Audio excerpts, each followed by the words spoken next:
ಭಗವಂತನ ಒಂದು ವಿಶಿಷ್ಟವಾದ ಅವತಾರ ಪರಶುರಾಮ ಅವತಾರ. ಮುಂದೆ ಬರುವ ಮಾಸದಲ್ಲಿ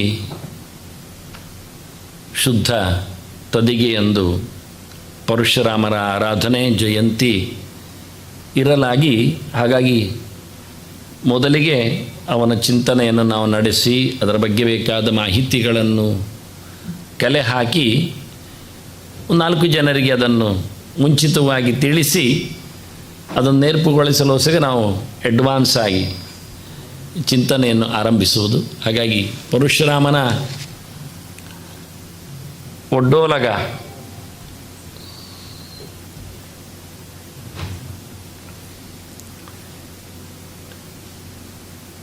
ಕಳೆದ ಬಾರಿ ರಾಮನ ಬಗ್ಗೆ ನಾವು ನೋಡಿದ್ದೇವೆ. ಯಾವ ಸಿಚುವೇಷನ್ನಲ್ಲಿ ಗ್ರಹಗತಿಯಲ್ಲಿ ರಾಮಚಂದ್ರ ಆವಿರ್ಭಾವ ಮಾಡಿದ ಅಂತ.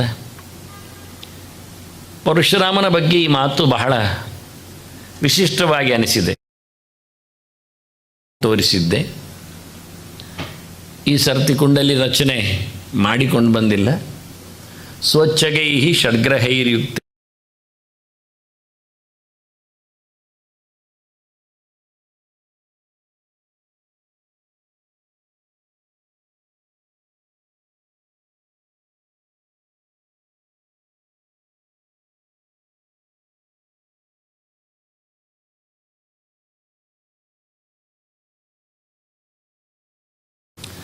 ವೈಶಾಖಸ್ಯ ಸಿತೆ ಪಕ್ಷೆ ತೃತೀಯಾಯಾಮ್ ಅಂದು ಇದ್ದ ನಕ್ಷತ್ರ ರಾಮನದ್ದೆ ಪುನರ್ವಸೌ ನಿಶಾಯಾಮ್ ಪ್ರಥಮೇ ಯಾಮೆ. ಸೂರ್ಯ ಕಂತಿದ ಬಳಿಕದ ಅವತಾರ ಪರಶುರಾಮನದ್ದು. ನರಸಿಂಹನ ಹಾಗೆ ನರಸಿಂಹ ಸಂಜೆ ಹೊತ್ತಿನಲ್ಲಿ ಸೂರ್ಯ ಇದ್ದ, ಇವ ಸೂರ್ಯ ಕಂತಿದ್ದ. ಹಾಗಾಗಿ ಮೊದಲ ಯಾಮದಲ್ಲಿ ರಾತ್ರಿಯಲ್ಲಿ ರಾಮಾಖ್ಯ ಸಮಯ ಹರಿಹಿ ರೇಣುಕಾಯಾಸ್ತು ಯೋ ಗರ್ಭಾತ್ ಅವತೀರ್ಣ ಹರಿಸ್ವಯಂ. ಸ್ಕಂದಪುರಾಣ ಹೇಳುವಾಗ ಎಷ್ಟೋ ಜನರು ಪರಶುರಾಮನನ್ನು ಆವೇಶಾವತಾರ ಮಾತ್ರ ಅಂತ ಹೇಳುತ್ತಾರೆ. ಅದಕ್ಕಾಗಿ ನಾನು ಕೆಲವು ಪ್ರಮಾಣಗಳು, ಕೆಲವು ಗೆರೆಗಳನ್ನು ಸ್ಪೆಷಲ್ ಆಗಿ ತಂದು ಹಾಕುವುದು. ಭಗವಂತನೇ ಎಷ್ಟರ ಮಟ್ಟಿಗೆ ಕೃಷ್ಣನು ಪೂರ್ಣನೋ ಅಷ್ಟೇ ಮಟ್ಟಿಗೆ ರಾಮನು ಸಹ ಪೂರ್ಣನಾಗಿಯೇ ಬಂದವ ಪರಶುರಾಮನು. ಹಾಗಾಗಿ ಪರಶುರಾಮನ ಬಗ್ಗೆ ಪೂರ್ಣ ಇಲ್ಲ, ಆತನು ಆವೇಶ ಮಾತ್ರ ದೇವರದ್ದು ಅನ್ನುವ ನೆಲೆಯಲ್ಲಿ ಅವತಾರಗಳ ಬಗ್ಗೆ ಚಿಂತನೆಯಲ್ಲಿ ಕೊಡ್ತಾರೆ.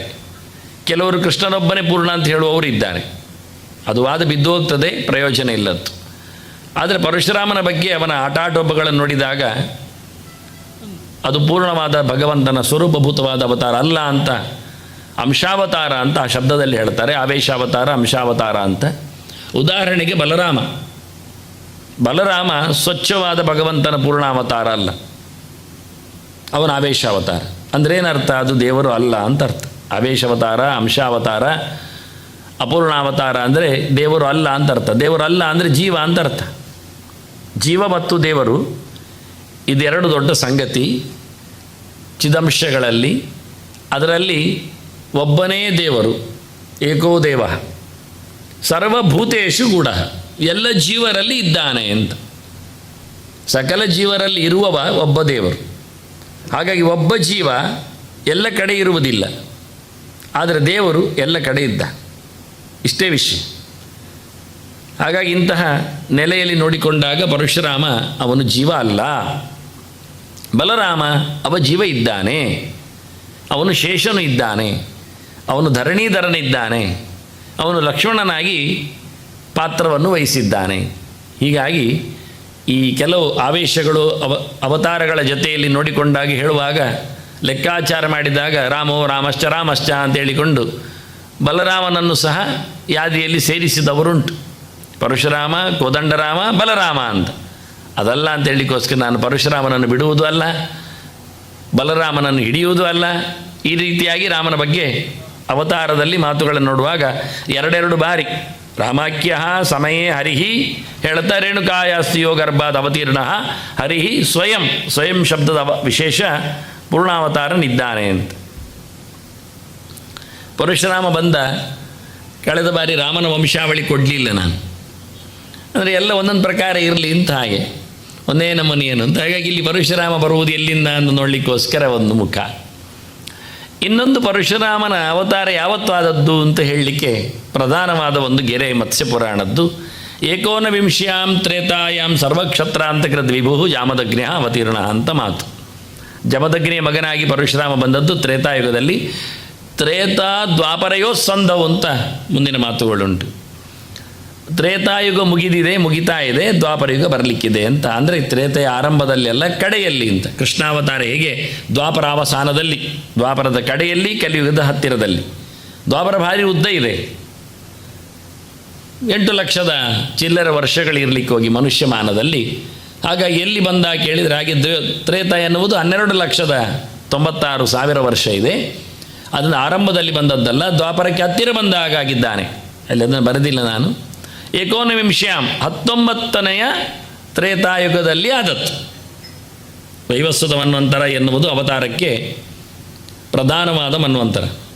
ನಾವು ತಿಳಿಬೇಕಾದ ವಿಷಯ, ಚತುರ್ಮುಖನ ಒಂದು ಹಗಲಿನಲ್ಲಿ 12 ಗಂಟೆ ಅಂತ ಸಾಮಾನ್ಯ ಇಟ್ಟುಕೊಳ್ಳಿ. ಹಗಲು ಅಂದರೆ 12 ಗಂಟೆ, ರಾತ್ರಿಯಿಂದ 12 ಗಂಟೆ ಅಂತ ಮಾಡಿಕೊಳ್ಳಿ. ಒಂದು ಹಗಲಿನ 12 ಗಂಟೆಯಲ್ಲಿ 14 ಜನರು ಅಧಿಕಾರಿಗಳು ಬರ್ತಾರೆ. ಬೆಳಗ್ಗಿನಿಂದ ಸಂಜೆವರೆಗೆ, ಸೂರ್ಯೋದಯದಿಂದ ಸೂರ್ಯಾಸ್ತದವರೆಗೆ ಅಂತ ಇಟ್ಕೊಳ್ಳಿ. 12 ಗಂಟೆಗೆ 14 ಜನ ಅಧಿಕಾರಿಗಳು, ಅಂದರೆ ಒಂದೊಂದು ಗಂಟೆ ಒಬ್ಬೊಬ್ಬರಲ್ಲ ಅಂತಾಯಿತು ಅರ್ಥ, ಸ್ವಲ್ಪ ಕಮ್ಮಿ ಆಗ್ತದೆ. ಆ ಅಧಿಕಾರಿಗಳಿಗೆ ಹೆಸರು ಮನ್ವಂತರರು ಅಂತ ಹೆಸರು, ಅವರ ಹೆಸರುಗಳು. ಮೊತ್ತ ಮೊದಲಿಗೆ ಮನ್ವಂತರನು ಚತುರ್ಮುಖನ ಮಗನೇ ಸ್ವಯಂಭುವನೇ ಆಗಿದ್ದಾನೆ. ಮುಂದೆ ಸ್ವಾರೋಚಿಷ ಮತ್ತು ಉತ್ತಮ ತಾಪಸ ರೈವತ ಅಂತ ಅವನ ಮಗನ ಮಕ್ಕಳು. ಆನಂತರ ಚಾಕ್ಷುಷ ಮತ್ತು ರೈವತ, ಆ ಮಧ್ಯದಲ್ಲಿ ರೈವತ ಹೇಳಿದ್ದೇನೆ. ಚಾಕ್ಷುಷ 6ನೇವ, 7ನೇವ ವೈವಸ್ವತ. ಈಗ ವಿವಸ್ವಾನ್ ಅನ್ನುವವನು ಸೂರ್ಯ, ಕಶ್ಯಪನ ಮಗ, ಆದಿತ್ಯಲ್ಲಿ ಬಂದವ. ಕಶ್ಯಪ ಮರೀಚಿಯ ಮಗ, ಮರೀಚಿ ಚತುರ್ಮುಖನ ಮಗ, ಚತುರ್ಮುಖ ನಾರಾಯಣನ ಮಗ. ಹಾಗಾಗಿ ಇವತ್ತು ನಾವು ಬಹಳ ಹತ್ತಿರದ ವಂಶದವರ ಒಡೆತನದಲ್ಲಿ ಇದ್ದೇವೆ. ವೈವಸ್ವತ ಮನ್ವಂತರ ಅಂದರೆ ಹಾಗೆ. ಈ ವೈವಸ್ವತ ಮನ್ವಂತರದಲ್ಲಿ ಇದು 7ನೇದು. ಇನ್ನು ಮುಂದಕ್ಕೆ 8ನೇ ಮನ್ವಂತರ ಸಾವರ್ಣಿಹಿ ಸೂರ್ಯತನಯ ಅಂತೇಳಿ ಯೋ ಮನುಹು ಕಥ್ಯತೆ ಅಷ್ಟಮಃ ಅಂತ ದಿನಾ ಪಾರಾಯಣ ಮಾಡೋರು ಹೇಳಿಕೊಳ್ತಾರೆ. 8ನೆಯ ಮನ್ವಂತರದ ಒಡೆಯ ಸೂರ್ಯನ ಮಗ ಸಾವರ್ಣಿ ಬರ್ತಾನೆ ಅಂತ, ಸೂರ್ಯ ಸಾವರ್ಣಿ ಅಂತ. ಅವನಿನ್ನೊಬ್ಬ ಸೂರ್ಯನದ್ದೇ ಮಗದೊಂದು ಮಗ ಬರ್ತಾನೆ. ಹೀಗೆ ಮುಂದಿನ ಸಾವರ್ಣಿ ಮನ್ವಂತರಗಳು ದಕ್ಷ ಸಾವರ್ಣಿ, ದೇವ ಸಾವರ್ಣಿ, ರುದ್ರ ಸಾವರ್ಣಿ, ಇಂದ್ರ ಸಾವರ್ಣಿ, ಬ್ರಹ್ಮ ಸಾವರ್ಣಿ ಅಂತ ಮುಂದಿನ ಎಲ್ಲ ಮನ್ವಂತರಗಳಿವೆ. ಹೀಗೆ 7ನೇ ಮನ್ವಂತರ ವೈವಸ್ವತದಲ್ಲಿ ಭಗವಂತನ ಅವತಾರಗಳಾಗುವುದು. ಅದರಲ್ಲಿ ಮತ್ಸ್ಯ ಅವತಾರ, ಕೂರ್ಮ ಅವತಾರ, ವರಾಹ ಅವತಾರ ಅಂತ ಹೀಗೆ ಒಂದೊಂದು ಅವತಾರಗಳು ಆಗ್ತಾ ಆಗ್ತಾ ಆಗ್ತಾ ಒಟ್ಟು 7ನೇ ಮನ್ವಂತರದಲ್ಲಿ 71 ಯುಗ ಚಕ್ರಗಳಿವೆ. ನಾವು ಕಲಿಯಬೇಕಾದ ವಿಷಯ ಅದು. ಒಬ್ಬ ಮನ್ವಂತರಕಾರನು 4 ಯುಗಗಳನ್ನು 71 ಬಾರಿ ನೋಡ್ತಾನೆ. ಯುಗೈಕ ಸಪ್ತತೇ ಊರ್ಧ್ವಂ ಮನ್ವಂತರರ ಪೀರಿಯಡಿನ ಲೆಕ್ಕಾಚಾರದ ಕ್ರಮ. 71 ಯುಗ ಚಕ್ರಗಳು ಅಂದರೆ ಕೃತ, ತ್ರೇತ, ದ್ವಾಪರ, ಕಲಿ ಇದು ಒಂದು ಸರ್ತಿ ಆದರೆ, ಮತ್ತೆ ಪುನಃ ಕೃತ, ತ್ರೇತ, ದ್ವಾಪರ, ಕಲಿ ಇದು ಮತ್ತೊಂದು ಸರ್ತಿ ಆದರೆ, ಈಗ 71 ಸರ್ತಿ ಆಗುವವರೆಗೆ ಒಬ್ಬ ಮನು ತನ್ನ ಅಧಿಕಾರವನ್ನು ನೋಡಿಕೊಳ್ಳುತ್ತಾನೆ. ಹೀಗೆ 1000 ಯುಗ ಚಕ್ರಗಳು ಚತುರ್ಮುಖನ ಒಂದು ಹಗಲು 12 ಗಂಟೆ. ಹೀಗೆ ವೈವಸ್ವತ ಮನ್ವಂತರದ 71 ಯುಗ ಚಕ್ರದಲ್ಲಿ 19ನೆಯ ಯುಗ ಚಕ್ರದ ತ್ರೇತಾಯುಗದಲ್ಲಿ ಪರಶುರಾಮನ ಅವತಾರ. ಇಷ್ಟು ಪೀರಿಯಡ್ಸ್ಗಳು, ಇಷ್ಟು ಲೆಕ್ಕಾಚಾರಗಳಿವೆ. ಒಂದು ಏಕೋನವಿಂಶ್ಯಾಂ ತ್ರೇತಾಯಾಮ್ ಹೇಳುವಲ್ಲಿ. ಈಗ ನಾವು ಜಪ ಮಾಡುವವರು ಅಷ್ಟಾವಿಂಶೆ ಕಲಿಯುಗೆ ಹೇಳುತ್ತೇವೆ. ಈ ಮನ್ವಂತರದ 28ನೇ ಯುಗ ಚಕ್ರದ ಕಲಿಯುಗದಲ್ಲಿ ನಾವೀಗ ಇದ್ದೇವೆ. ಹಾಗಾದರೆ ಇದು 19 ಆದರೆ ಎಷ್ಟು ಹಿಂದೆ ನೋಡಿ. 19 ಬಿಡಿ, 20 ಇಡೀ ಆಯಿತು. 20ರಿಂದ 27ರವರೆಗೆ 8 ಯುಗ ಚಕ್ರಗಳು ಗ್ಯಾರಂಟಿ ಮಧ್ಯದಲ್ಲಿವೆ. ನಾವು 28ರಲ್ಲಿದ್ದೇವೆ. ಆದರೆ ಮಧ್ಯದಲ್ಲಿ 20, 21, 22, 23, 24, 25, 26, 27 8 ಯುಗ ಚಕ್ರಗಳು ಇಡೀ ಕಳೆದಿವೆ. ಕಳೆದು ಕೃತ, ತ್ರೇತ, ದ್ವಾಪರ ಕಳೆದಿದೆ. ನಾವು ಕಲಿಯುಗದಲ್ಲಿದ್ದೇವೆ. ಅವನ 19ರಲ್ಲಿ ದ್ವಾಪರ ಮತ್ತು ಕಲಿ ಅದು 2 ಕಳೆದಿದೆ. ಇವತ್ತು ತ್ರೇತಾದಲ್ಲಿ ಒಂದತ್ತು. ಒಂದಿಷ್ಟು ದೂರದಲ್ಲಿ ಒಂದು ಯುಗ ಚಕ್ರದಲ್ಲಿ 43,20,000 ಪೀರಿಯಡ್ ಆಗ್ತದೆ, ವರ್ಷಗಳು. ನಮ್ಮದು ಒಂದು ಯುಗ ಚಕ್ರ ಅಂದರೆ 43 ಲಕ್ಷ ಆಗ್ತದೆ. ಹಾಗಾಗಿ ಸುಮಾರಾಗಿ 3 ಯುಗ ಚಕ್ರ ಅಂದ್ರೇ 1 ಕೋಟಿ ವರ್ಷಕ್ಕೆ ಹೋಗ್ತದೆ. ಅದು ನಾನು 8-9 ಮಟ್ಟಿಗೆ ಹೇಳಿದ್ದೇನೆ. ಹಾಗಾದ್ರೆ 3 ಕೋಟಿ ವರ್ಷದಷ್ಟು ಕರಾರುವಾಕಾಗಿ ಲೆಕ್ಕ ಕೊಡಲಿಕ್ಕೆ ಬರ್ತದೆ. ಲೆಕ್ಕ ತರಲಿಲ್ಲ ಅಲ್ಲಿ. 3 ಕೋಟಿ ವರ್ಷದಷ್ಟು ಹಳೆಯ ಇತಿಹಾಸದೆಡೆಗೆ ನಾವು ಇವತ್ತು ಪರಶುರಾಮನನ್ನು ನೋಡ್ತಾ ಇದ್ದೆ. ಏಕೋನ ವಿಂಶ್ಯಾಮ್ ಎಲ್ಲಿಂದ ಬಂದು ನಾರಾಯಣ ಇದ್ದಾನೆ. ನಾರಾಯಣನಿಂದ ಹುಟ್ಟಿ ಬಂದವ ಚತುರ್ಮುಖ, ಚತುರ್ಮುಖ ಬಂದವನಿಂದ ಮರೀಚಿ, ಮರೀಚಿಯಿಂದ ಕಶ್ಯಪ, ಕಶ್ಯಪನಿಗೆ ಅದಿತಿಯಲ್ಲಿ ಬಂದವನು ವಿವಸ್ವಾನ್, ವಿವಸ್ವಾನ್ನ ಮಗ ಶ್ರಾದ್ದ ದೇವ. ಅವನಿಗೆ ಹುಡುಗಿ ಬೇಕು ಅಂತ ಹೇಳಿ ಹೆಂಡತಿ ಹೇಳಿ ಇಳ ಅಂತ ಹುಡುಗಿ ಹುಟ್ಟಿದ್ದಾಳೆ. ಆ ಇಳೆಯನ್ನು ಮದುವೆ ಆದವನು ಬುಧ ಇದ್ದಾನೆ. ಬುಧನಿಂದಾಗಿ ಮತ್ತು ಪುರೂರವಸ್, ಅಲ್ಲಿಂದ ಚಂದ್ರವಂಶ ಬರ್ತದೆ. ಪುರೂರವಸ್ಸನಿಗೆ ಉರ್ವಶಿಯಲ್ಲಿ ಆಯು, ಶುತಾಯು, ಸತ್ಯಾಯು, ರಯ, ವಿಜಯ, ಜಯ ಅಂತ ಅಷ್ಟು ಜನರು ಬಂದಿದ್ದಾರೆ. ಆಯುಷ್ಯನಿಂದ ಬಂದವ ನೌಷ, ನೌಷನಿಂದ ಬಂದವ ಯದು, ಯದುವಿನಿಂದ ಬಂದವ ಯಯಾತಿ, ಯಯಾತಿಯಿಂದ ಬಂದವ ಯದು, ಯದುವಿನಿಂದ ಬಂದವ ಯಾದವ. ಕೃಷ್ಣದು ಬೇರೆ ಕವಲ್. ಇಷ್ಟರ ಮಟ್ಟಿಗೆ ಸರಿ ಇದೆ. ಉರ್ವಶಿ ಪೂರೂರವಸ್ಸಿನ ನಂತರದಲ್ಲಿ ಬರುವವರಲ್ಲಿ 5-6 ಜನರಲ್ಲಿ ಒಬ್ಬ ವಿಜಯ. ಆಯು, ಶುತಾಯು, ರಯ, ವಿಜಯ, ಜಯ ಅಂತ ಹೆಸರುಗಳನ್ನು ಹೇಳಿದೆ. ಪೂರೂರವಸ್ಸಿನ ಮಕ್ಕಳಲ್ಲಿ ಒಬ್ಬ ವಿಜಯ ಎನ್ನುವವ. ಅವನ ವಂಶದಲ್ಲಿ ಭೀಮರಥ, ಅವನಿಂದ ಕಾಂಚನವರ್ಣ ಮತ್ತು ಹೋತ್ರಕ, ಆನಂತರ ಗಂಗೆಯನ್ನು ಅಪೋಷಣ ಮಾಡಿದ ರಾಜಋಷಿಯಾಗಿ ನಿಂತ, ವನವಾಸದಲ್ಲಿ ನಿಂತ ಜನ್ನು ಋಷಿ. ಅವನು ಋಷಿ ಆದದ್ದು, ರಾಜಋಷಿ ರಾಜ ಆ ವಂಶದಲ್ಲಿ. ಜನ್ನುವಿನ ಮಗ ಸುಮಂತ್ರ, ಅವನಿಂದ ಬಲಾಕ, ಬಲಾಕನ ಮಗ ಅಜಕ, ಅಜಕನ ಮಗ ಕುಶ, ಕುಶನ ಮಗ ಕುಶಾಂಬ, ಅವನ ಮಗ ಗಾಧಿ, ಅವನು ಇಂದ್ರ ಅವತರಿಸಿದವ. ಗಾಧಿಯ ಮಗಳು ಸತ್ಯವತಿ. ಈ ಸತ್ಯವತಿಯನ್ನು ಮದುವೆ ಆದವ ಋಷಿಕ. ನನಗೆ ಹುಡುಗಿ ಕೊಡು ಅಂದ ಗಾದಿ ಹತ್ರ ಹೇಳಿ. ಅವನು ಆಚೀಚೆ ನೋಡಿದ. ಮತ್ತು ಋಷಿಗಳಿಗೆ ರಾಜಕುಮಾರಿಯನ್ನು ಕೊಟ್ಟರೆ ಉಪಯೋಗ ಆಗುವುದಿಲ್ಲ, ರಾಜತನ. ಕೊಡದಿದ್ದರೆ ಶಾಪ ಆಗ್ತಾರೆ. ಆಗದ ಒಂದು ಕೆಲಸ ಹೇಳುವ ಅಂತ ಏಕತಃ ಶ್ಯಾಮಕರ್ಣಾನಾಂ ಸಹಸ್ರಂ ಅಶ್ವಂ ಅಂತ ಹೇಳಿಕೊಂಡು ನನಗೆ 1 ಕಿವಿ ಕಪ್ಪಿರುವ 1000 ಕುದುರೆಗಳನ್ನು, ಬಿಳಿ ಕುದುರೆಯನ್ನು ತಂದು ಕೊಡಬೇಕು ಹೇಳಿದ. 1 ಕಿವಿ ಮಾತ್ರ ಬಿಳಿ ಕುದುರೆ 1000 ಬೇಕು ಅಂದ. ಡಿಮ್ಯಾಂಡ್ ಎಂತ ಮಾಡಿದ್ರೆ ಅದನ್ನು ಕೊಡೋದು. ಇದು ವಧು ದಕ್ಷಿಣೆ. ಆಗ ಸರಿ ಹೇಳಿದ. ವರುಣರಾಜನಲ್ಲಿ ಹೋಗಿ ಕೇಳಿದ ಋಷಿಕ, ನನಗೆ ಕುದುರೆ ಬೇಡ, ಅವನಿಗೆ ಬೇಕಂತೆ ತಗೊಂಡು ಹೋಗಲಿಕ್ಕೆ. ಆಯ್ತು ಮಾರಾಯ ಅಂತ ಕೊಟ್ಟುಬಿಟ್ಟೆ. ಆಗ ಆ ಹುಡುಗಿಗೆ ತಗೊಂಡು ಬಂದ ಋಷಿಕ. ಅವಳು ಭಾರಿ ಒಳ್ಳೆಯವಳು, ಸತ್ಯವತಿ. ಅವಳು ವಾಸ್ತವವಾಗಿ ಭಗವಂತನ ಬಗ್ಗೆ ಪ್ರೀತಿ ಉಳ್ಳವಳು. ಋಷಿಯನ್ನು ಮದುವೆ ಆಗುವುದರಲ್ಲಿ ಇಷ್ಟಪಟ್ಟವಳು. ಅವಳೇನು ಅಯ್ಯೋ ಒಬ್ಬ ಋಷಿ ತಗೊಂಡು ಹೋದ ಅಂತ ಅತ್ತವಳಲ್ಲ, ಬೇಸತ್ತವಳಲ್ಲ, ಇಷ್ಟಪಟ್ಟವಳೆ. ಋಷಿಕೆ ಎಲ್ಲಿಂದ ಬಂದಿದ್ದಾನೆ ಅಂದರೆ ಮತ್ತೆ ಪುನಃ ನಾವು ನಾರಾಯಣನೆಡೆಗೆ ಹೋದರೆ, ನಾರಾಯಣ ಮಗನಾಗಿ ಒಂದು ಚತುರ್ಮುಖನಿಗೆ ಹುಟ್ಟಿ ಬಂದವನು ಭೃಗು ಇದ್ದಾನೆ. ಮರೀಚಿ, ಅತ್ರಿ, ಅಂಗಿರಸ್, ಪುಲಸ್ತ್ಯ, ಪುಲಹ, ಭೃಗು, ವಸಿಷ್ಠ ಇವರೆಲ್ಲ ಹುಟ್ಟಿದವರು.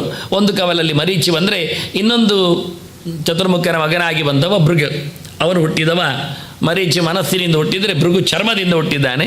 ಆ ಭೃಗುವಿನ ವಂಶದಲ್ಲಿ ಬಂದವ ಚವನ ಇದ್ದಾನೆ, ಸುಕನ್ಯೆಯ ಗಂಡ. ಅದು ಚವನಪ್ರಾಶ ಅಂತ ಕೆಲವರು ತಿಂತಾರಲ್ಲ, ಅದು ಅವನೇ ಚವನಪ್ರಾಶ ಅಂದರೆ. ಚವನನ ಮಗ ಔರವನ ಮಗ ಋಷಿಕ. ಆ ಋಷಿಕನನ್ನೇ ನಾವಿವತ್ತು ಸತ್ಯವತಿಯಲ್ಲಿ ನೋಡ್ತಾ ಇದ್ದೇವೆ. ಅವನು ಹುಟ್ಟಿ ಬಂದವ ಜಮದಗ್ನಿ. ಅಂದರೆ ಋಷಿಕ ಮದುವೆಯಾದ ಸತ್ಯವತಿಯನ್ನು ಏನು ಬೇಕು ಅಂತ ಕೇಳಿದ ಸತ್ಯವತಿಗೆ. ಮಕ್ಕಳಾಗಲಿಕ್ಕೆ ಅವಳು ಕೇಳಿದ್ಲು. ಸರಿ, ನಿನಗೆ ಈ ಚರವನ್ನು ಕೊಟ್ಟಿದ್ದೇನೆ. ಆದರೆ ಸತ್ಯವತಿ ಏನು ಹೇಳ್ತಾಳೆ, ತಾಯಿ ಹತ್ರ ಹೋಗಿ ಹೇಳ್ತಾಳೆ, ನನಗೆ ನನ್ನ ಪತಿಯವರು ಸಂತಾನಕ್ಕಾಗಿ ಕೊಡ್ತಾರೆ ಅಭಿಮಂತ್ರಿಸಿ ಚರವನ್ನು, ನನಗೂ ಕೊಡಲಿಕ್ಕೆ ಹೇಳು ಅಂತ ಹೇಳಿದ್ಲು ಅವಳು. ಸರಿ ಅಂತ ಹೇಳಿ, ಇದು ತಾಯಿಗೆ ಕೊಡು, ಇದು ನೀನು ತಿನ್ನು ಅಂತ 2 ಪ್ರತ್ಯೇಕವಾಗಿ ಋಷಿಕರು ಅಭಿಮಂತ್ರಣ ಮಾಡಿ ಬ್ರಹ್ಮ ತೇಜಸ್ಸನ್ನು ತುಂಬಿಸಿ, ಕ್ಷಾತ್ರ ತೇಜಸ್ಸನ್ನು ತುಂಬಿಸಿ ಚರವನ್ನು ಕೊಟ್ಟಿದ್ದಾರೆ.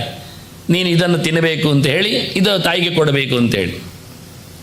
ಮತ್ತೆ ಹೇಳ್ತಾರೆ, ಅಶ್ವತ್ಥ ಮರವನ್ನು ನೀನು ಆಲಿಂಗನೆ ಮಾಡಲಿಕ್ಕುಂಟು, ತಾಯಿ ಅತ್ತಿ ಮರವನ್ನು ಅಪ್ಪಿಕೊಳ್ಳಲಿಕ್ಕೆ ಉಂಟು ಅಂತ ಹೇಳಿ ಹೋಗಿ ಹೇಳ್ತಾಳೆ ತಾಯಿ ಹತ್ರ, ಹೀಗೆ ನನಗೆ ಹೇಳಿದ್ದಾರೆ ನಿನ್ನ ಅಳಿಯ ಈ ಚರುವನ್ನು ಕೊಟ್ಟಿದ್ದಾರೆ ಅಂತ. ಆಗ ಅವಳು ಹೇಳ್ತಾಳೆ, ಅಮ್ಮ ಆಜ್ಞೆ ಮಾಡುವಾಗೆ ಕೇಳಬೇಕಲ್ಲ ಮಗಳು. ಹಾಗಾಗಿ ಸಾಮಾನ್ಯವಾಗಿ ಗಂಡಂದಿರಿಗೆ ಹೆಂಡತಿಯರ ಮೇಲೆ ಹೆಚ್ಚು ಒಲಮೆ, ಪ್ರೀತಿ, ವಿಶ್ವಾಸ, ಹೆಚ್ಚಿನ ಯೋಚನೆ ಇರ್ತದೆ. ಹಾಗಾಗಿ ನಿನಗೆ ಹೆಚ್ಚು ಅವರು ಅಭಿಮಂತ್ರಣೆಲ್ಲ ಮಾಡಿರಲಿಕ್ಕೆ ಸಾಕು. ಕೆಲವೆಲ್ಲ ಕಂಪೌಂಡೆಲ್ಲ ಮಾಡಿರ್ತಾರೆ, ಈ ಎಣ್ಣೆ ಇಟ್ಕೊಂಡೆಲ್ಲ ಜಪ ಮಾಡುವರಿರ್ತಾರೆ. ಕೆಲವರು 100 ಮಾಡದಿರೋದಕ್ಕೆ 1000 ಮಾಡ್ತಾರೆ. ದಕ್ಷಿಣ ಜಾಸ್ತಿ ಕೊಟ್ಟರೆ ಅದನ್ನು ಜಾಸ್ತಿ ಇಟ್ಕೊಂಡು ಜಪ ಮಾಡ್ತಾರೆ. ಹಾಗೆ ಅವನು ಯೋಚನೆ ಮಾಡಿದ್ದವಳ ತಾಯಿ. ಆದರೆ ನಿನ್ನದು ನನಗೆ ಕೊಡು ಚರು ಅಂತ ಹೇಳಿ ತಗೊಳ್ತಾಳೆ. ನೀನು ಇದನ್ನು ಮಾಡು ಅಂತೇಳಿ ಆಲಿಂಗನೆಯಲ್ಲಿ ಬದಲು ಮಾಡ್ತಾರೆ. ನೋಡಿದ ಋಚಿಕ ಗರ್ಭವನ್ನು ಹೆಂಡತಿಯಲ್ಲಿ ಹೇಳಿದ, ಇದು ಎಡವಟ್ಟಾಗಿದೆ, ನಿನ್ನ ಅಮ್ಮನ ಮಾತು ಕೇಳಿ ನೀನು ಆಚೀಚೆ ಮಾಡಿಕೊಂಡೆ, ನಾನು ಸಾರ್ವಂ ತೇಜ ಕ್ಷಾತ್ರಂ ಅಂತ ಹೇಳ್ತಾನೆ, ಅಭಿಮಂತ್ರಣ ಮಾಡಿ ನಿನ್ನ ಅಮ್ಮನಿಗೆ ಕೊಟ್ಟಿದ್ದೆ, ಒಳ್ಳೆ ಅರಸೊತ್ತಿಗೆ ಮೆರೆಸುವ ಮಗ ಆಗಲಿ ಅಂತ, ನೀನು ಅದನ್ನು ತಿಂದುಬಿಟ್ಟೆ ಅಂತ ಹೇಳ್ತಾನೆ.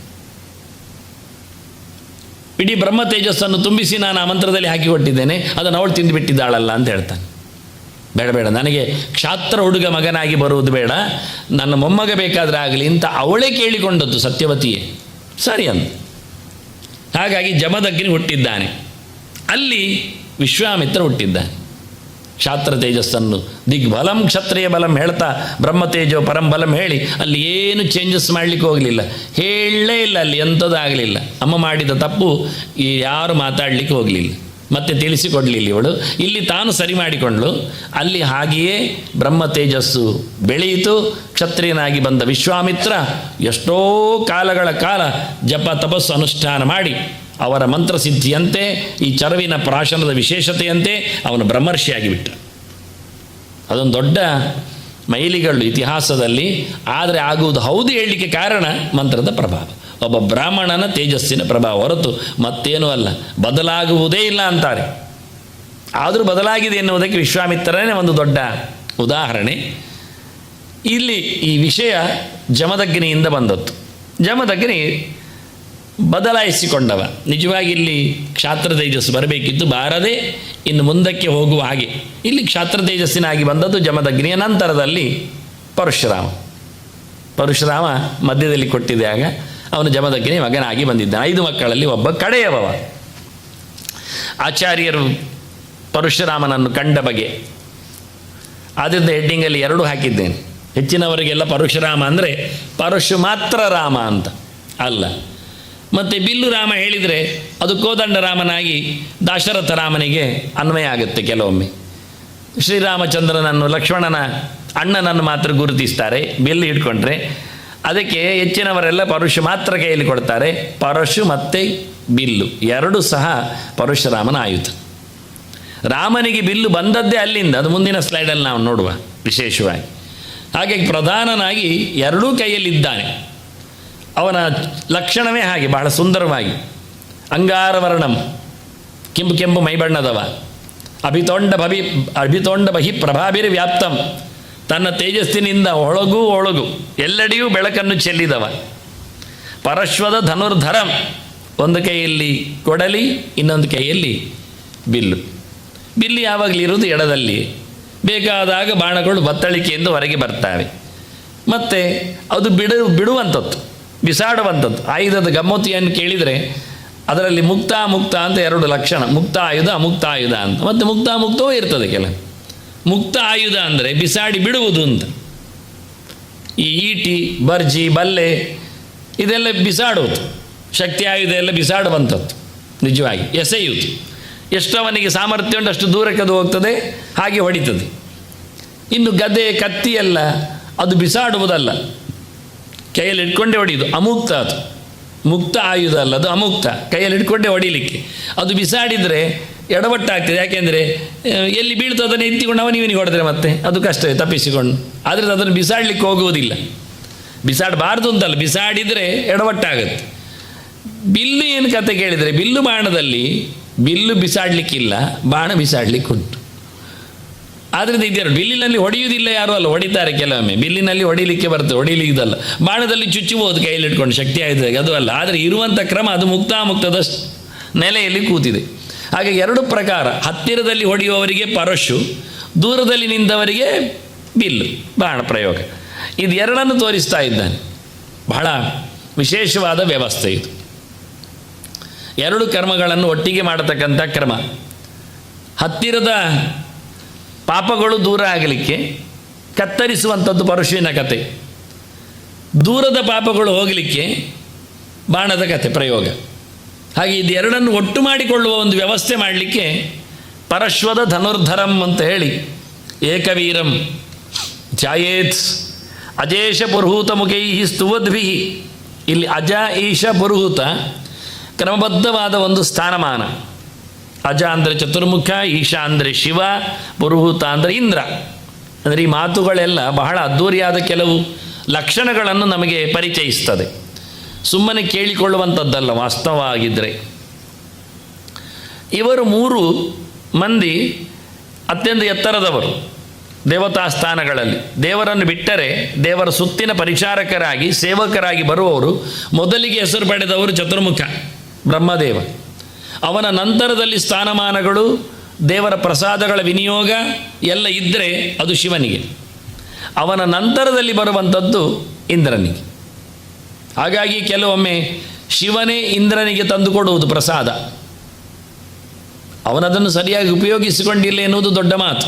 ಐಶ್ವರ್ಯ ಭ್ರಷ್ಟನಾದ, ಅದು ದೊಡ್ಡ ಚರಿತೆಯಾಗಿ ಬಿಟ್ಟಿತು. ಮತ್ತೆ ಬ್ರಹ್ಮದೇವ ಶಿವನಿಗೆ ಕೊಡುವುದು, ಇದು ವ್ಯವಸ್ಥಿತವಾದ ವ್ಯವಸ್ಥೆ. ಬ್ರಹ್ಮದೇವನಿಗೆ ಭಗವಂತ ಕೊಡುವುದು. ಮಾತುಗಳು ಹೇಳುವಾಗಲೂ ರುದ್ರಂ ಸಮಾಶ್ರಿತಾ ದೇವಾ ರುದ್ರೋ ಬ್ರಹ್ಮಾಣಮಾಶ್ರಿತ ಬ್ರಹ್ಮ ಮಾಮಾಶ್ರಿತೋ ನಿತ್ಯ ಮಾಮ್ ಅಂತ ಕೃಷ್ಣ ಹೇಳೋದು. ನಾಹಂ ಕಂಚಿತ್ ಉಪಾಶ್ರಿತ, ನಾನು ಯಾರನ್ನು ಆಸರೆಯಾಗಿ ಪಡೆದಿಲ್ಲ, ನನ್ನನ್ನು ಬ್ರಹ್ಮದೇವ ಆಧರಿಸಿಕೊಂಡಿದ್ದಾನೆ, ಆಶ್ರಯಿಸಿದ್ದಾನೆ. ಬ್ರಹ್ಮನನ್ನು ಶಿವ ನೋಡಿ ಆಶ್ರಯ ಪಡೆದಿದ್ದಾನೆ, ಸೇವೆ ಮಾಡ್ತಾನೆ. ಶಿವನನ್ನು ದೇವತೆಗಳ ಪ್ರಧಾನನಾದವ ಇಂದ್ರಾದಿಗಳು ಅಂತ ಅರ್ಥ.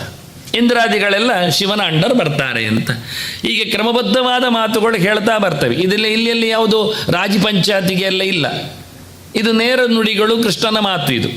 ಇದು 2-3 ಕಡೆಯಲ್ಲಿ ಬೇರೆ ಬೇರೆ ರೀತಿಯಿಂದ ಬಂದಿದೆ. ಇದಕ್ಕೆ ಬೇರೆ ಅರ್ಥ ಮಾಡಲಿಕ್ಕೆ ಆಗುವುದಿಲ್ಲ. ಇಲ್ಲಿ ಎಲ್ಲ ದೇವತೆಗಳು ಒಂದೇ ಆಗಿ ಬಿಟ್ಟಿದ್ದರೆ ರುದ್ರ ಇತರ ದೇವತೆಗಳು ರುದ್ರನಲ್ಲಿ ಆಶ್ರಯ ಪಡೆದಿದ್ದಾರೆ ಹೇಳುವುದರಲ್ಲಿ ಅರ್ಥ ಕಾಣುವುದಿಲ್ಲ. ರುದ್ರಂ ಸಮಾಶ್ರಿತಾ ದೇವಾಹ ಅಂತ ಹೇಳುವಂಥ ಬಹುವಚನ, ಆಶ್ರಿತ ಅಂತ ಪರಿಪೂರ್ಣವಾಗಿ ಅವರ ನಿಲುವು ಇರುವುದು ಅಧ್ಯಯನಕ್ಕಾಗಲಿ, ಅನುಗ್ರಹಕ್ಕಾಗಲಿ, ಅಂದರೆ ಜ್ಞಾನಕ್ಕಾಗಲಿ, ಆನಂದಕ್ಕಾಗಲಿ, ಸೌಖ್ಯಕ್ಕಾಗಲಿ, ಎಲ್ಲಕ್ಕೂ. ಆದ್ದರಿಂದ ಬ್ರಹ್ಮನೇ ರುದ್ರನು, ರುದ್ರನೇ ಇಂದ್ರನು, ಇಂದ್ರನೇ ಗಣಪತಿಯು ಎಲ್ಲ ಹೇಳಲಿಕ್ಕೆಲ್ಲ ಆಗುವುದಿಲ್ಲ. ಈ ಗೆರೆಗಳಿಗೆಲ್ಲ ಎಂಥದೋ ಒಂದು ಲಾಕ್ಷಣಿಕವಾದ ಅರ್ಥಗಳನ್ನು ಮಾಡಿ ಬಿಡಲಿಕ್ಕೂ ಆಗುವುದಿಲ್ಲ. ಇದು ಬ್ರಹ್ಮಾಂಡ. ಇವನು ಅರ್ಜುನ ನೋಡುವಾಗಲೂ ಪ್ರತ್ಯಕ್ಷವಾಗಿ ನೋಡ್ತಾನೆ. ಬ್ರಹ್ಮಾಂಡ ಮೀಶಂ ಕಮಲಾಸನಸ್ತಂ ಅಂತ. ನಾನು ದೇವರನ್ನು ಕಂಡೆ, ದೇವರ ತೆಕ್ಕೆಯಲ್ಲಿ ಬ್ರಹ್ಮನನ್ನು ನೋಡಿದೆ, ಬ್ರಹ್ಮನ ತೊಡೆಯಲ್ಲಿ ಕೂತು ಶಿವನನ್ನು ಕಂಡೆ ಅಂತಾನೆ. ಬ್ರಹ್ಮಾಣಂ ಈಶಂ ಕಮಲಾಸನಸ್ಥಂ, ಕಮಲಾಸನಸ್ಥಂ ಈಶಂ ಕಂಡೆ ಅಂತಾನೆ. ಈಗ ಇದೆಲ್ಲ ತಪ್ಪು ಹೇಳಲಿಕ್ಕೆ ಬರುವುದಿಲ್ಲ ಒಂದೇ ಆಗಿದ್ದರೆ. ಇಂಥದ್ದು ಅನೇಕ 100 ವಾಕ್ಯಗಳಿವೆ. ಎಲ್ಲಿಯೋ 1-2 ವಾಕ್ಯಗಳಿಗೋಸ್ಕರ ಎಲ್ಲ ಒಂದೇ ಹೇಳತಕ್ಕ ಮಾತುಗಳು ಬಂದರೂ ಇದನ್ನೆಲ್ಲ ಹೊಡೆದಾಕಲಿಕ್ಕೆ ಆಗುವುದಿಲ್ಲ. ಮತ್ತು ಇಂಥ ವಾಕ್ಯಗಳಿಗೆಲ್ಲ ಬಹಳ ಸುಂದರವಾದ ಅರ್ಥಗಳಿರ್ತವೆ. ಅವರೆಲ್ಲ ಒಂದೇ, ಶಿವನು ವಿಷ್ಣುವು, ಅವರಲ್ಲಿ ಯಾವುದೇ ರೀತಿಯಾದ ಭೇದ ಇಲ್ಲ. ಹೌದು, ಅವರಲ್ಲಿ ಯಾವುದೇ ರೀತಿಯಾದ ಭೇದ ಇಲ್ಲ. ಯಾವುದರಲ್ಲಿ? ವಿಷಯದಲ್ಲಿ, ಮತಿಯಲ್ಲಿ. ಇಬ್ಬರಲ್ಲಿ ಕಾಂಟ್ರವರ್ಸಗಳೆಲ್ಲ ಇಲ್ಲ. ಇಬ್ಬರು ಒಂದೇ ರೀತಿಯಾಗಿದ್ದಾರೆ ಅನುಗ್ರಹ ಮಾಡುವಲ್ಲಿ ಎಲ್ಲ ಅಂತ. ಹೀಗೆ ಮತ್ಯೈಕ್ಯ, ಸ್ಥಾನೈಕ್ಯ ಇಂಥ ವಿಷಯಗಳಲ್ಲೆಲ್ಲ ಏಕತ್ರವಾದ. ಇಲ್ಲದಿದ್ದರೆ ಮಗ ಹೇಳುವುದಿಲ್ಲಿಗೆ ನಾವು ಎಂಥ ವ್ಯಕ್ತಿಗಳನ್ನು ಕೇಳಿಕೊಂಡ್ರು ಒಂದೊಮ್ಮೆ ನಾವು. ಗಣಪತಿ ಅಂದಾಗ ಸಾಮಾನ್ಯ ವಿಷಯ ಇದು. ಗಣಪತಿ ಅಂದಾಗ ಶಿವನ ಮಗ ಅಂತ ಹೇಳುವುದು ಎಲ್ಲರೂ ಹೊರತು ಶಿವನೇ ಗಣಪತಿ ಅಂತ ಹೇಳಲಿಕ್ಕೆ ಹೋಗುವುದಿಲ್ಲ. ಹೇಳಿದರೆ ಯಾರಿಗೂ ಇಷ್ಟವೂ ಆಗುವುದಿಲ್ಲ. ಅದು ಬೇಡ, ನಾನು ಗಣಪತಿ ಪೂಜೆ ಇಲ್ಲಾದರೆ ಮೊದಲ ಪೂಜೆ ನಿನಗೆ ಗಣಪತಿ ಹೇಳಿದರೆ ಅದು ಎಲ್ಲರೂ ಒಂದೇ ಅಂತಂದ್ರೆ ಆಗುವುದು ಹೇಗೆ ಆಗುವುದು ಮೊದಲ ಪೂಜೆ ಅಂತ. ನಾನು ಗಣಪತಿ ಪೂಜೆ ಮಾಡಿಯೇ ಶಿವ ಪೂಜೆ ಮಾಡೋದು ಅಂತ ಹೇಳಿದವನಿಗೆ ಒಬ್ಬರೇ ಆಯ್ತಲ್ಲ ಪೂಜೆ, ಗಣಪತಿ ಶಿವ ಆದರೆ ಮುಗಿದೋಯ್ತಲ್ಲ. ಆದ್ದರಿಂದ ಇದೆಲ್ಲ ಬಾಯಲ್ಲಿ ಹೇಳಲಿಕ್ಕೆ ಸುಲಭ ಕಾಣ್ತದೆ, ಆದರೆ ಅದು ಅಧಿಕೃತವಾಗಿ ವ್ಯವಸ್ಥೆ ಆಗುವುದಿಲ್ಲ. ಇಂಥದ್ದೇ ಬ್ರಹ್ಮನ ಮಗ ಆಗಿರುವಾಗ ನಾಭಿಕಮಲದಲ್ಲಿ ಬಂದಾಗ ಕೊನೆಗೆ ಬಂದವನು ಯಾರು, ಇದ್ದವನು ಯಾರು ಅಂತ ಅದು 100 ವರ್ಷಗಳ ಕಾಲ ಇತಿಹಾಸಗಳಿವು. ಅದನ್ನು ಇಲ್ಲಿ ಅಜ ಈಶ ಪುರೂತ ಮುಖೈಗಿ ಅಂತ ಹೇಳುವಲ್ಲಿ ಇಷ್ಟು ತಾತ್ಪರ್ಯಗಳುಂಟು. ಅವರವರ ಸ್ಥಾನಮಾನದಲ್ಲಿ ಅವರವರು ಪೂಜೆ ಮಾಡುವ ಕ್ರಮ. ಮತ್ತು ನನಗೆ ಇನ್ನೊಂದು ಅರ್ಥ ಇದೆ ಇಲ್ಲಿ ವಿಶೇಷವಾಗಿ. ಅಜ ಅಂದರೆ ಅಕಾರಾದಿಗಳಿಂದ ಶುರು ಮಾಡುವ ಭಗವಂತನ ರೂಪ ವಿಶೇಷದಲ್ಲಿ ಅಜ ಅಂತ ಇರುತ್ತೆ. ಹಾಗೆ ಈಕಾರದಲ್ಲಿ ಈಶ ಇದ್ದಾನೆ, ಆದರೆ ಅಜ ಆನಂದ ಇಂದ್ರ ಈಶ ಅಂತ. ಇಂಥ ಭಗವಂತನ ವಿಶೇಷವಾದ ಶಾಸ್ತ್ರಹೂತ, ಪುರುಹೂತ ಅಂದರೆ ದೊಡ್ಡ ದೊಡ್ಡ ಗ್ರಂಥಗಳಲ್ಲಿ ಹೇಳಲ್ಪಟ್ಟ ಭಗವಂತನ ರೂಪ ವಿಶೇಷಗಳಿಂದ ಭಗವಂತನ ರೂಪಗಳು ಸುತ್ತುವರಿದಿರ್ತವೆ ಅಂತ. ಆಗ ಅದರಲ್ಲಿ ಭಗವಂತ ತನ್ನನ್ನು ತಾನು ಧ್ಯಾನ ಮಾಡಿದಾಗೆ, ಪೂಜೆ ಮಾಡಿದಾಗೆ, ಸುತ್ತುವರಿದಾಗೆ, ಕೈ ಮುಗಿದಾಗೆ ಎಲ್ಲ ನಾಟಕ ಮಾಡ್ತಾನೆ.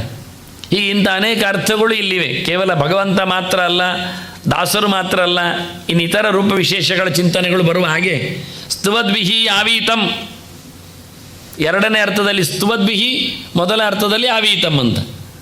ಪುರುಹುತಮಗಿ ಆವೀತಂ. ಆನಂತರ ಜೀವರಾಶಿಗಳಾಗಿದ್ದರೆ ಬ್ರಹ್ಮೇಶಂ ಪುರುಹುತರು, ಅವರಿಂದ ಸ್ತುವದ್ಭಿಹಿ.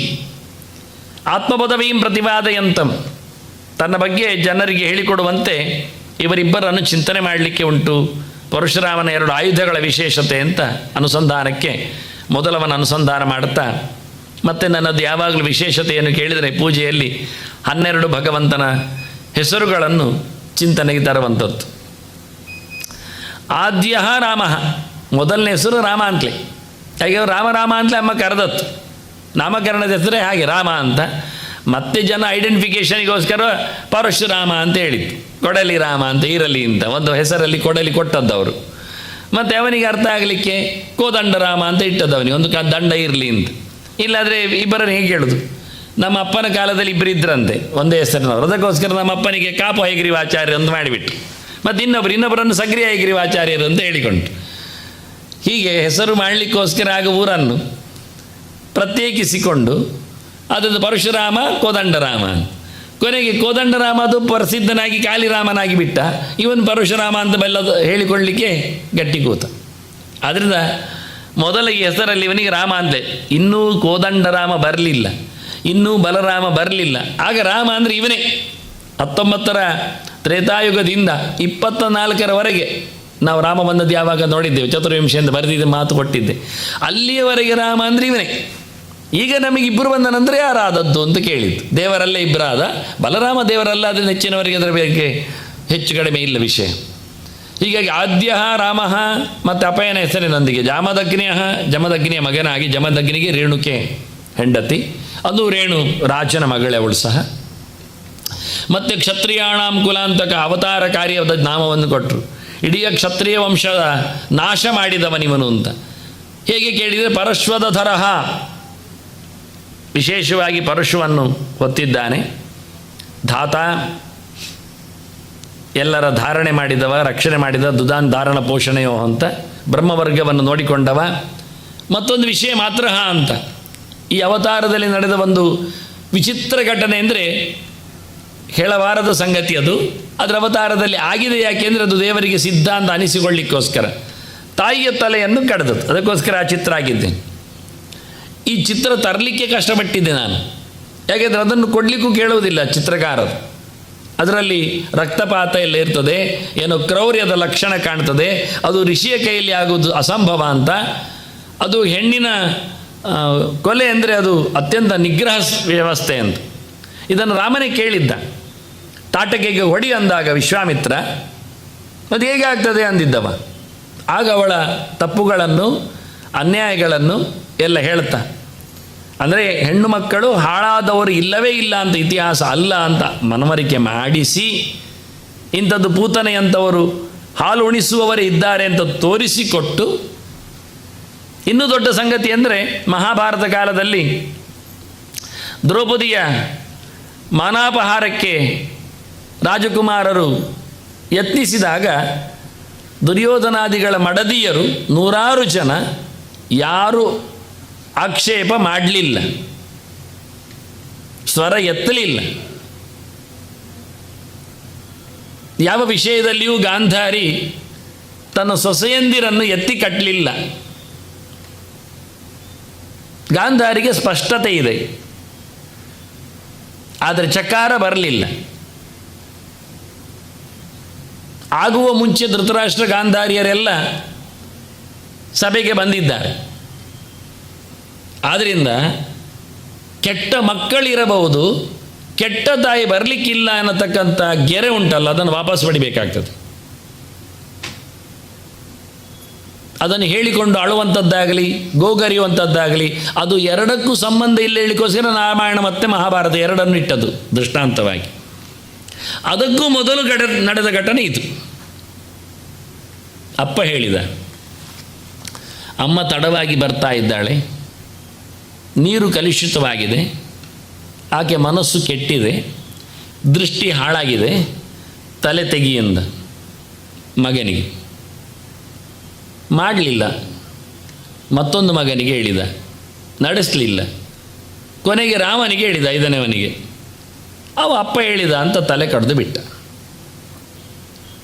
ಮತ್ತು ಅವನದು ಮಾತ್ರ ಅಲ್ಲ, ನನ್ನ ಹೆಸರು ಮಾತಾಡದ ಕೇಳದ, ನಿನ್ನ ಅಣ್ಣಂದಿರದು ತಲೆ ತೆಗಿ ಅಂದ. ತೆಗೆದ. ಅಪ್ಪ ಕೇಳ್ತಾನೆ ರಾಮನ ಹತ್ರ, ಭಾರಿ ಒಳ್ಳೆ ಮಗ ನೀ ಮಾಡಿದೆ ಹೇಳಿತ್ತು, ಏನಾಗಬೇಕು ಹೇಳು. ಅವರೆಲ್ಲ ಬದುಕಲಿ ಅಂದ. ಬದುಕಿದ್ರು. ಅಂದರೆ ತನ್ನ ಅಪ್ಪನ ಯೋಗ್ಯತೆ ಶಕ್ತಿ ಮಗನಿಗೆ ಗೊತ್ತಿತ್ತು, ಅದನ್ನು ತೋರಿಸ್ಲಿಕ್ಕೋಸ್ಕರ ಆಗಲಿ ಅಂದ. ಬಹಳ ದೊಡ್ಡ ಇತಿಹಾಸ ಇದು. ಚಿರಕಾರಿ ಮತ್ತು ಶೀಘ್ರಕಾರಿ ಅಂತ ಇಬ್ಬರ ಕಥೆ ಇದೆ, ಬಹಳ ದೊಡ್ಡ ವಿಷಯ ಅದು. ಗೌತಮರು ಅದರಲ್ಲಿ ಮೊದಲು ಬಂದವರು. ಗೌತಮರ ಮಗನ ಹತ್ರ ಹೇಳಿದ, ನಿನ್ನಮ್ಮ ಹಾಳಾಗಿದ್ದಾಳೆ, ಕಡ್ದಾಕು ಅಂದ. ಸಿಟ್ಟಿನಲ್ಲಿ ಹೋಗಿಬಿಟ್ಟ ಗೌತಮ. ಬಹಳ ಸಮಯ ಆಯಿತು. ಗೌತಮರು ಹೋದಾಗ ಯೋಚನೆ ಮಾಡಿದರು, ನಾನು ಗಡಿಬಿಡಿ ಮಾಡಿದೆ, ಆದರೆ ನನ್ನ ಮಗ ಅವ ಚಿರಕಾರಿ ಇದ್ದಾನೆ, ಎಲ್ಲ ತಡ ಮಾಡು. ಆದ್ದರಿಂದ ಇವತ್ತು ಚಿರಕಾರಿ ತಡ ಮಾಡಿದರೆ ಉಂಟಲ್ಲ, ನನಗೆ ತುಂಬ ಇಷ್ಟ ಆಗ್ತದವ ಅಂತ ಹೇಳಿ ಹಿಂದೆ ಬರ್ತಾ ಇದ್ದಾನೆ. ಇವ ಮಗ ಅಪ್ಪ ಹೇಳಿದ್ದಾನೆ ಕಡಿಬೇಕು ಅಂತ ಅಮ್ಮನನ್ನು. ನಾನು ಹೇಗೆ ಕಡೀಲಿ? ಅಪ್ಪನ ಮಾತು ಬಿಟ್ಟರೆ ತಪ್ಪಾಗ್ತದೆ.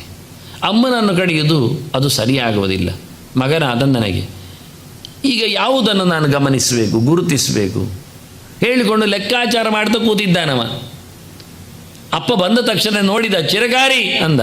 ಅಪ್ಪ ಅಂತ ನಮಸ್ಕಾರ ಮಾಡಿ, ತಪ್ಪಾಯ್ತಪ್ಪ, ನಾನು ನಿನ್ನ ಮಾತನ್ನು ನಡೆಸಿಕೊಡಲಿಲ್ಲ, ಒಳ್ಳೆಯದಾಯಿತು ಅಂದ. ನೀನು ಚಿರಕಾರಿ ಆದದ್ದು ಒಳ್ಳೆಯದಾಗಿದೆ ಅಂದ.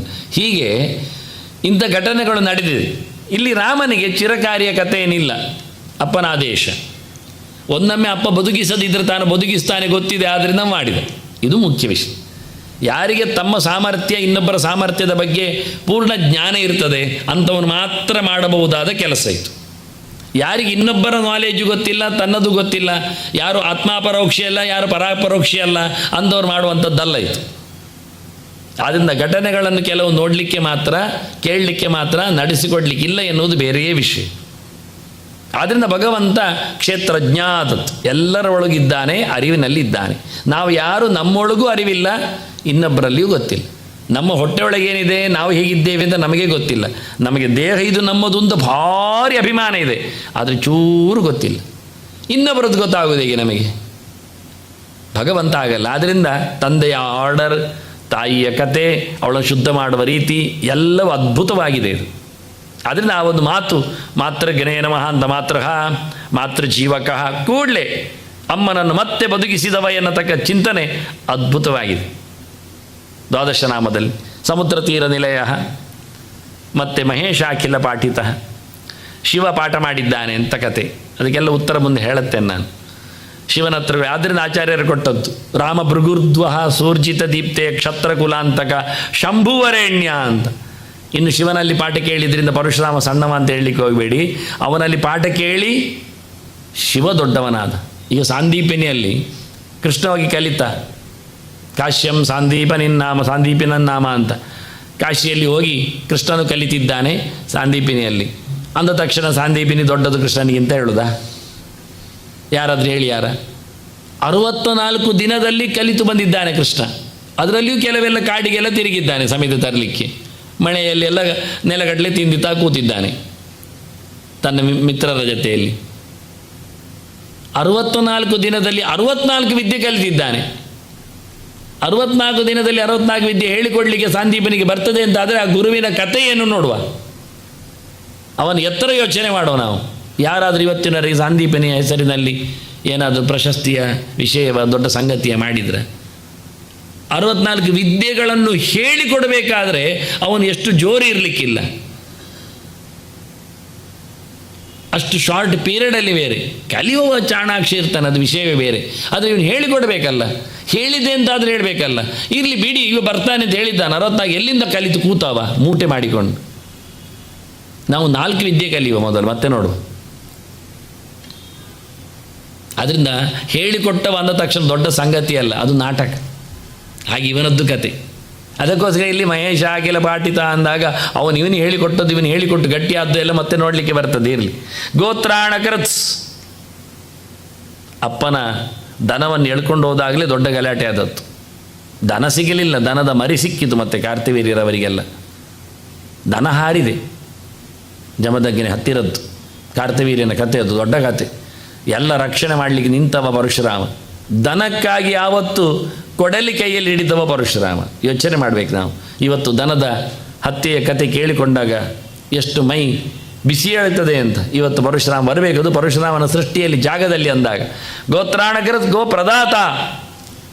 ಮತ್ತು ದನ ಕೊಟ್ಟವ ಅಲ್ಲ, ನೆಲ ಕೊಟ್ಟವ. ಗೋ ಅಂದರೆ ನೆಲಕ್ಕೆ ಹೆಸರುಂಟು. ಆದ್ದರಿಂದ ಇಡೀ ಭೂಮಿಯನ್ನೇ ದಾನ ಮಾಡಿದ್ದಾನೆ. ಅರಸರನ್ನೆಲ್ಲ ಮುಗಿಸಿದ, ಎಲ್ಲ ರಾಜ್ಯಗಳನ್ನು ತನ್ನದಾಗಿಸಿಕೊಂಡ, ತನ್ನ ಮೂಲಪುರುಷನಿಗೆ ಕಶ್ಯಪನಿಗೆ ದಾನ ಮಾಡಿದ. ಈ ನೆಲಕ್ಕೆ ಕಾಶ್ಯಪಿಯಿಂದ ಹೆಸರಾಯಿತು, ಕಶ್ಯಪನ ಮಗಳು ಒಂದು ಹೆಸರಾಯಿತು ದಾನ ಕೊಟ್ಟದ್ದರಿಂದ. ವಿಪ್ರ ಕ್ಷತ್ರಿಯ ಕರ್ಮಕೃತ್, ಇವನಿಗಿದು ಹೆಗ್ಗಳಿಕೆ. ಒಬ್ಬ ಬ್ರಾಹ್ಮಣನಾಗಿ ಲೋಕ ರಕ್ಷಣೆಗೋಸ್ಕರ ಕ್ಷಾತ್ರ ತೇಜಸ್ಸಿನಲ್ಲಿ ಬದುಕಬೇಕಾಯಿತು, ಹೋರಾಡಬೇಕಾಯಿತು, ಆಯುಧ ಹಿಡಿಯಬೇಕಾಯಿತು. ಯಾಕೆ? ವಿಪ್ರಾರ್ಥಂ. ಇಲ್ಲಿ ಹದಿನೊಂದು ಅರ್ಥ. ವಿಪ್ರ ಕ್ಷತ್ರಿಯ ಕರ್ಮದ ವಿಪ್ರ ಕೆಲಸ ಮಾಡಿದ್ದ ಅಂತ ಅರ್ಥ ಅಲ್ಲ. ಬ್ರಾಹ್ಮಣನಾಗಿ ಕ್ಷತ್ರಿಯನಾದ ಅಲ್ಲ, ಬ್ರಾಹ್ಮಣರಿಗಾಗಿ ಕ್ಷತ್ರಿಯನಾದ ಅಂತ. ದೇವರು ಯಾನೇ ಆದರೆ ನಮಗೆ. ಆದ್ದರಿಂದ ಯಾರು ಜಗತ್ತಿಗೆ ಜ್ಞಾನದ ಬೀಜವನ್ನು ಬಿತ್ತುತ್ತಾರೋ ಅವರು ವಿಪ್ರರು. ಯಾರು ವೇದವನ್ನು ಪೂರ್ಣ ಮಾಡ್ತಾರೋ ಅವರು ವಿಪ್ರರು. ವೇದ ಪೂರ್ಣಾತ್ ವಿಪ್ರಹ ಅಂತ, ವೇದ ಪ್ರವಚನಾತ್ ವಿಪ್ರಹ ಅಂತ ಲೆಕ್ಕ. ನಿಜವಾಗಿ ಎಲ್ಲಿ ವೇದ ಹೇಳ್ತಾರೆ ಅವರು? ವೇದವನ್ನು ಉರುಳೊಡೆದಿರ್ತಾರೆ, ಶಬ್ದ ಮಾತ್ರ ಹೇಳ್ತಾರೆ. ಆದ್ದರಿಂದ ವೇದದ ಅರ್ಥವನ್ನು ಯಾರು ತಿಳಿಸ್ತಾರೆ ಅವನು ವಿಪ್ರನಾಗೋದು ನಿಜವಾಗಿ. ಬ್ರಾಹ್ಮಣ ಅಂದರೂ ಅದುವೇ ಅರ್ಥ. ಬ್ರಹ್ಮ ಅಂದರೆ ವೇದ ಅಲ್ವಾ? ವೇದವನ್ನು ಅಣಗತ ಒಂದು ತಿಳಿಸುವವನು ಅಂತ. ಆಣಯತೀಶ ಇನ್ನೊಬ್ಬರಿಗೆ ತಿಳಿಸ್ತಾನೆ ಅಂತ. ಅದಲ್ಲಾದರೆ ಆಗುವುದು ಹೇಗೆ? ಅದರ ಅಂತಹ ಜ್ಞಾನಿಗಳ ಬದುಕಿಗಾಗಿ ತಾನು ಕ್ಷತ್ರಿಯನಾಗಿ ಮೆರೆದ ಅಂತ. ದ್ವಾದಶೈತಾನಿ ನಾಮಾನಿ ತ್ರಿಸಂಧ್ಯಂ ಯಪ್ಪಟೇನ್ನರಃ ನ ಅಪಮೃತ್ಯು ನ ದಾರಿದ್ರ್ಯಂ ನ ಚ ವಂಶಕ್ಷಯ. ಅಂಥವರಿಗೆ ಯಾವುದೇ ರೀತಿಯಾದಂತಹ ಹಾನಿಗಳು ಇಲ್ಲ ಅಂತ ಬಹಳ ಚಂದವಾಗಿ 12 ನಾಮಗಳ ಪೂಜೆಗಳಿಗೋಸ್ಕರ ಪತ್ರ ಪೂಜೆಗೆ, ಪುಷ್ಪ ಪೂಜೆಗೆ ಎಲ್ಲಕ್ಕೂ ಅದು ಆಗ್ತದೆ ಅಂತ ಹೇಳಿಕೊಂಡು ನಾನು ದ್ವಾದಶ ನಾಮವನ್ನು ಕೊಡೋದು. ಅದೇ ನಾಮದಿಂದ ಪತ್ರ ಪೂಜಾಂಕರಿಷ್ಯೆ, ಪುಷ್ಪ ಪೂಜಾಂಕರಿಷ್ಯೆ ಎಲ್ಲ ಮಾಡಲಿಕ್ಕೆ ಬರ್ತದೆ. ಉಪಚಾರಗಳನ್ನು ಕೊಡಲಿಕ್ಕೆ ಬರ್ತದೆ. ವಸ್ತ್ರದಿಂದ ಹಿಡಿದು ಎಲ್ಲ ಉಪಚಾರಗಳನ್ನು ಕೊಡುವಲ್ಲಿ ಅದು ಸಮರ್ಥವಾಗ್ತದೆ. ಈಗ ಅಂಗಪೂಜೆ ಇದು ನನ್ನದು ಸ್ಪೆಷಲ್. ಯಾವಾಗಲೂ ಇದೆಲ್ಲ ನಂದು ಕ್ರಿಯೇಟೆಡ್ ಎಲ್ಲ ಅಲ್ಲ, ಇದೆಲ್ಲ ಪುರಾಣಗಳಲ್ಲಿರುವಂಥದ್ದನ್ನೇ ತಂದು ಕೊಡುವ ರೀತಿ. ನಾನು ಜಾಮದಗ್ನ್ಯಾಯ ನಮಃ ಪಾದವು ಪೂಜ್ಯಾಮಿ. ನಾನು ಓದಿ ಹೇಳೋದು ಯಾಕೆಂದರೆ ನಾಳೆ ಅದನ್ನು ಓದಿಕೊಂಡವರು ಮಾಡ್ತಾರೆ. ಕೆಲವರಿಗೆ ಅಕ್ಷರ ಓದಲಿಕ್ಕೆ ಬರುತ್ತೆ, ಅದರಿಂದ ಅಡಿವತ್ತೆ ಅಂತ ಹೇಳೋದು ಅಂತ ಹೇಳಿ ತಪ್ಪು ಹೇಳ್ತಾರೆ. ಅದಕ್ಕೋಸ್ಕರ ಕೆಲವೊಮ್ಮೆ ಹೇಳೋದು. ಸರ್ವಧಾರಿಣೇ ನಮಃ ಉದರಂ ಪೂಜ್ಯಾಮಿ, ಮಧುಸೂದನಾಯ ನಮಃ ಕಟಿಂ ಪೂಜ್ಯಾಮಿ, ಶ್ರೀವತ್ಸಧಾರಿಣೇ ನಮಃ ಊರು ಪೂಜ್ಯಾಮಿ. ನೋಡಿ, ಶ್ರೀವತ್ಸಧಾರಿಣೇ ನಮಃ ಎನ್ನುವುದು ಅವನ ಅಸಾಧಾರಣ ನಾಮ. ಅದು ದೇವರಿಗೆ ಮಾತ್ರ ಇರುವಂಥದ್ದು, ಭಗವಂತನಿಗೆ ಮಾತ್ರ ಇರತಕ್ಕಂಥ ಲಕ್ಷಣ ಶ್ರೀವತ್ಸ ಲಕ್ಷಣ. ಅಂದರೆ ಮಹಾಲಕ್ಷ್ಮಿ ಎದೆಯಲ್ಲಿ ಕೂತಂತಹ ಒಂದು ಚಿಹ್ನೆ. ಅದು ಬಲರಾಮನಿಗೆ ಎಲ್ಲ ಇಲ್ಲ, ಆವೇಶ ರೂಪಗಳಿಗೆ ಇಲ್ಲ, ಆವೇಶ ರೂಪಗಳಿಗೆ ಬರುವುದಿಲ್ಲ. ಶುದ್ಧ ರೂಪಕ್ಕೆ ಮಾತ್ರ, ಜೀವರೂಪಕ್ಕೆ ಬರುವುದಿಲ್ಲ. ಆದರೆ ಅದನ್ನು ಇದೆಲ್ಲ ಗಮನಿಕೆ. ವಾಸ್ತವವಾಗಿ ಎಲ್ಲೇ ಒಂದು ಕಡೆಯಲ್ಲಿ ಅದನ್ನು ತೋರಿಸಿ ಹೋಗ್ತಾರೆ. ಕ್ಷತ್ರಾಂತಕಾಯ ನಮಃ ಭುಜೌ ಪೂಜ್ಯಾಮಿ. ಸಂಬಂಧಪಟ್ಟಂತೆ ಹೇಳುವ ಕ್ರಮಗಳು ಕೆಲವೆಲ್ಲದು. ಶಿತಿಕಂಠಾಯ ನಮಃ ಕೂರ್ಚಕಂ ಪೂಜ್ಯಾಮಿ, ರಾಮಾಯ ನಮಃ ಶಂಖಂ ಪೂಜ್ಯಾಮಿ, ರಾಮಾಯ ನಮಃ ಚಕ್ರಂ ಪೂಜ್ಯಾಮಿ, ಬ್ರಹ್ಮಾಂಡಧಾರಿಣೇ ನಮಃ ಶಿರಃ ಪೂಜ್ಯಾಮಿ. ಮತ್ತು ನನ್ನ ಪೂಜೆಯಲ್ಲಿ ಯಾವತ್ತಿರತಕ್ಕ ಇನ್ನೊಂದು ಲಕ್ಷಣ ಅರ್ಘ್ಯ ಕೊಡೋದು. ಎಲ್ಲ ಜಯಂತಿಗಳಲ್ಲಿಯೂ ದೇವರಿಗೆ ಅರ್ಘ್ಯ ಕೊಡುವಲ್ಲಿ ನಾವೇನು ಖರ್ಚು ವೆಚ್ಚಗಳನ್ನು ಮಾಡಬೇಕಾಗಿಲ್ಲ. ಮತ್ತು ಅದು ಬೆಳ್ಳಿಯ ಪಾತ್ರೆಯಲ್ಲೇ ಕೊಡಬೇಕು ಅಂತ ಇರುವುದರಿಂದ ನಾನು ಅದನ್ನು ಹಾಕಿರ್ತೇನೆ. ಇನ್ನು ಅದಕ್ಕೊಂದು ಖರ್ಚು ಮಾಡಬೇಕಂತ ಯೋಚನೆ ಮಾಡಬೇಡಿ ದೇವರಿಗೆ ಕೊಡುವಾಗ. ಹಾಗಾಗಿ ಮತ್ತು ನನಗೆ ಇಷ್ಟೆಲ್ಲ ಹೇಳುವಾಗ ಮೈತೋಷ ಕಳೆದ ಬಾರಿ ಹೇಳಿದ್ದ, ಶಂಖಕ್ಕೆ ಅವನೇನಾದರೂ ಕಟ್ಟಿ ಅಂತ. ಆಗ ಉತ್ತರ ಕೊಟ್ಟೆ, ಕಟ್ಟಬೇಕು ಬೇಡವೋ ಅಂತ ನಾನು ಹೇಳಬೇಕು ಅಂತ ಎಲ್ಲ ಹೇಳುವುದಿಲ್ಲ ಅಂತಲೂ ಹೇಳಿದ್ದೆ. ವಾಸ್ತವವಾಗಿ ಇವತ್ತು ನಮ್ಮ ಶಂಖಗಳು ಹೀಗೆ ಇಲ್ಲ. ಪೂಜೆ ಹತ್ತಿರಕ್ಕೆ ಬಂದಾಗ ಗಮನಿಸಿ ಅದರ ಚಿತ್ರ, ನಾನು ಹಾಕಿದ ಶಂಖದ ಚಿತ್ರ. ಅದರಲ್ಲಿ ಕ್ರಮಬದ್ಧವಾಗಿ ಗೆರೆಗಳು ಒಳಗೆ, ಬದಿಗಳು ಎಲ್ಲ ಇವೆ. ಇವತ್ತು ನೀವು ಅದಕ್ಕೆ ಬೆಳ್ಳಿ ಕಟ್ಟಿಸಲಿಕ್ಕೆ ಕೊಟ್ಟರೆ, ಬಂಗಾರ ಚೆಂದ ಮಾಡಲಿಕ್ಕೆ ಚಲೋ ಮಾಡಲಿಕ್ಕೆ ಕೊಟ್ಟರೆ, ಅವರು ಅದನ್ನೆಲ್ಲ ಕತ್ತರಿಸಿ ಅದನ್ನು ಹಿಡಿಸಿ ಅಂಟು ಮಾಡಿಸಿ ಬಿಸಿ ಮಾಡಿ ನಮ್ಮ ಕೈ ಕೊಡ್ತಾರೆ. ಅದು ಒಡಕು ಶಂಖ ಆಗ್ತದೆ, ಆಗ ಭಿನ್ನ ಆಗ್ತದೆ. ಅದರಲ್ಲಿ ನೀರು ಜಾಸ್ತಿ ಹಿಡಿಯುವಂತೆ ಮಾಡ್ತಾರೆ ಅವರು, ಕೆತ್ತಿಯಲ್ಲ. ಅದು ನಿಲ್ಲುವುದಿಲ್ಲ. ಆದರೆ ಹಾಕಿದ ಬೆಳ್ಳಿ ಕಟ್ಟ ಎಲ್ಲ ನಿಲ್ಲುವುದಿಲ್ಲ. ತುದಿಗೆ ಮಾತ್ರ ಹಾಕಬಹುದು, ಸಿಕ್ಕಿಸುವ ಹಾಗೆ, ಟೊಪ್ಪಿ ಹಾಕಿದ ಹಾಗೆ, ಕಿರೀಟ ಸಿಕ್ಕಿಸಿದ ಹಾಗೆ ಹಾಕಿದರೆ ತೊಂದರೆ. ಅದು ರಿಮೂವೇಬಲ್ ಇರ್ತದೆ. ಅಭಿಷೇಕ ಆಗುವಾಗ 3-4 ಸರ್ತಿ ಕೆಳಗೆ ಬೀಳ್ತದೆ, ಸಿಕ್ಕಿಸಬೇಕಾಗ್ತದೆ, ಅದು ಸಮಸ್ಯೆ. ಹಾಗಾಗಿ ಅದನ್ನು ಮತ್ತೆ ಅಂಟಿಸ್ತಾರೆ. ಅಂಟಿಸುವುದು ಕೆಲವು ಅಂಟುಗಳಿರ್ತವೆ. ಇವತ್ತು ಭಾರಿ ಜೋರು ಅಂಟುಗಳಿವೆ, ಹಿಂದೆಲ್ಲ ಅರಗು ಇದ್ದದ್ದು. ಅರಗು ಗಟ್ಟಿ ಕೂತ್ಕೊಳ್ಳೋದಿಲ್ಲ, ಆಗ ಬಿಸಿ ಮಾಡಬೇಕಾಗ್ತದೆ. ಬಿಸಿ ಮಾಡುವಾಗ ಶಂಖಕ್ಕೆ ಪೆಟ್ಟು ಬೀಳ್ತದೆ. ಅಂದರೆ ಏನಾದರೂ ಅದು ಎಲುಬು, ಅದು ಒಂದು ರೀತಿಯಿಂದ ಬರ್ನ್ ಆಗ್ತದೆ. ಹಾಗಾಗಿ ಅದು ಆಗಬಾರ್ದೇನೋ ನೆಲೆಯಲ್ಲಿ ನಾನು ಅದಕ್ಕೇನು ವೇಷ ಹಾಕಲಿಲ್ಲ. ವೇಷ ಹಾಕದೇ ಇರುವುದರಿಂದ ಏನು ದೊಡ್ಡ ತಪ್ಪಿಲ್ಲ, ವೇಷ ಹಾಕುವುದರಿಂದ ಅದೇನು ದೊಡ್ಡ ತಪ್ಪಾಗುವುದು ಅಲ್ಲ. ಅದನ್ನು ನೋಡಿಕೊಳ್ಳಿ. ಅದರ ವಸ್ತುಗಳು ಹಾಳಾಗದಂತೆ ಮಾಡುವ ವ್ಯವಸ್ಥೆ ಬೇಕು, ಆದರೆ ಅದು ವಿಷಯವೇ ಬೇರೆ ವಾಸ್ತವವಾಗಿ. ಆದರೂ ಅವ ಹೇಳಿದ ಚಿತ್ರವನ್ನು ಕೊಟ್ಟ ಬಳಿಕ ಅದನ್ನು ಗಮನಿಸ್ತಾರೆ ಜನ ಅಂತ. ಸಾಮಾನ್ಯ ಜನರಿಗೆ ಸಿಗುವ ಶಂಕ ಇದು ಅಂತ ನಾನು ಕೊಡುವುದು, ಎಲ್ಲರೂ ಅದನ್ನು ಉಪಯೋಗಕ್ಕೆ ತರಬಹುದು ಅಂತ. ಇನ್ನು ಬಂಗಾರ ಹಾಕುವುದು, ಅದರಲ್ಲಿ ನವರತ್ನಗಳು ಜಾಲರಿ ಹಾಕುವುದು, ಬೆಳ್ಳಿ ಕಟ್ಟಿಸುವುದು ಅಂದಾಗ ಜನರಿಗೆ ಅದು ಕಾಸ್ಟ್ಲಿ ಅನಿಸಿ ಅರ್ಗೆ ಕೊಡುವುದನ್ನೇ ಬಿಟ್ಟು ಹೋಗ್ತಾರೆ. ಮತ್ತು ಅದರ ಬದಲಿಗೆ ಅರ್ಘ್ಯವನ್ನು ಎಲ್ಲರೂ ಕೊಡಲಿ. ಯಾಕೆಂದರೆ ಎಲ್ಲರಿಗೂ ಮುಟ್ಟುವ ಅಧಿಕಾರ ಉಂಟು ಶಂಖವನ್ನು. ಮನೆ ಮಂದಿ ಎಲ್ಲರೂ, ಉಪನೀತರು, ಅನುಪನೀತರು, ಸಂಸ್ಕಾರ ಆದವರು, ಆಗದಿದ್ದವರು, ಸ್ತ್ರೀಯರು, ಬಾಲರು, ವೃದ್ಧರು ಎಲ್ಲರೂ ಸಹ ಆವತ್ತಿನ ದಿನ ಬಂದು ಜಮದಗ್ನಿ ಸುತೋ ವೀರ ಕ್ಷತ್ರಿಯಾಂತಕರ ಪ್ರಭೋ ಗೃಹಾಣಾರ್ಘ್ಯಂ ಮಯಾ ದತ್ತಂ ಕೃಪಯಾ ಪರಮೇಶ್ವರ ತ್ರಿಸಪ್ತಕೃತ್ವ ಕ್ಷತ್ರಾಣಾಂ ನಿಹಂತ್ರೆ 3-7 ಬಾರಿ ಅಂದರೆ 21 ಅಂತ ಅರ್ಥ. ನೋಡಿ, ಗುಣಿಸು ಕಥೆಯನ್ನೆಲ್ಲ ಸಂಸ್ಕೃತ ಎಷ್ಟು ಚೆನ್ನಾಗಿ ಹೇಳ್ತದೆ ನೋಡಿ. ತ್ರಿಸಪ್ತಕೃತ್ವ ಕುಪಿತಃ ನಿಕ್ಷತ್ರಾಮಕರೋನ್ ಮಹೀಮ್ ಅಂತ ಕ್ರಮಬದ್ಧವಾಗಿ ತ್ರಿಸಪ್ತ 3 21 ಬಾರಿ ಅಂತ. ಅದರಿಂದ ವೇದದಲ್ಲಿ ಪುರಾಣಗಳಲ್ಲಿ ಎಲ್ಲ ಗುಣಿಸು ಗುಣಾಕಾರ ಎಲ್ಲ ಇತ್ತ. ಲೆಕ್ಕ ಎಲ್ಲ ನಾವು ಶುರು ಮಾಡಿದ್ದು ವ್ಯವಹಾರ ಬಂದ ನಂತರ, ದುಡ್ಡು ಎನ್ನುವುದು ಬಂದಾಗ ಅಂತ ಹೇಳಲಿಕ್ಕೆ ಹೋಗಬೇಡಿ. ಎಲ್ಲ ವಸ್ತುಗಳಲ್ಲಿಯೂ ಲೆಕ್ಕ ಮಾಡಲಿಕ್ಕೆ ಬರ್ತಿತ್ತು ಅವರಿಗೆ. ನಿಹಂತ್ರೆ ತಿಗ್ಮಚೇದಸೆ ನಮಸ್ತುಭ್ಯಂ ಭಗವತೆ ಪರಶ್ವದ ವಿಧಾರಣೆ. ಪಾದ್ಮ ಸಂಹಿತೆ ಹೇಳಿದರೆ ಪೂಜೆಯ ಪ್ರಕಾರಗಳೆಲ್ಲ ಹೆಚ್ಚಿರುವಂಥದ್ದು ಪ್ರಾದ್ಮ ಸಂಹಿತೆ, ಶ್ರೀಕೃಷ್ಣ ಸಂಹಿತೆ, ಈಶ್ವರ ಸಂಹಿತೆ, ಬೃಹತ್ ಬ್ರಹ್ಮ ಸಂಹಿತೆ, ಇಂಥ ಕಡೆಗಳಲ್ಲೆಲ್ಲ ಹೆಚ್ಚು ಪೂಜೆಯ ವಿಷಯಗಳು ಬರ್ತವೆ. ಹಾಗಾಗಿ ಅಲ್ಲಿಂದ ಕೆಲವು ಮಾತುಗಳನ್ನು ಪ್ರಬುದ್ಧವಾಗಿರುವುದನ್ನು ಸಾಲಾಸಗಟಾಗಿರುವುದಕ್ಕೋಸ್ಕರ ನಾನು ಒಂದೇ ಕಡೆಯಿಂದ ಎತ್ತಿಕೊಂಡಿದ್ದೇನೆ. ಸುಲಭ ಅರ್ಥ ಬರುವಂಥದ್ದು ಮತ್ತು ಅರ್ಥ ಆಗುವಂಥದ್ದು ಶಬ್ದಗಳಲ್ಲಿ. ರಾಮನನ್ನು ಸ್ತುತಿಸುವ ಬಗೆ ಅದು ಕೆಲವು ಸ್ಕಂದ ಪುರಾಣದ ಮಾತು. ಹೇ ರಾಮ ಜಗತಾಮೀಶ ಜಾಮದಗ್ನಿ ಮಹಾಪ್ರಭು ದುಷ್ಟ ಕ್ಷತ್ರಿಯ ಸಂಹಾರ. ಕ್ಷತ್ರಿಯರನ್ನು ಸಂಹಾರ ಮಾಡಿದರೆ ತಪ್ಪಾಗುತ್ತೆ, ಆಡಳಿತ ಮಂಡಳಿ ಮೇಲೆ ವಿರೋಧ ಬರ್ತದೆ, ಒಂದು ಜಾತಿ ಹೊಡೆಯುವುದು ಅಂದರೆ ಏನು ಸಮ ಅಂತ ಕೇಳಿದರೆ ಅದಕ್ಕೆ ದುಷ್ಟ ಅಂತ ಶಬ್ದ ಆಗಿತ್ತು. ದುರ್ಯೋಧನಾದಿಗಳನ್ನು ಸಾಯಿಸಿದ್ದು ಅಂದಾಗ ಅವರ ದೌರ್ಜನ್ಯಕ್ಕೆ ಕೃಷ್ಣ ಮೊದಲೇ ಹೇಳ್ತಾನೆ, ಯದಾ ಹಿ ಧರ್ಮಸ್ಯ ಗ್ಲಾನಿರ್ಭವತಿ ಅಂತಾನೆ. ಧರ್ಮ ತಪ್ಪಿದಾಗ ನಾನು ಬರ್ತೇನೆ, ಸರಿ ಮಾಡಲಿಕ್ಕೆ ನೋಡುತ್ತೇನೆ, ಆದರೆ ಅವರು ಸರಿ ಆಗದಿದ್ದರೆ ಅವರನ್ನು ಹೊಡಿಬೇಕಾಗ್ತದೆ ಅಂತ. ಆದ್ದರಿಂದ ಪಾಂಡವಾನ ಮಿತಾರ್ಥಾಯ ಕೌರವಾನ ವಿನಾಶಾಯ ಎನ್ನುವುದು ಸತ್ಯವೇ. ಬುದ್ಧಿ ಹೇಳಿದೆ, ಕೇಳಲಿಲ್ಲ ಅವರು. ಅರ್ಧ ರಾಜ್ಯ ಎಲ್ಲಾದರೂ ತಿಂದುಕೋ ನೀನು ಪರವಾಗಿಲ್ಲ ಅಂತೇಳಿ ನಾನು ದ್ಯೂತವನ್ನು ಒಪ್ಪಿ 5 ಗ್ರಾಮದ ಬಗ್ಗೆಯೂ ಮಾತಾಡಿದ್ದೆ, ಒಪ್ಪಲಿಲ್ಲ ಅಂತ. ಆದ್ದರಿಂದ ದುಷ್ಟರನ್ನು ಮುಗಿಸದೆ ನಮಗೆ ದೌರ್ಜನ್ಯ ಉಳಿಯಲಿಲ್ಲ ಆದಾಗ ನಾನು ತೆಗೆದದ್ದು ಅಂತ ತಾನೇ ಯಾರಿಂದೋ ಮಾಡಿಸಿದ, ನೀನೇ ಮಾಡಲಿಲ್ಲ ಅಂದವನು ಹೇಳ್ತಾನೆ. ವಿದುರ ಕೇಳ್ತಾನೆ, ಒಪ್ಪದವರ ಹತ್ರ ಬರಬೇಡ ಅಂತ. ನಾಳೆ ಜನ ಹೇಳುತ್ತಾರೆ ನಮಾಂ ಬ್ರೂಯು ಅಧರ್ಮಿಷ್ಟಾಹ, ಕೆಟ್ಟವರು ಮತ್ತೆ ನಾಳೆ ಹೇಳಬಾರ್ದು. ಕೃಷ್ಣ ಟ್ರೈ ಮಾಡಿದರೆ ಯುದ್ಧ ನಿಲ್ತಿತ್ತು ಅಂತ ಹೇಳೋದು ಬೇಡ, ಅದಕ್ಕೆ ನಾನೇ ಹೋಗಿ ದಮ್ಮಯ್ಯ ಧಕ್ಕೆ ಹಾಕಿ ಬಂದಿದ್ದೇನೆ ಅಂತ. ನಾವು ಇಷ್ಟು ಸ್ಪಷ್ಟ ಇರುವಾಗ ಎಷ್ಟೋ ಜನ ಕೇಳುವುದುಂಟು, ಕಡಿಯುವುದು ಬೇಡಿತ್ತು, ಬೋಧ ಹೇಳಿದರೆ ಆಗ್ತಿತ್ತು ಅಂತ.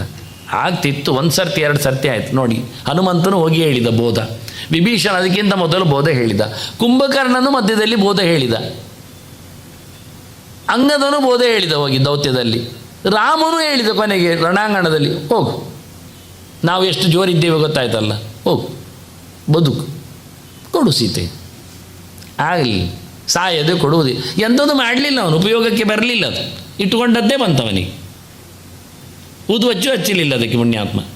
ಒಂದು ಸುಪ್ರದಕ್ಷಿಣೆ ಅದು ಆಗಲಿಲ್ಲ, ಏನಾಗಲಿಲ್ಲ, ಸತ್ತು ಹೋದ. ಅದರಂತೆ ಇಲ್ಲಿ ಅಶ್ವತ್ಥಾಮನು ಹೇಳಿದ್ದಾನೆ ದುರ್ಯೋಧನ ಹತ್ರ, ದುಶ್ಯಾಸನ ಸತ್ತಾಗಲು. ಕರ್ಣನು ಹೇಳಿದ್ದಾನೆ, ಪಾಂಡವರಿಗೆ ಹೊಡೆದು ಸಾಯಿಸಲಿಕ್ಕೆ ಬರುವುದಿಲ್ಲ, ನಾನು ಟ್ರೈ ಮಾಡಿ ಸೋತಾಗಿದೆ ಅಂದ. ಭೀಷ್ಮರು ಹೇಳಿದ್ದಾರೆ, ದ್ರೋಣರು ಹೇಳಿದ್ದಾರೆ, ಕೇಳಲಿಲ್ಲ, ಬೋಧೆ ಮಾಡಿ ಕೇಳುವುದಿಲ್ಲ ಅವರು. ಅದರಿಂದ ದುಷ್ಟ ಕ್ಷತ್ರಿಯ, ಅದರಿಂದ ದುಷ್ಟತನ ಎನ್ನುವುದನ್ನು ಸಂಹಾರ ಮಾಡಬೇಕಾದ್ರೆ ವ್ಯಕ್ತಿಯೇ ಮುರಿಬೇಕು ಹೊರತು ಶಕ್ತಿ ಮುರಿಲಿಕ್ಕೆ ಆಗುವುದಿಲ್ಲ. ದುಷ್ಟ ಕ್ಷತ್ರಿಯ ಸಂಹಾರ. ಆದ್ದರಿಂದ ವೈರಿಶೇಷಂ ನಕಾರ ಅಂತ ಹೇಳೋದು, ಅವರ ಪೂರ್ಣ ಪಡೆಯನ್ನು ತೆಗೆದಿಲ್ಲ, ಆದರೆ ಇನ್ನೊಂದು ಹುಟ್ಟುತ್ತದೆ ಮತ್ತೆ. ಅದರ ಇನ್ನೊಂದು ರೂಪ ಹುಡ್ತದೆ. ಉಗ್ರವಾದದ ಸಂಪೂರ್ಣ ನಾಶ ಆಗದೇ ಇದ್ದರೆ ಅದು ಮತ್ತೆ ಯಾವತ್ತು ಅದು 4 ಜನರನ್ನು ಬಿಡಿ ಹಾಗೆಲ್ಲ ಆಗುವುದಿಲ್ಲ ಅಂದ, ಪೂರ್ಣ ಹೋಗಬೇಕು. ಭಕ್ತಾನುಗ್ರಹಕಾರಕ, ವಾಸ್ತವವಾಗಿ ಭಕ್ತರ ಅನುಗ್ರಹಕ್ಕೋಸ್ಕರ ಮಾಡಿದ ಕಥೆ ಅದು. ನಮೋ ನಮಸ್ತೆ ಭೃಗುವರ್ಯ ದೇವ, ನಮೋ ನಮಸ್ತೆ ದ್ವಿಜಪೇಂದ್ರ ಸೂರ್ಯ, ನಮೋ ನಮಸ್ತೆ ಬಲದ ವದಾಹ, ನಮೋ ನಮಸ್ತೆ ಅಖಿಲ ಕಾಮದೋಹ. ಅದೆಲ್ಲ ಸಾಹಿತ್ಯಿಕವಾಗಿ ಎಲ್ಲ ನಮ್ಮಲ್ಲಿ ಶ್ಲೋಕಗಳೇ, ಪುರಾಣಗಳ ಮಾತುಗಳೇ ಇಲ್ಲ, ಎಲ್ಲ ಮಂತ್ರಪ್ರಾಯ, ಎಲ್ಲ ಅರ್ಥ ಆಗುವುದಿಲ್ಲ ಕೆಲವೊಮ್ಮೆ. ಇಂಥದ್ದೆಲ್ಲ ಯಾರಿಗೆ ಬೇಕು? ನಾವು ಸಾಹಿತ್ಯಗಾರರು ಬಹಳ ಚಂದವಾಗಿ ಪ್ರಾಸ ಬರುವಂತೆ, ರೈಮಿಂಗ್ ವರ್ಡ್ಸ್ ಇರುವಂತೆ ಎಲ್ಲ ಮಾಡಿಕೊಡ್ತೇವೆ ಅಂದರೆ ನಾನು ಅದಕ್ಕೆ ತಂದಾಗಿದ್ದು ಪುರಾಣಗಳಂಥದ್ದು ಮಾತುಗಳನ್ನು 1000 ಗಟ್ಟಲೆ ಹೇಳಿದೆ. ನೀವು ಎಷ್ಟು ಚಂದ ಬೇಕು, ಯಾವ ಛಂದಸ್ಸಿನಲ್ಲಿ ನಿಮಗೆ ಬೇಕು ಹೇಳಿ, ಪುರಾಣಗಳಲ್ಲಿ ಅದ್ಭುತವಾದ ಕಲಿಕೆ ಎನ್ನುವುದನ್ನು ಛಂದಶಾಸ್ತ್ರ ಕಲೀಲಿಕ್ಕೆ ಪುರಾಣ ಉಪಯೋಗಿಸಿಕೊಂಡ್ರೆ ನಾವು ಯಾವತ್ತೋ ಇವತ್ತು ಎಷ್ಟೋ ಮುಂದಕ್ಕೆ ಹೋಗ್ತಿದ್ದೆವು. ನಾನು ಅಲಂಕಾರ ವಿದ್ವತ್ತಲ್ಲ, ನಾನು ಸಾಹಿತ್ಯ ಕೃತಿಗಳನ್ನು ಓದಲಿಲ್ಲ ಅಂತಲ್ಲ, ಆದರೆ ನಾನು ಎಲ್ಲ ಸಾಹಿತ್ಯಾತ್ಮಕವಾದ ಕ್ರಿಯೆಗಳನ್ನು ನಡೆಸುವಲ್ಲಿ ಅಷ್ಟಾವಧಾನ ಆಗಲಿ, ಶತಾವಧಾನ ಆಗಲಿ, ಶ್ಲೋಕ ರಚನೆ ಆಗಲಿ, ಎಲ್ಲಕ್ಕೆ ನನಗೆ ಮೂಲ ಸೋರ್ಸುಗಳೆಲ್ಲ ಪುರಾಣಗಳೇ. ಅವರ ರಚನೆ, ವ್ಯಾಸ ನಿರ್ಮಿತಿಯೇ. ಇದನ್ನು ನಾನು ಹೇಳುವುದಲ್ಲ, ವ್ಯಾಸೋಚ್ಚಿಷ್ಟಂ ಜಗತ್ಸರ್ವಂ ಅಂತ ಹಿಂದಿನದ್ದೇ ಗೆರೆಗಳು. ಅದನ್ನು ತೋರಿಸುವ ಕೆಲಸಕ್ಕೋಸ್ಕರ ನಾನು ಇಂಥ ಕೆಲವು ಶ್ಲೋಕಗಳನ್ನು ಎತ್ತಿಯಾಗಿ ಇಂಥದ್ದು 1000 ಇದೆ ಹೇಳಿದ್ನಲ್ಲ. ಪರಶುರಾಮನ ಬಗ್ಗೆ ಸ್ತೋತ್ರವೇ ನನಗೆ 100 ಸಿಗ್ತದೆ. 1-2 ಸ್ಯಾಂಪಲಿಗೆ ಅಷ್ಟೇ ತರೋದು. ನಿನ್ನೆ ರಾಮನಿಗಾಗೋ ಹನುಮಂತನದ್ದೇ ಮಾಡಿದ್ದು ಅಂತ ಎಸ್ಲಿಸುವಲ್ಲಿ ತಂದಿಟ್ಟಿದ್ದೇನೆ. ಅದರಲ್ಲಿ ಇತಿಹಾಸಗಳ ಕವರ್ ಬರಬೇಕು, ನನಗೆ ವಿಶೇಷಾಂಶಗಳು ಇರಬೇಕು, ಹೀಗೊಂದು ಛಂದಸ್ಸು ಬೇರೆ ಬರಬೇಕು.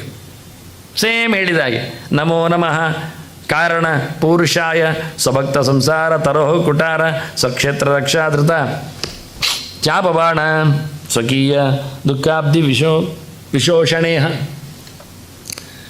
ಇಹ ಅಂದರೆ ಇಷ್ಟ ಅಂತ ಅರ್ಥ.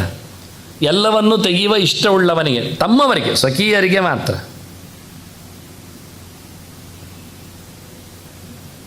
ಅವತಾರದಲ್ಲಿ 2 ಪ್ರಕಾರ ಇದೆ, ಒಂದು ಬಲ ಕಾರ್ಯ, ಒಂದು ಜ್ಞಾನ ಕಾರ್ಯ ಅಂತ. ಪರಶುರಾಮನ ಬಲ ಕಾರ್ಯ ತಮಗೆಲ್ಲ ಗೊತ್ತೇ ಇದೆ. 21 ಬಾರಿ ಈಗಾಗಲೇ ಹೇಳಿದ್ದೇನೆ, ಕ್ಷತ್ರಿಯರ ಸಂಹಾರ ಅಂತ.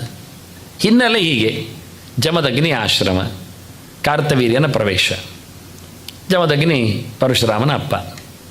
ಕಾರ್ತವೀರ್ಯ ಹೀಗಾಗಿ ಬೇಟೆಗೆ ಬಂದವ, ಕಾಡಿಗೆ ತೆರಳಿದವ, ದತ್ತನ ಅನುಗ್ರಹಕ್ಕೆ ಒಳಗಾದವ, ದತ್ತಾತ್ರೇಯ ಭಗವಂತನ ವಿಶೇಷವಾದ ಕಾರುಣ್ಯಕ್ಕೆ ಒಳಗಾದವ ಕಾರ್ತವೀರ್ಯ ಸಪ್ತದ್ವೀಪೇಶ್ವರ. ಅವನು ಬಹಳಷ್ಟು ದೀರ್ಘಕಾಲದ ವ್ಯಕ್ತಿ. ಬಂದಾಗ ಜಮದಗ್ನಿಗಳು ಅರಸ ಬಂದ ಹೇಳಿ, ಭಗವಂತನ ವಿಶೇಷ ವಿಭೂತಿ ಅಂತ ಹೇಳಿ ಕಾರ್ತವೀರ್ಯನಿಲ್ಲೇ ಒಂದು ಹೆಸರೇನು ಕೇಳಿದರೆ ಅವನಿಗೆ 1000 ತೋಳುಗಳು ದತ್ತ ಕೊಟ್ಟಿದ್ದಾನೆ ಉಪಾಸನೆಯಿಂದ. ಆದ್ದರಿಂದ ಯಾರದ್ದಾದರೂ ಏನಾದರೂ ಕಳವಾದರೆ, ಕಳೆದು ಹೋದರೆ 2 ವಿಷಯ: ಕಳೆದು ಹೋಗುವುದು ಗೊತ್ತಿಲ್ಲದೆ, ಕಳವಾಗುವುದು ಅವನಿಗೆ ಗೊತ್ತಿರ್ತದೆ, ಕದ್ದವನಿಗೆ. 2 ಪ್ರಕಾರದಲ್ಲಿ ಹೃತಂ ನಷ್ಟಂಚ. ಯಾರೋ ಕದ್ದು ಬಿಟ್ಟರು, ತಾವಾಗಿ ಕಳ್ಕೊಂಡ್ರು, ಕಾರ್ತವೀರ್ಯ ನೆನಪು ಮಾಡಿಕೊಂಡ್ರೆ ಅವನು ಹುಡುಕಿ ಕೊಡ್ತಾನೆ ಅಂತ 1000 ಕೈ ಉಂಟು ಅವನಿಗೆ. ಇದು ನಡೆದ ಘಟನೆಗಳು ಹೌದು, ಆಗ್ತದೆ, ಸತ್ಯ.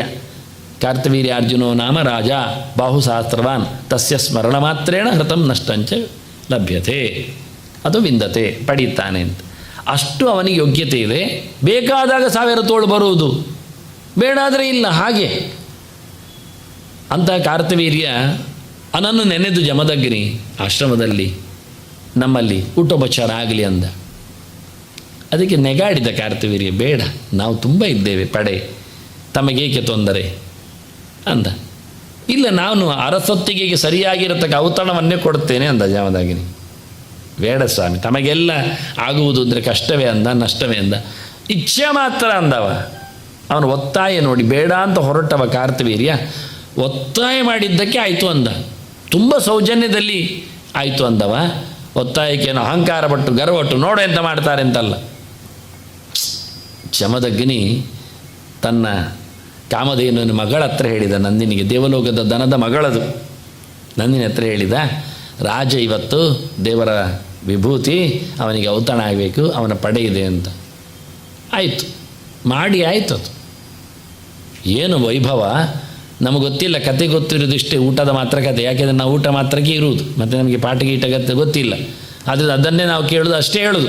ನಿಜವಾಗಿ ನಡೆದ ಘಟನೆಯನ್ನು ಕೇಳಿದರೆ ಎಷ್ಟೆಲ್ಲ ಅದ್ಭುತವಾದ ಏರ್ಪಾಡಾಗಿದೆ ಅಂದರೆ, ರಾಜನಿಗೆ ಪ್ರತ್ಯೇಕವಾದ ಇರಲು ಕೋಣೆಗಳು, ಕೊಠಡಿಗಳು, ಮಂತ್ರಿ ಆವಾಸಗಳು, ರಾಣಿಗಿರಗಳು, ಸ್ನಾನ ವ್ಯವಸ್ಥೆಗಳು, ಪರಿಚಾರಕರು, ವಾದ್ಯ ವಿಶೇಷಗಳು, ಊಟ ಉಪಚಾರಗಳ ವ್ಯವಸ್ಥೆಗಳು, ಹೀಗೆ ಇಡೀ ದೊಡ್ಡ ಮಟ್ಟಿನ ರಾಜಮಹಲುಗಳ ನಿರ್ಮಾಣ ಆಗಿದೆ. ಇದು ಯಾರು ಕೇಳೋದಿಲ್ಲ, ಪಾಠ ಯಾರಿಗೂ ಗೊತ್ತೂ ಇಲ್ಲ ಇದು. ಅದು ಮಾಡಿದ ಕಥೆಯನ್ನು ಕೇಳಿದರೆ ಆಳುಕಾಳುಗಳನ್ನು ಸೃಷ್ಟಿ ಮಾಡಿದೆ, ವ್ಯವಸ್ಥೆಗಳನ್ನು ಸೃಷ್ಟಿ ಮಾಡಿದೆ. ರಾಜನಿಗೆ ಪರಮಾಶ್ಚರ್ಯ ಆಗಿದೆ, ಇದು ಹೇಗೆ ಸಾಧ್ಯ ಆಯಿತು ಅಂತ. ಈ ಕಾಡಿನಲ್ಲಿ ಅರಮನೆಯಲ್ಲಿ ಇರುವುದಕ್ಕಿಂತಲೂ ಬೆಟರ್, ನಗರವಾಸಗಳಿಗಿಂತಲೂ ವಿಚಿತ್ರ ಇವನು ಇರುವುದು ನೋಡಿಕೊಂಡ್ರೆ ಎಲ್ಲರೂ ಕೂತುಬಿಟ್ರು, ಎಲ್ಲರಾಗಿ ಹೋದರು. ಅವರವರು ಬೇಕಾದ ವ್ಯವಸ್ಥೆಗಳು, ಊಟೋಪಚಾರಗಳೆಲ್ಲ. ಕೊನೆಗೆ ರಾಜ ಸಂತೋಷಪಟ್ಟು ಜಮದಗ್ನಿಯಲ್ಲಿ ಕೇಳಿದ, ಇದೆಲ್ಲ ಹೇಗೆ ಸಾಧ್ಯ ಅಂತ. ಅದು ನನ್ನ ಹೋಮಧೇನುವಿನ ಕಥೆ ಅಂದ. ಹೊರಟ ದಾರಿಯಲ್ಲಿ ಮಂತ್ರಿ ಮಕ್ಕಳು, ಮಂತ್ರಿ ವಿಶೇಷವಾಗಿ ಕೆಲಸ ಮಾಡಿದ್ದಿಲ್ಲಿ, ಅದು ನಮಗೆ ಬೇಕು ಅಂದ. ರಾಜ ಹೇಳಿದ್ದಲ್ಲ, ಮಂತ್ರಿ ಪ್ರವೋಕ್ ಮಾಡಿತ್ತು. ಕಾರ್ತಿವೀರ್ಯ ಒಪ್ಪಲಿಲ್ಲ, ಅದು ಋಷಿಗಳದ್ದು ಅಂದ. ಇಲ್ಲ, ಅವರಿಗೆ ಬೇಡ, ಅದು ನಮಗೆ ಬೇಕಾಗ್ತದೆ.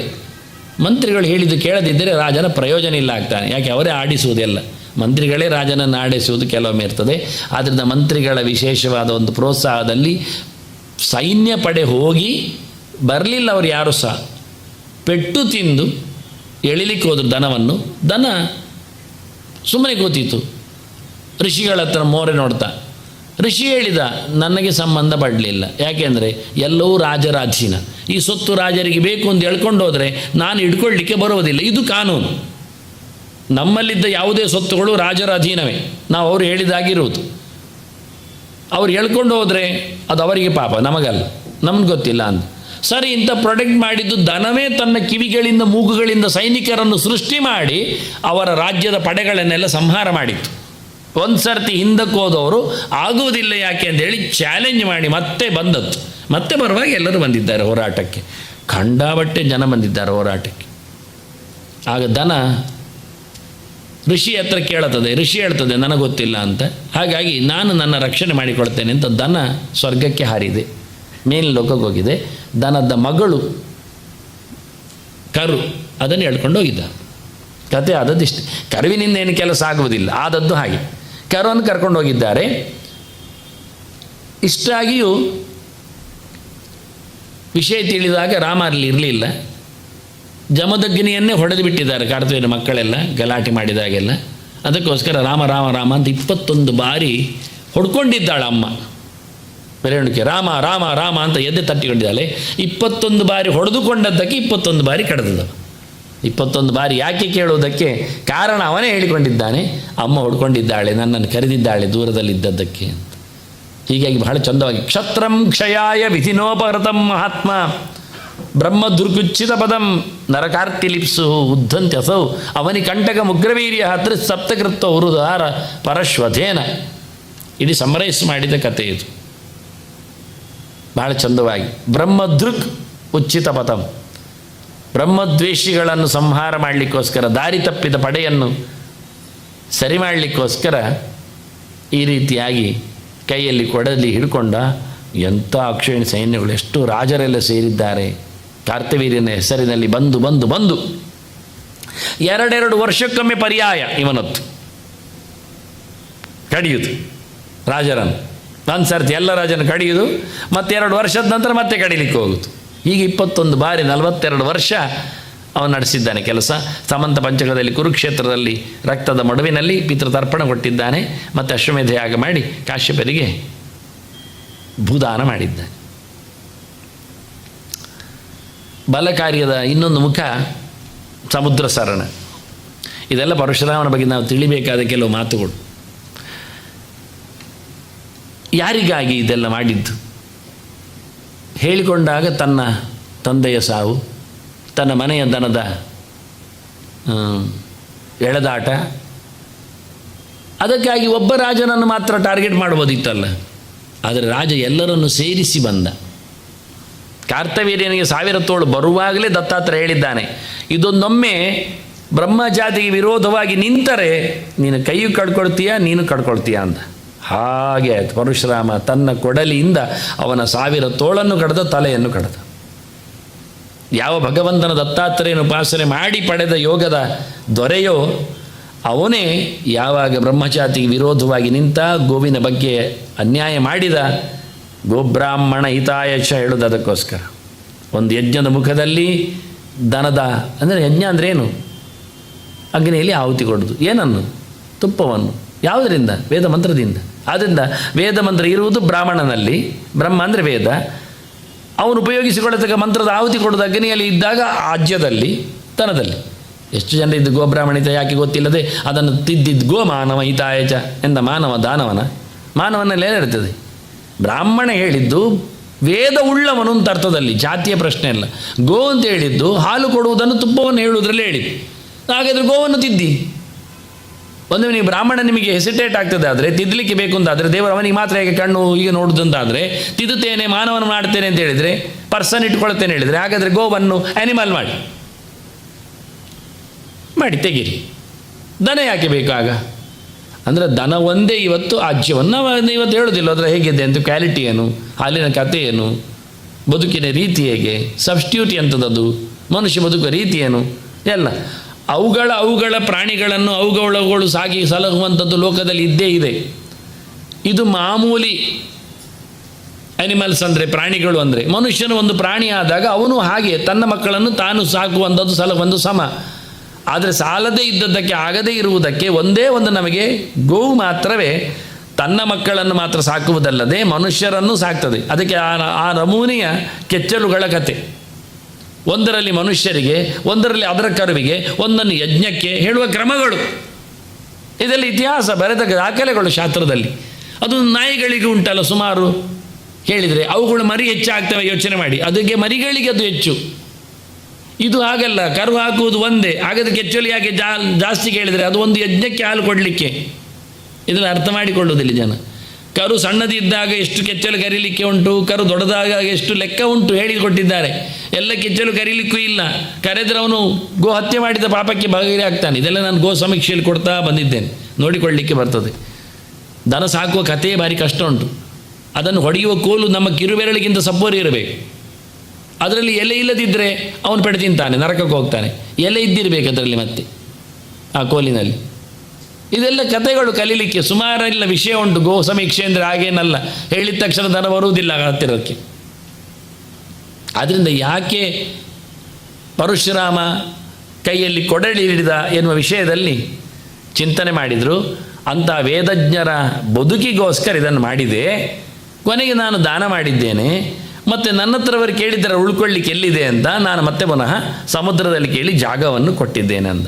ಒಂದು ಬಾರಿ ಸಮುದ್ರ 1000 ಮೈಲು ನುಂಗಿತ್ತು, ಈಗ 200 ಮೈಲು ಬಿಟ್ಟುಕೊಟ್ಟಿದೆ. ಯೋಜನಾ ಲೆಕ್ಕಾಚಾರ ಅವ್ರು ಹೇಳಿದ್ದು. ಇವಾಗ ಕೇಳಿದ್ದಕ್ಕೆ ಬಿಟ್ಟುಕೊಟ್ಟದ, ಇದು ನೀನು ಹೇಳು ಎಷ್ಟು ದೂರ ಹೋಗ್ಬೇಕು ಅಷ್ಟು ಹೋಗ್ತೇನೆ ಅಂತ. ಸರಿ ಅಂತೇಳಿ ಇಷ್ಟು ವ್ಯವಸ್ಥೆ ಆದದ್ದು. ಆದ್ದರಿಂದ ಇದ್ದದ್ದೇ ಜಾಗವನ್ನು ಮತ್ತೆ ಊರ್ಜಿತಗೊಳಿಸಿದ್ದು ಪರಶುರಾಮನ ಕೀರ್ತಿ. ನಾನೇ ಕಂಡವ ಬದರಿಯಲ್ಲಿ ಲ್ಯಾಂಡ್ ಸ್ಲೈಡ್ ಆದಾಗ ಅಲ್ಲೇ ಇದ್ದವ. ನನ್ನನ್ನು ಬೈದಿದ್ದಾರೆ, ದೂಡಿದ್ದಾರಲ್ಲ ಹತ್ತಿರೋದಕ್ಕೆ. ನಾನು ಅವರಿಗೆ ತೋರಿಸಲಿ, ಮಿಲಿಟ್ರಿ ಅವರಿಗೆ ನಾನು ತೋರಿಸಲಿ ಏಕಿ ಮತ್ತೆ ನೋಡಿ ಇದೆಂಥದ್ದು ಅಂತ. ಅದು ಸೆಲ್ ಅಂದ್ರೆ ಅವರು ಯಾವುದರ ಸೆಲ್ ಕೇಳಿದೆ, ಇದು ಇಲ್ಲಿ ಹೇಗೆ ಬರ್ತದೆ ಕೇಳಿದೆ. ಅರ್ಥ ಆಗಲಿಲ್ಲ ಅವರಿಗೆ. ನಾನು ಮತ್ತೆ ತೋರಿಸಿಕೊಟ್ಟು, ಇದು ನಮ್ಮ ಸಮುದ್ರದಲ್ಲಿ ಸೀಶೋರಲ್ಲಿ ಸಿಗತಕ್ಕ ಸೆಲ್ಸ್ಗಳಿವು, ಇಲ್ಲಿ ಯಾಕೆ ಬರ್ತದೆ ಕೇಳಿದೆ. ಬದರಿಯ ಬೆಟ್ಟ ಎಷ್ಟು ಎತ್ತರದಲ್ಲಿಲ್ಲ, 16,000 ಅಡಿಯ ಮೇಲೆ ಇದೆ ಸಮುದ್ರ ಮಟ್ಟಕ್ಕಿಂತ, ಬಂದದ್ದು ಹೇಗೆ ಅಂದೆ. ಅರ್ಥ ಆಗಲಿಲ್ಲ ಅವರಿಗೆ. ಹೇಗಾಗತ್ತೆ ಅಂದರೆ ಒಂದು ಸಮಯ ಸಮುದ್ರ ಹಿಮಾಲಯವನ್ನು ಮುಳುಗಿಸಿತ್ತು. ಅದು ರೀಸೆಂಟ್ಲಿ ನಿನ್ನೆ ಮೊನ್ನೆ ಅಧ್ಯಯನದಲ್ಲಿ ತೋರಿಸಿಕೊಟ್ಟರು. ಅದನ್ನು ಸೆಲ್ಸು ತೋರಿಸಿಕೊಂಡು ನಾನು ಯಾವತ್ತೇ 20 ವರ್ಷದ ಕೆಳಗೆ ಹೋಗುವಾಗಲೇ ತೋರಿಸಿಕೊಟ್ಟಿದ್ದೆ. ಅದಕ್ಕಾಗಿ ಇಲ್ಲಿ ಓಡಾಡಿದ್ದೇನೆ ನಡ್ಕೊಂಡು. ನಾವು ಹೋಗಲಿಕ್ಕೆ ಬಿಡದಾರ ದಾರಿಯಲ್ಲೆಲ್ಲ ಹೊರಟಿದ್ದೇನೆ.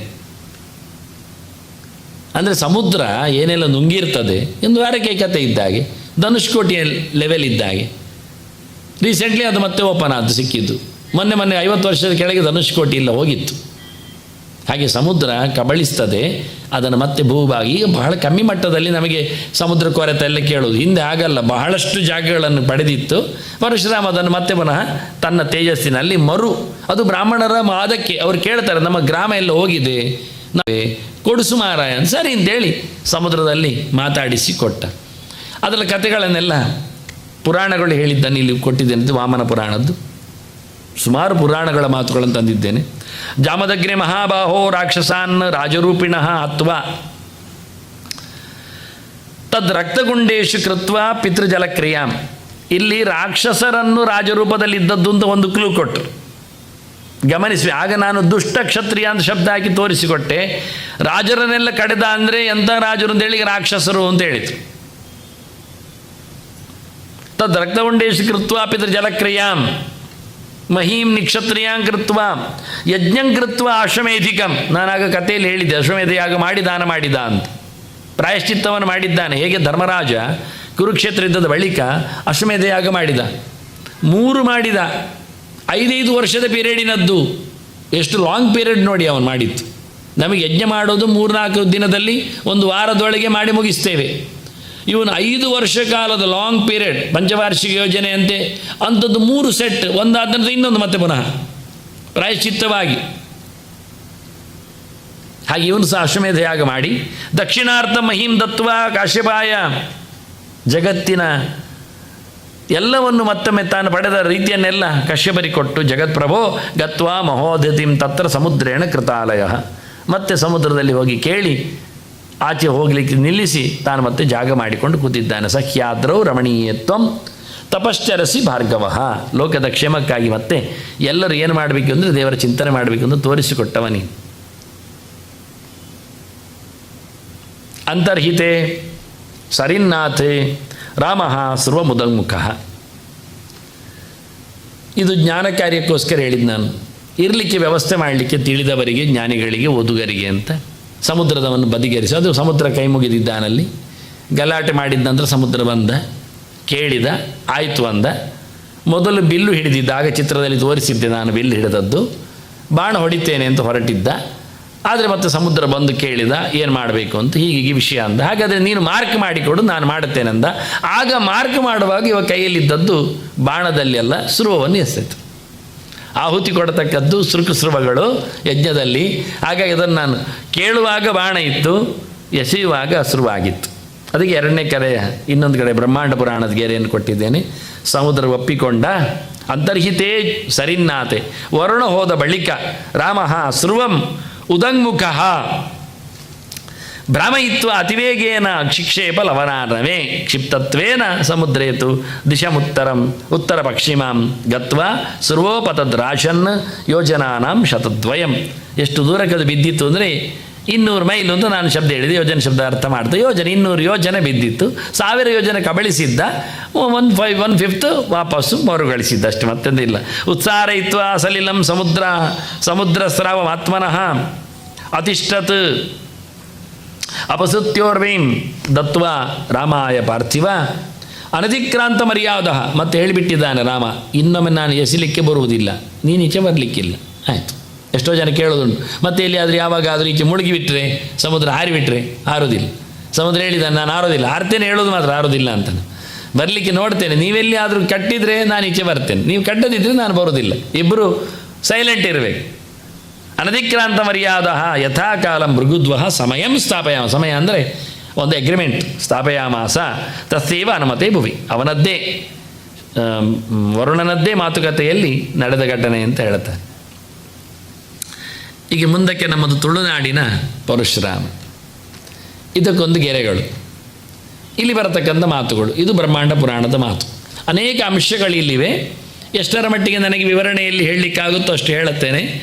ತುಂಬ ಮಾತುಗಳಿವೆ, ಅದರಿಂದ ಹೇಳದೆ ಉಳಿದದ್ದೇ ಹೆಚ್ಚಿರ್ತದೆ.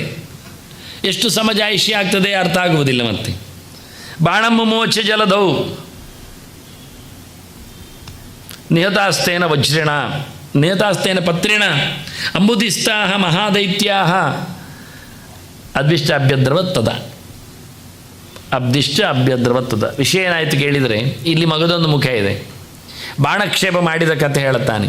ಇದು ಆರಂಭದಲ್ಲಿ ಆದ ಘಟನೆ. 2 ಘಟನೆಗಳು ನಡೆದಿವೆ. ಇಂತಹ ಸಂದರ್ಭದಲ್ಲಿ ಆ ಬಾಣದಲ್ಲಿಯೂ ಸಮುದ್ರಕ್ಕೆ ಘಾಸಿ ಆದದ್ದಲ್ಲ, ಸಮುದ್ರದ ಒಳಗಿರತಕ್ಕ ದೈತ್ಯರ ಸಂಹಾರ. ಇದನ್ನು ಪುರಾಣ ಎಷ್ಟು ಸೂಕ್ಷ್ಮವಾಗಿ ಹೇಳ್ತದೆ. ಇದೆಲ್ಲ ನಿಮಗೆ ಕಣ್ಣಿಗೆ ಕಾಣದ ಕಥೆಗಳು. ಈಗ ಬುದ್ಧಾವತಾರ ಆಯಿತು, ಅವನು ಬತ್ತಲೆ ನಿಂತ. ಎಂಥದಕ್ಕೆ ಯಾರಿಗೆ ಗೊತ್ತುಂಟು? ಹೇಳುವುದಷ್ಟೇ ನಾವು, ಬತ್ತಲೆ ನಿಂತಿಯ ಬುದ್ಧನಿಗೆ ಮಂಗಳಂ ಜಯ ಮಂಗಳಂ ಅಂತ. ಮಂಗಳ ಆಡಲಿಕ್ಕೆ ನಾವು ಬರ್ತೇವೆ. ಯಾಕೆ ಕೇಳಿದರೆ, ಯಾಕೆ ಗೊತ್ತಿಲ್ಲ ಅವನಿಗೆಲ್ಲ ಬೇಡ ಕಂಡಿದೆ ಅಂತ. ಅದೀಗ ವಿದೇಶದವರಿಗೆಲ್ಲ ಬೇಡ ಕಂಡಿದೆ, ಅವರೆಲ್ಲ ಹಾಗೇ ಇದ್ದಾರೆ. ಎಲ್ಲರೂ ಬುದ್ಧರ, ಪ್ರಬುದ್ಧರ, ಸಂಬುದ್ಧರ ಎಂತ ಹೇಳೋದು ನಾವು ಅದಕ್ಕೆ? ಅವರು ಬುರದಡ್ಡರು ಆ ಲೆಕ್ಕದಲ್ಲಿ. ಅದನ್ನು ಅರ್ಥ ಆಗುವ ಕತೆ ಗೊತ್ತಿಲ್ಲ ನಮಗೆ. ಅವನು ತ್ರಿಪುರರ ಸಂಹಾರ ಕಾರ್ಯಕ್ಕೆ, ಅವರ ಮಡದಲ್ಲಿರತಕ್ಕಂಥ ಪಾತಿವ್ರತ್ಯದ ನಾಶಕ್ಕೆ ತನ್ನ ಸೊಬಗನ್ನು ಅವರಿಗೆ ತೋರಿಸಿ ತಲೆ ಹಾಳು ಮಾಡಿ ಮಾನಸಿಕವಾಗಿ ವಿಚಾರಿಗಳಾಗಿ ಅವರು ಪಾತಿವ್ರತ್ಯದಿಂದ ಕ್ಷೀಣಗೈದು ತ್ರಿಪುರರ ಸಂಹಾರಕ್ಕೆ ಅನ್ಯವು ಮಾಡಿಕೊಟ್ಟದವ. ಇಷ್ಟು ಕೆಲಸ ಮಾಡಿದ್ದಾನೆ. ಅದಿಲ್ಲಿ ನಮಗೆ ಕಾಣುವುದಿಲ್ಲ. ಬುದ್ಧ ಮಾಡಿದ ಕತೆ ಇನ್ನೊಂದು ಮುಖದ ನಮಗೆ ಕಾಣುವುದಿಲ್ಲ. ಕೃಷ್ಣ ಪಾರಿಜಾತವನ್ನು ತಂದ ಎಲ್ಲಿಂದ? ಸ್ವರ್ಗದಿಂದ. ಖಂಡಿತ ನಮಗೆ ನಾವು ಹೋಗಿದ್ದೇವೆ ಸ್ವರ್ಗ, ನಮಗೆ ಕರ್ಕೊಂಡು ಹೋಗಿದ್ನ? ಇಲ್ಲ. ಆಗ ಲೈವ್ ಇರಲಿಲ್ಲ, ಸ್ವರ್ಗದ್ದೆಲ್ಲ ತೋರಿಸಿಕೊಡಲಿಲ್ಲ ಅವರು. ಹಾಗಾದೇನಾಯಿತು? ಕಥೆ ಆಗಿದೆ, ಕಥೆ ಆಗ್ತದೆ, ಆದರೆ ನಮಗೆ ಕಾಣುವುದಿಲ್ಲ. ಹಾಗೆ ಕಾಣದ ಕೆಲಸಗಳು ಕೆಲವು ಇರ್ತವೆ. ರಾಮನ ಬಾಣಪ್ರಯೋಗದಲ್ಲಿಯೂ ಹಾಗೆ ಆದದ್ದು. ಅನೇಕ ಕಡೆಯಲ್ಲಿ ಆಗಿದೆ. ಸಪ್ತತಾಳ ಪ್ರಭೇತಾಚೇಳದಲ್ಲಿ ಮರಗಳು ರಾಕ್ಷಸರಾಗಿ ಅಲ್ಲಿಂದ ಮುಂದಕ್ಕೆ ಹೋಗಿ ಪಾತಾಳದಲ್ಲಿರತಕ್ಕ ಕುಮುದಿನಿಗಳನ್ನೆಲ್ಲ ಸಾಯಿಸಿದ್ದು, ಇದೆಲ್ಲ ಕಥೆ ಎಲ್ಲಿ ಗೊತ್ತಾಗುತ್ತೆ? ವಾಲ್ಮೀಕಿ ಹೇಳುವುದಿಲ್ಲ, ಅವನಿಗೆ ಕಾಣುವುದು ಮಾತ್ರ ಹೇಳ್ತಾನವ, ಮೇಲಿದ್ದೇ ಹೇಳ್ತಾನೆ, ಕೆಳಗಿದ್ದೇ ಹೇಳುವುದಿಲ್ಲ. ಹೀಗಾಗಿ ಇಂಥ ಘಟನೆಗಳಲ್ಲಿ ಭಾಳ ಚಂದವಾಗಿ ಪುರಾಣಗಳು ರಹಸ್ಯವನ್ನು ರಿವೀಲ್ ಮಾಡ್ತೇವೆ. ಆದ್ದರಿಂದ ವ್ಯಾಸರು ನಮಗೆ ಹೆಚ್ಚು ಕಾಣುವುದು. ನೀವು ವ್ಯಾಸರು ವಾಲ್ಮೀಕಿಗಳು ಒಟ್ಟೊಟ್ಟಿಗೆ ತೋರಿಸಿಕೊಟ್ರೆ ವಾಲ್ಮೀಕಿ ಏನೂ ಅಲ್ಲ. ವಾಲ್ಮೀಕಿ ಒಂದು ರಾಮನ ಚರಿತೆ ಮಾತ್ರ ಹೇಳಿದ್ದು. ವ್ಯಾಸರು ಇಡೀ ಅಖಂಡವಾದ ಭಾರತದ ರಾಜರ ಅವತಾರಗಳ ಚರಿತೆಯನ್ನೆಲ್ಲ, ಕೃಷ್ಣನನ್ನು ಮಾತ್ರ ಅಲ್ಲ, ಪುರಾಣಗಳಲ್ಲಿ ಎಲ್ಲ ಅವತಾರಗಳನ್ನು, ವರಾಹ ಪುರಾಣ ಇದೆ, ವಾಮನ ಪುರಾಣ ಇದೆ, ಪ್ರತಿಯೊಂದು ಅವತಾರಗಳ ಬಗ್ಗೆ, ಪ್ರತಿಯೊಂದು ದೇಶಗಳ ಬಗ್ಗೆ ಚಿಂತನೆಯನ್ನು ಕೊಟ್ಟಿದ್ದಾರೆ. ಅಖಂಡವಾದ ಭಾರತದ ಒಂದು ಅಯೋಧ್ಯೆಯ ಪಟ್ಟದರಸನ ಬಗ್ಗೆ ಮಾತ್ರ ಮಾತಾಡಿದ್ದು ವಾಲ್ಮೀಕಿ. ಅಲ್ಲಿಂದ ಲಂಕೆವರೆಗೆ ಹೋಯ್ತದು ಕತೆ ಉದ್ದಕ್ಕೆ. ಆದರೆ ಇವರು ಹಾಗಲ್ಲ, ಪ್ರತಿಯೊಂದು ಕಡೆಯಲ್ಲಿಯೂ ಎಲ್ಲ ಪ್ರಾಗ್ಜ್ಯೋತಿಷ ಆಗಲಿ, ಇತ್ತ ಗಾಂಧಾರವಾಗಲಿ, ಅತ್ತ ಮದ್ರದೇಶವಾಗಲಿ, ಎಲ್ಲವನ್ನು ಇಟ್ಟುಕೊಂಡು ದಂಡಕಾರಣ್ಯವನ್ನು ಸಹ ಗಮನಿಸಿಕೊಂಡು ವೇದವ್ಯಾಸರು ಅಖಂಡವಾದ ಭಾರತವನ್ನು ಇತಿಹಾಸದಲ್ಲಿ ತಂದಿದ್ದಾರೆ. ಆದ್ದರಿಂದ ವ್ಯಾಸರು ಎಲ್ಲವನ್ನು ಮುಟ್ಟಿದವರು ಅಂತ. ಮುಂದೆ ಅವನು ದೂರಕ್ಕೆ ಹೋದ. ಸಮುದ್ರ ರಾಜ ದೂರಂ ಪ್ರಯಾಪಿತೆ ಶಬ್ದವು ತಮ್ಮ ದೇಶಂ ಭಾರ್ಗವ ವಿಭು ವ್ಯತನೋತ್ಸ್ ಸತ್ಯ ಸಂಕಲ್ಪ ಯಥಾಪೂರ್ವಂ. ಅದಕ್ಕೋಸ್ಕರ ಯಥಾಪೂರ್ವಂ ಹಾಕಿತ್ತು, ಹಿಂದಿನ ಹಾಗೆ ಮಾಡಿದ ಅಂತ, ಮೊದಲಿದ್ದಾಗೆ ಮಾಡಿದ ಅಂತ. ತದ್ದೇಶ ಪಾಲನಾಯಾತ ರಾಮೇಣ ಸ್ಥಾಪಿತೋ ನೃಪಃ. ಯಾರು? ರಾಮಭೋಜೈತಿ ಖ್ಯಾತಃ ವಿಕ್ರಾಂತ ಸುಗುಣೈರಿತ. ಇದು ದೂರ ಮಾಡಿದ್ದರ ದೇಶದ ನಿಯಮನಕ್ಕಾಗಿ ಪರಶುರಾಮ ಇಟ್ಟ ರಾಜ ರಾಮಭೋಜ ಅಂತ. ಇತಿಹಾಸದ ಗೆರೆಗಳನ್ನು ಹೇಳಲಿಕ್ಕೆ ಕೇಳುತ್ತಾರೆ, ಅದಕ್ಕೋಸ್ಕರ ನಾನು ಗೆರೆಗಳನ್ನೇ ಕೊಟ್ಟ. ತದ್ದೇಶ ಪಾಲನಾಯಾತ ಅಂತ. ಅದು ಯಾವ ದೇಶ ಅಂತ ಹೇಳಿದರೆ ಮುಂದೆ ಹೇಳ್ತೇನೆ ಏನು ದೇಶ ಅಂತ. ಅವ ಏನು ಮಾಡಿದ? ರಾಮಮೇವ ಸ್ಮರನ್ ಯಜ್ಞಂ ಯಥಾವಿಧಿ ಚಕಾರ.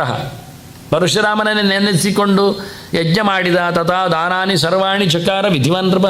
ಕ್ರಮ ಪ್ರಕಾರವಾಗಿ ದಾನಗಳನ್ನು ಮಾಡಿದ.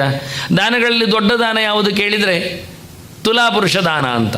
ಅಂದರೆ ತನ್ನ ಭಾರವನ್ನು ಅಳೆದು ನೋಡಿ ಇನ್ನೊಂದು ತಕ್ಕಡಿಯಲ್ಲಿ ಅದಕ್ಕೆ ಸಮನಾದ ಸೊತ್ತನ್ನು ಹಾಕಿ ಕೊಡುವುದು. ಇವತ್ತು ಅದೆಲ್ಲ ಹರಕೆ ಅಂತೇಳಿ ದೇವಸ್ಥಾನಗಳಲ್ಲಿ ಮಾಡ್ತಾರೆ, ಅದು ಪೂರ ತಪ್ಪು. ತುಲಾಪುರುಷ ದಾನ ಅಂದರೆ ತನ್ನನ್ನು ತೂಗಿಸಿ ಅದಕ್ಕೆ ಸಮನಾಗಿ ಏನು ಸೊತ್ತುಗಳಿವೆ ಅದನ್ನು ಜನರಿಗೆ ಹಂಚುವುದು. ಸೊತ್ತು ಏನೂ ಆಗ್ಬೋದು. ಅದರ ಬಗ್ಗೆ ನಾನೊಂದು ದೊಡ್ಡ ಲೇಖನವೇ ಕೊಟ್ಟಿದ್ದೇನೆ, ಕರ್ಮ ಸಮೀಕ್ಷೆಯಲ್ಲಿ ಬರೆದಿದ್ದೇನೆ, ಸುಗುಣದಲ್ಲಿ ಬಂದಿದೆ. ಸೊತ್ತು ಅಕ್ಕಿ ಕೊಡಿ, ಬೇಳೆ ಕೊಡಿ, ಸುವರ್ಣ ಕೊಡಿ, ರಜತ ಹಾಕಿ, ಏನು ಬೇಕಾದ್ರೆ ಹಾಕಿ, ಸೊತ್ತು ವೆರೈಟಿ ಹಾಕಿ, ವೆರೈಟಿಯೂ ಹಾಕಿ, ಒಂದಿಷ್ಟು ತೆಂಗಿನಕಾಯಿ, ಒಂದಿಷ್ಟು ಬೇಳೆಕಾಳುಗಳು, ಒಂದಿಷ್ಟು ಹಣ್ಣು ಹಂಪಲುಗಳು, ಆದೀತು. ನಿಮ್ಮ ಬಾರದಷ್ಟನ್ನು ಅಳೆದು ಅದನ್ನು ಎಲ್ಲರಿಗೂ ಕೊಡುವುದು, ಹಂಚುವುದು. ಇದು ನಿಜವಾದ ತುಲಾಭಾರದ ಕ್ರಮ. ದೇವಸ್ಥಾನಗಳಿಂದ ನಮ್ಮ ಭಾರದ್ದನ್ನು ಹಂಚುವುದಿಲ್ಲ, ದೇವರಿಗೆ ಬಿಟ್ಟುಬಿಡ್ತಾರೆ. ಅದು ಕೆಲವೊಮ್ಮೆ ಏಲಮಲ್ಲಿ ಹೊರಗೆ ಹೋಗ್ಬೋದು, ಅಥವಾ ಅಂಗಡಿಯಿಂದ ಮತ್ತೆ ಮಾರಾಟಕ್ಕೆ ಬರ್ಬೋದು, ಅದು ತಪ್ಪು, ಆಗುವುದಿಲ್ಲ. ದೇವರ ವಿನಿಯೋಗಕ್ಕೂ ಕೊಡುವುದು ಸರಿಯಲ್ಲ, ಅದು ಹೇಳಲಿಲ್ಲ. ಇನ್ನು ಕೆಲವರೆಲ್ಲ ಅವರ ಇಷ್ಟ ಬಂದವರನ್ನು ತುಲಾಭಾರ ಮಾಡಿ ಅವರಿಗೆ ದುಡ್ಡು ಕೊಟ್ಟು ಕಳಿಸ್ತಾರೆ.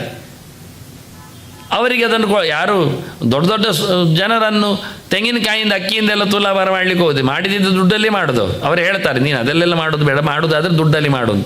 ಕೊನೆಗೆ ದುಡ್ಡಿನಲ್ಲಿಯೂ ಕಾಯಿನ್ ಬೇಡ, ನೋಟ್ ಹೇಳ್ತಾನೆ, ನೋಟಲ್ಲಿ ಆಗುವಂಥದ್ದೆಲ್ಲ ಹೋಗುವಂಥದ್ದನ್ನು. ಅದು ಅಷ್ಟು ಸುಲಭ ಇಲ್ಲ. ಅಥವಾ ಇವತ್ತು ಅದು ರಾಜಕಾರಣಿಗಳಲ್ಲಿ ಇರ್ಬೋದೆಲ್ಲ, ಇಲ್ಲಿ ಆಗುವಂಥದ್ದನ್ನು. ಇದು ಅವರಿಗೆ ಕೊಡುವಂಥದ್ದು ಇದು ಕ್ರಮವೇ ಅಲ್ಲ. ನಾನು ಈ ಪ್ರಕಾರದ ತುಲಾಭಾರವನ್ನೆಲ್ಲ ಮಾಡಿದವನೇ, ಹೇಳಿ ತೋರಿಸಿಕೊಟ್ಟವನೇ ಹೇಗೆ ಅಂತ. ಹಾಗಾಗಿ ಇಲ್ಲಿ ಮಾಡುವ ರೀತಿ ನೋಡಿ ಹೇಗೆ ಅಂತ. ತುಲಾಪುರುಷ ದಾನಾನಿ ತುಲಾಭಾರಾಂಶ ತುಲಾಪುರುಷದಾನ ತುಲಾಭಾರಾಂಶ ಸರ್ವಶಃ ನಾನಾ ದೇಶಾದಾಗದೇಭ್ಯ ಬ್ರಾಹ್ಮಣೇಭ್ಯ ಸಹಸ್ರಶಃ ದತ್ವ. ಅವನು ಮಾಡಿ ಅದನ್ನು ಬಂದಿರತಕ್ಕ ಬ್ರಾಹ್ಮಣರಿಗೆ ಬೇರೆ ಬೇರೆ ಊರಿನವರಿಗೆಲ್ಲ ಕೊಟ್ಟು ಕಳಿಸಿದ. ಕೊಟ್ಟದ್ದನ್ನು ಕಳುಹಿಸಿದವ. ನಿಜವಾಗಿ ಕೊಡುವುದು ಮುಖ್ಯ ಅಲ್ಲ, ಇಲ್ಲಿ ಕೊಟ್ಟದ್ದನ್ನು ತೊಗೊಂಡು ಹೋಗುವುದು ಹೇಗೆ? ಅವರು ಆಗುವುದಿಲ್ಲ ಅಂತ ಬಿಟ್ಟು ಹೋದರೆ. ನಾನೆಲ್ಲ ನೋಡಿದ್ದೇನೆ ಕೆಲವೊಮ್ಮೆ. ಆಗ ತಾನೇ ಹಸಿ ಹಸಿಯಾಗಿ ಬಂದದ್ದಷ್ಟೇ ಅದು ಗರುಡ ಪುರಾಣ. ಎಷ್ಟೋ ಜನರಲ್ಲಿ ಇಲ್ಲ, ತಪ್ಪೇ ಇದ್ದದ್ದು ಸಹ. ಅದಕ್ಕೆ ಅನುವಾದವೇ ಇರಲಿಲ್ಲ. ಅನುವಾದವನ್ನು ಹಾಕಿ ನಾನು ಚಂದ ಮಾಡಿ ಪ್ರೇತಖಂಡವನ್ನು ಕೊಟ್ಟೆ. ಯಾಕೆ ಸತ್ತನಂದ್ರೆ ಹೇಗೂ ಓದುವುದಿಲ್ಲವ, ಅವನ ಹೆಸರಿನಲ್ಲಿ ಉಳಿದವರೇ ಓದುವುದು, ಓದಿದಾಗೆ ಮಾಡ್ತಾರೆ. ಅದು ಬೇಡ, ನೀವು ಬದುಕಿದ್ದಾಗ ಓದಿ ಹೇಳಿಕೊಂಡು ಅದಕ್ಕೆ ಅನುವಾದ ಮಾಡಿಕೊಟ್ಟೆ. ಎಷ್ಟೋ ಜನರು ಅದನ್ನು ಅಲ್ಲಿ ಇಟ್ಟೋದ್ರು ಮೆಲ್ಲಕ್ಕೆ. ಎಂಥದಕ್ಕೆ ಗೊತ್ತಿಲ್ಲ ನನಗೆ. ಅವರಿಗೆ ಯಮಲೋಕದ ಹೆದರಿಕೆ ಆಯಿತಾ?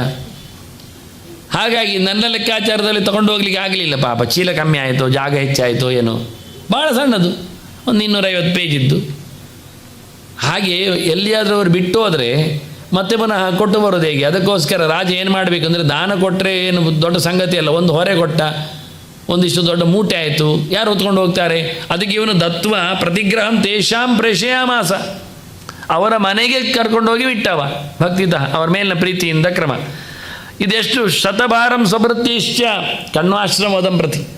ಅವರ ಆಶ್ರಮ ಕಣ್ವಾಶ್ರಮ ಆಗಿತ್ತು. ಅಲ್ಲಿವರೆಗೂ 100 ಗಟ್ಟಲೆ ಮೂಟೆಗಳನ್ನು ಅವರವರ ಕೆಲಸದವರಿಂದ ಒಬ್ಬೊಬ್ಬರ ಮನೆಗೆ ದಾನ ಮಾಡಿದ್ದನ್ನು ಕಳುಹಿಸಿಕೊಟ್ಟಿದ್ದಾನೆ.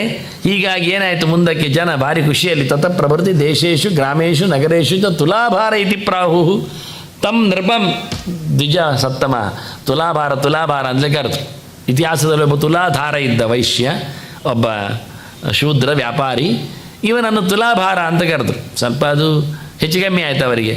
ತುಲಾಭಾರ ಸರಿ, ತಕ್ಕಡಿಯಲ್ಲಿ ಭಾರ ಮಾಡಿದ ಅಂತ ಇಷ್ಟೇ, ಭಾರ ಮಾಡಿ ಕೊಟ್ಟ ಅಂತ ಆಗಲಿಲ್ಲ. ಅದಕ್ಕೆ ಇನ್ನೊಂದು ಶಬ್ದದಲ್ಲಿ ಮತ್ತೆ ಪ್ರಯೋಗ ಮಾಡಿ ತುಲಾರಾಜಂ ತಮ್ಮ ಪರೆ ತುಲಾರಾಜ ಅಂದರು. ಇವ ತೂಗಿ ಕೊಡುವುದೇ. ನಾನು ಹಾಗೆ ಹೇಳಿದ್ದು, ತೂಗಿದ್ದನ್ನು ಒಂದಿಷ್ಟು ಜನರಿಗೆ ಹಂಚುವುದು ಅಂತ. ಇವ ಆಗಲ್ಲ, ತೂಗಿದ್ದನ್ನು ಒಬ್ಬೊಬ್ಬರಿಗೆ ಹಂಚುವುದು. ಒಂದು ಸರ್ತಿ ತೂಗುವುದು ಅಷ್ಟನ್ನೊಬ್ಬರಿಗೆ, ಇನ್ನೊಬ್ಬರು ತೂಗುವುದು ಮತ್ತೊಂದು ಇವನಿಗೆ. ಒಂದೊಂದು ಸಂಗತಿ. ತೆಂಗಿನಕಾಯಲ್ಲಿ ಒಮ್ಮೆ ತುಲಾಭಾರ ಅಷ್ಟನ್ನು ಒಬ್ಬರಿಗೆ ಕೊಟ್ಟ. ಯಾರು ತೆಂಗಿನಕಾಯಿ ತೊಗೊಂಡೋಗಲಿ ನಾವು ಅಂದರು. ಅಕ್ಕಿಯಲ್ಲಿ ಮಾಡಿದ ಯಾರಿಗೆ? ಅಕ್ಕಿಯವರಿಗೆ. ಬೆಲ್ಲ ಯಾರಿಗೆ? ಬೆಲ್ಲ ಅವರಿಗೆ. ಹೀಗೆ ಒಂದೊಂದು ಬಗೆಯಿಂದ ಒಬ್ಬರಿಗೆ ಮಾಡಿಕೊಡುವುದು, ಒಂದೊಂದು ಐಟಮ್ಗಳನ್ನೇ. ಆದರೆ 100 ಮೂಟೆ ಕಳಿಸಬೇಕಾಗಿ ಬಂತು. ಹಾಗಾಗಿ ಜನರಿಗೆ ತುಲಾರಾಜ ಆಗಿ ಹೋದ. ಮುಂದೆ ಹೋಗ್ತಾ ತುಲಾದೇಶಾಧಿಪ ಅಂತದ, ಅವನ ತುಲಾದೇಶ ಒಡೆಯ ಅಂತ ಕರೆದ್ರು. ಮತ್ತು ಹೋಗಿರೆ ತದ್ದೇಶೇ ಚ ಸ್ಥಿತ ಸರ್ವೇ ತೌಲವ ಇತಿ ಚಾಪು. ಮುಂದಕ್ಕೆ ಹೋದಾಗ ಅದು ಇಲ್ಲಿದ್ದವರೆಲ್ಲ ತೌಲವರಾದರು. ತುಲಾದಿಂದ ಬಂದದ್ದು ತೌಲವ. ಮತ್ತೆಲ್ಲ ತುಳ್ಳಿಕ್ಕಿಲ್ಲ ಇಲ್ಲಿ, ಆಚೆ ಈಚೆ. ಅದು ಭಾಳ ಚಂದವಾಗಿ ತುಲನಾಡು ಆದದ್ದು. ಅದಕ್ಕೆ ನಾನಲ್ಲಿ ನಿಜವಾಗಿ ತುಳು ಶಬ್ದ ಅಲ್ಲ, ಅದು ವಾಸ್ತವವಾಗಿ ತುಲಾದಿಂದ ಬಂದದ್ದು. ತುಳು ಅದು ಬಾಯಲ್ಲಿ ಹೇಳಲಿಕ್ಕೆ ಅನುಕೂಲ ಆಗೋದಕ್ಕೆ ಶಬ್ದವನ್ನು ತುಳುನಾಡು ಅಂತ ಮಾಡಿಕೊಂಡಿದ್ದಾರೆ. ತುಳುನಾಡಿನಲ್ಲಿ ಒಂದು ವಿಶೇಷವಾದದ್ದು ಬಿಡಲಾರದ ಸಂಗತಿ ಅಂದರೆ ರೌಪ್ಯಪೀಠ, ಉಡುಪಿ. ಇದರ ಇತಿಹಾಸ, ಅದಕ್ಕೂ ಮತ್ತು ಬ್ರಹ್ಮಾಂಡದ ಮಾತುಗಳು ಸ್ಕಂದ ಪುರಾಣದಲ್ಲಿವೆ. ಕೆಲವು ಕಡೆ ಮ್ಯಾನುಸ್ಕ್ರಿಪ್ಟ್ಗಳಲ್ಲಿ ಬೇರೆ ಬೇರೆ ಹೆಸರುಗಳಲ್ಲಿ ಬಂದಿವೆ. ತುಂಬ ಗೆರೆಗಳಿವೆ ವಾಸ್ತವವಾಗಿ. ತುಂಬ ಬಿಟ್ಟದಿದೆ, ತುಂಬ ಸೇರಿಸಿದ್ದಿದೆ, ತುಂಬ ಸರಿ ಮಾಡಲಿಕ್ಕಿದೆ. ಹಾಗಾಗಿ ಅನೇಕ ಗೆರೆಗಳಲ್ಲಿ ಕೆಲವುಗಳನ್ನು ನಾನು ತಂದಿದ್ದೇನೆ. ಅಷ್ಟಾವಿಂಶೆ ಕಲವು ಪ್ರಾಪ್ತೆ ವಾಯು ಪ್ರೀತಿಂ ಸಮುದ್ವಹನ್. ಇದು ಅವನು ಹೇಳೋ ಮಾತುಗಳೇ ಅಲ್ಲ. 28ನೇ ಕಲಿಯುಗ ಅವನು ಯಾವತ್ತಿದ್ದ ನೋಡಿ. 28ನೇ ಕಲಿಯುಗದಲ್ಲಿ ವಾಯುವಿನ ಮೇಲೆ ಪ್ರೀತಿಯನ್ನು ನಾನು ಸಂಪಾದನೆ ಮಾಡ್ತಾ ಚಕ್ರಾಂಕಿತಾಯಾಮ್ ಶ್ರೀಕೃಷ್ಣ ಪ್ರತಿಮಾಯಾಮ್ ವಿಶೇಷತಃ ಸನ್ನಿಧಾಸ್ಯೇ. ನೋಡಿ, ರಾಮ ನಾನಲ್ಲಿದ್ದೇನೆ ಹೇಳಲಿಕ್ಕೆ ಎಷ್ಟು ಚೆನ್ನಾಗಿ ಹೇಳ್ತಾನೆ. ಸಾಳಗ್ರಾಮ ಪ್ರತಿಮೆಯಲ್ಲಿ ನಾನು ಬರಲಿಕ್ಕೆ ಉಂಟು, ನಾನು ಇರಲಿಕ್ಕೆ ಉಂಟು, ಕೃಷ್ಣನಾಗಿರ್ತೇನೆ ನಾನು ಅಂತಾನೆ. ರಾಜನಿಗೆ ಹೇಳ್ತಾನೆ. ಹಾಗಾಗಿ ಯಾಕೆ ಕೇಳಿದರೆ ದೀನೋದ್ಧಾರಣ ಕಾರಣ. ಎಷ್ಟೋ ಜನ ದೀನರು ಇರ್ತಾರೆ, ನನ್ನ ಮೇಲೆ ಪ್ರೀತಿಯಿಂದ ಬರುವವರು ಇರ್ತಾರೆ, ಅವರ ಉದ್ಧಾರಕ್ಕಾಗಿ ನಾನು ಬರ್ತೇನೆ ಅಂತಾನೆ. ತ್ವಂಚಮ ಮಾತ್ರ ಸಂಪೂಜ್ಯ ಮುಕ್ತಿಮಂತೆ ಗಮಿಷ್ಯಸಿ. ನೀನಿಲ್ಲಿ ಪೂಜೆ ಮಾಡಿ ಮತ್ತೆ ಮೇಲೆ ಹೊರಟು ಹೋಗ್ತೀಯಾ ಅಂತ ಹೇಳ್ತಾನೆ. ಏವಂ ರಾಮ ತತ್ರ ಯಜ್ಞೆ ಕೃತ್ವಾನುಗ್ರಹಂ ಉತ್ತಮಂ ಮತ್ತೆ ಪ್ರಯಾತಃ ರೂಪಪೀಠಂ ತತ್ಸ್ ಭೂಮಂ ಅಂತರ್ಹಿತಂ ತ್ವಭೂತ್. ರಾಮಭೋಜ ಮಾಡಿದ ಯಜ್ಞದಲ್ಲಿ ಬೆಳ್ಳಿಯ ಪೀಠದಲ್ಲಿ ಪರಶುರಾಮ ಕೂತಿದ್ದ. ಹಾಗಾಗಿ ಇದು ರೌಪ್ಯಪೀಠ ಆಗಿತ್ತು. ಆ ಪೀಠವೂ ಸಹ ಮತ್ತೆ ಅಂತರ್ಧಾನವನ್ನು ಪಡೆದಿದೆ ಪರಶುರಾಮನ ನಂತರದಲ್ಲಿ ಹೋದ ಬಳಿಕ. ಆದ್ದರಿಂದ ಈ ಕ್ಷೇತ್ರಕ್ಕೆ ರೌಪ್ಯಪೀಠಾಭಿಧಂ ಕ್ಷೇತ್ರಂ ತದಾನಂತಾಸನಾಭಿಧಂ. ಇದು ಅನಂತಾಸನ ಅಂತ ಅದಕ್ಕೆ ಹೆಸರು. ಅನಂತೇಶ್ವರ ಅಂತ ಹೆಸರಲ್ಲ, ಅನಂತಾಸನ ಅಂತ ಹೆಸರು ಇರುವಂಥದ್ದು. ಅನಂತಾಸನ ಅಂತ ಹೆಸರು ಪಡೆದು ಅನಂತನು ಆಸನನಾಗಿದ್ದ ವ್ಯವಸ್ಥೆ ಅಂತ ಹೇಳಿ ತತ್ರ ರಾಮಂ ಸಂಸ್ತುವತಃ ಸ್ಮರಂತಶ್ಚ ಮಹೀಪತೇ ಕಾಲೇನ ಕಿಯತಾ ತತ್ರ ಭಗವಾನ್ ಭಕ್ತವತ್ಸಲ ಲಿಂಗಾಕಾರೇಣ ತನ್ನ ಮಧ್ಯೆ ವ್ಯಕ್ತೋಭೂತ್ ಕರುಣಾನ್ವಿತ. ಮತ್ತು ದೇಶದವರು ಮುಂದೆ ಕರೆದಾಗ ಅದೇ ಜಾಗದಲ್ಲಿ ಮತ್ತೆ ಭಗವಂತ ಲಿಂಗಾಕಾರದಲ್ಲಿ ಬಂದಿದ್ದಾನೆ. ಅಂದರೆ ದೇವರು ಲಿಂಗಾಕಾರದಲ್ಲಿ ಬರ್ತಾರೆ ಹೇಳಿದ್ದಕ್ಕೆ ಇದೊಂದು ಪ್ರಮಾಣ. ಗಮನ ಅಂದರೆ ಹಾಗೆ. ಇವತ್ತು ನಾವು ಎಷ್ಟೋ ಕ್ಷೇತ್ರಗಳಲ್ಲಿ ಕ್ರೋಡ ಇದೆ, ಶಂಕರನಾರಾಯಣ ಇದೆ, ಅಲ್ಲೆಲ್ಲ ಹರಿಹರ ಅಂತ ಎರಡು ಪ್ರತ್ಯೇಕ ಲಿಂಗಗಳನ್ನು ನೋಡ್ತೇವೆ. ಇಬ್ಬರು ಒಂದೇ ಆದರೆ ಎರಡು ಲಿಂಗ ಬೇಡಲ್ವ? ಮತ್ತು ಶಿವನಿಗೆ ಮಾತ್ರ ಲಿಂಗ ಅಲ್ಲ, ಬಪ್ಪನಾಡು ಹೆರ್ಕೆ ಎಲ್ಲ ನೋಡಿದರೆ ದುರ್ಗೆಗೂ ಲಿಂಗಗಳುಂಟು. ಅಲ್ಲಿ ಪೆರಣಂಕೆಯಲ್ಲಿ ಹೋದರೆ ಶಿವನಿಗೂ ಲಿಂಗ ಉಂಟು, ಅಥವಾ ಹೊರಗೆ ಗಣಪತಿಗೂ ಲಿಂಗ ಉಂಟು. ಅದನ್ನು ಲಿಂಗ ಅಂದರೆ ಕೇವಲ ಅದು ಶಿವನೇ ಆಗಬೇಕಾಗಿ ಅಲ್ಲ, ಯಾರೋ ಆಗ್ತದೆ. ಕೊಲ್ಲೂರಿಗೆ ಹೋದರೆ ಅಲ್ಲಿಯೂ ಲಿಂಗವೇ, ಅದು ಲಕ್ಷ್ಮೀ ಲಿಂಗ, ಲಕ್ಷ್ಮೀನಾರಾಯಣ ಲಿಂಗ, ಅದು ಪೂಜೆ ಆಗೋದು ಲಕ್ಷ್ಮಿಗೆ ಮಾತ್ರ ಅಲ್ಲಿ. ಹಾಗೆ ಇವೆಲ್ಲ ಹಾಗೆ ರೋಪಪೀಠಂ, ಕುಮಾರಾದ್ರಿಯಲ್ಲಿ ಕುಕ್ಕೆ ಲಿಂಗ, ಅದು ಷಣ್ಮುಖ ಲಿಂಗ. ಅಲ್ಲಿ ಸಿಗ್ತದೆ, ಲಿಂಗ ಸಿಗ್ತದೆ ಬೆಟ್ಟಕ್ಕೆ ಹೋದವರಿಗೆ, ಅಲ್ಲಿ ಲಿಂಗವಿದ್ದದ್ದು. ಹೀಗೆ ಎಲ್ಲ ಕಡೆಯಲ್ಲಿ ಒಬ್ಬೊಬ್ಬರ ಆರಾಧನೆ. ಈಗ ಶಿವನ ಲಿಂಗ ಇದ್ದಾಗೆ ಎಲ್ಲ ಕಡೆ ರೋಪಪೀಠಂ, ಕುಮಾರಾದ್ರಿ, ಕುಂಭಾಸಿಯಲ್ಲಿ ಹರಿಹರರು, ಕೆಳಗಿನ ಲೆಕ್ಕಾಚಾರ ಅದು. ಮೇಲೆ ಗಣಪತಿ ಲಿಂಗದಲ್ಲೇ ಇರೋದಲ್ಲಿ ಮತ್ತೇನದೇನು ವಿಶೇಷ ಇಲ್ಲ. ಧ್ವಜೇಶ್ವರ, ಕ್ರೋಡ, ಗೋಕರ್ಣ ಲಿಂಗವೇ. ಮೂಕಾಂಬ, ಈ ಸಪ್ತಕ್ಷೇತ್ರಗಳು ಲಿಂಗಾಕಾರದ ಕ್ಷೇತ್ರಗಳೇ. ಚಿಂತನೆಗೆ ಅನುಕೂಲ ಆಗಲಿ. ಇಲ್ಲಿ ಹಾಗೆ ಅದೆಲ್ಲಿಂದ ಆಪಾತಾಳ ತಲಾತ್ ತಸ್ಯ ಮೂಲಂ ಭೂಮೋ ಶಿರಕ್ಕೆ, ಕೆಳಗಿನಿಂದ ಮೇಲೆದ್ದು ಬಂದ ಲಿಂಗ ಅಂತ ಬಹಳ ವಿಚಿತ್ರವಾಗಿ ಪುರಾಣ ಮಾತಾಡ್ತದೆ. ನಮಗೆ ಅರ್ಥ ಆಗದ ಸಂಗತಿಗಳಿವೆಲ್ಲ. ತನ್ಮಧ್ಯೆ ರಾಜತಂಪೀಠಂ ಕ್ರೋಶ ಮಾತ್ರ ಮಹತ್ತರಂ, ಕೂಗಳತೆಯಷ್ಟು ದೂರಕ್ಕೆ ಅಂತ. ಗುಡ್ಡೆಯಲ್ಲಿ ಹೋಗಿ ಒಬ್ಬ ಕೂಗಿದರೆ ಸುಮಾರು 3 ಮೈಲ್ ಕೇಳ್ತದೆ ಅಂತ ಕ್ರಮ ಹಿಂದಿನ ಕಾಲದಲ್ಲಿ. ಹಾಗೆ ಇಲ್ಲಿ ಅಷ್ಟು ದೂರದ ವ್ಯಾಪ್ತಿಯಲ್ಲಿ ಇದು ರಜತ ಪೀಠದ ಕಥೆ ಅಂತ ಗಮನ ಕೊಡ್ತಾರೆ. ಇನ್ನು ತುಂಬ ಬೌಂಡ್ರಿ ಲೈನ್ಸ್ಗಳನ್ನೆಲ್ಲ ಹೇಳ್ತಾರೆ, ದುರ್ಗಾಲಯಗಳ ಬಗ್ಗೆ ಎಲ್ಲ ಭಾಳಷ್ಟು ಮುಂದೆ ಮಾತಿದೆ ಅಲ್ಲಿ ವಾಸ್ತವವಾಗಿ. ತಲ್ಲಿಂಗಂ ವೀಕ್ಷ್ಯ ನೃಪತಿ ವಿಸ್ಮಿತ ಹೃಷ್ಟಮಾನಸ ಪೂಜೆಯಾಮಾಸ ವಿಧಿನ ಮಹತಾ ವೈಭವೇನ ಚ. ಲಿಂಗ ಆವಿರ್ಭಾವಗೊಂಡ ಬಳಿಕವೂ ರಾಜನ ಪೂಜಾ ವಿಧಾನಗಳೆಲ್ಲ ನಡೆದಿದ್ದವು ಎನ್ನುವ ವಿಷಯವನ್ನು ಪುರಾಣ ಹೇಳ್ತದೆ. ಮುಂದೆ ಕೃಷ್ಣನಾಗಿ ತನ್ನ ನೆಲೆ ಇಲ್ಲಿ ರೂಪಪೀಠದಲ್ಲಿ ಆಗ್ತದೆ ಎನ್ನುವುದನ್ನು ಸಹ ಈ ಪುರಾಣ ಗುರುತಿಸಿದೆ. ಅದರಲ್ಲಿಯೂ ಪ್ರಾಣದೇವರ ಪ್ರೀತಿಗೆ ಅಂತ, ವಾಯುವಿನ ಪ್ರೀತಿಗೆ ಅಂತ ಹೇಳುತ್ತದೆ. ಇದರ ಪಕ್ಕದಲ್ಲಿ ಇನ್ನೊಂದು ಘಟನೆ ನಡೆದಿದೆ. ಇದು ಚಂದ್ರೇಶ್ವರದ ಘಟನೆ. ಇನ್ನೊಂದು, ಒಂದೊಮ್ಮೆ ಲಿಂಗ ಅದು ಶಿವನದ್ದೇ ಆದರೆ ಇನ್ನೊಂದು ಬೇಕಾ ಇಲ್ಲಿ ಲಿಂಗ ಅಂತ ನಮಗೆ ಪ್ರಶ್ನೆ ಬರ್ತದೆ. ಆದರೆ ಇದರ ಕಥೆ ಏನು, ಔಚಿತ್ಯ ಏನು, ಇದು ಎರಡು ಯಾಕೆ ಆಗಿದೆ ಇಲ್ಲಿ? ಒಂದು ಕಡೆಯಲ್ಲಿ ಅನಂತಾಸನ, ಇನ್ನೊಂದು ಕಡೆಯಲ್ಲಿ ಚಂದ್ರೇಶ್ವರ. ಯಾಕೆ ಅಂದರೆ ಅದಕ್ಕೆ ಮತ್ತೊಂದಿಷ್ಟು ಇತಿಹಾಸ ಅಲ್ಲಿ ಗೆರೆಗಳನ್ನು ಉಲ್ಲೇಖ ಮಾಡಿದ್ದೇನೆ ನಾನು. ಯದಾ ಪರಶುರಾಮೋಹಂ ಸ್ವಾಂಶೇನ ಆಪ್ಯಾಯ್ಯ ಶಂಕರಂ ಧನುರ್ವೇದಂ ಪುರ ಅಗ್ರಣ್ಣ ಲೋಕಂ ಸರ್ವಂ ವಿಡಂಬಯನ್. ನಾನು ಹಿಂದೆ ಒಂದು ಆಟ ಮಾಡಿದೆ, ಜನರಿಗೆ ತಿಳಿಸ್ಲಿಕ್ಕೆ ನಾನು ಶಿವನ ಶಿಷ್ಯನಾಗಿ ನಿಂತೆ. ಯಾಕೆ, ನನಗೆ ಕೊಡಲಿ ಬೇಕಲ್ಲ, ಅದು ನಾನು ಕತೆ ಹೇಳಲಿಲ್ಲಲ್ಲ.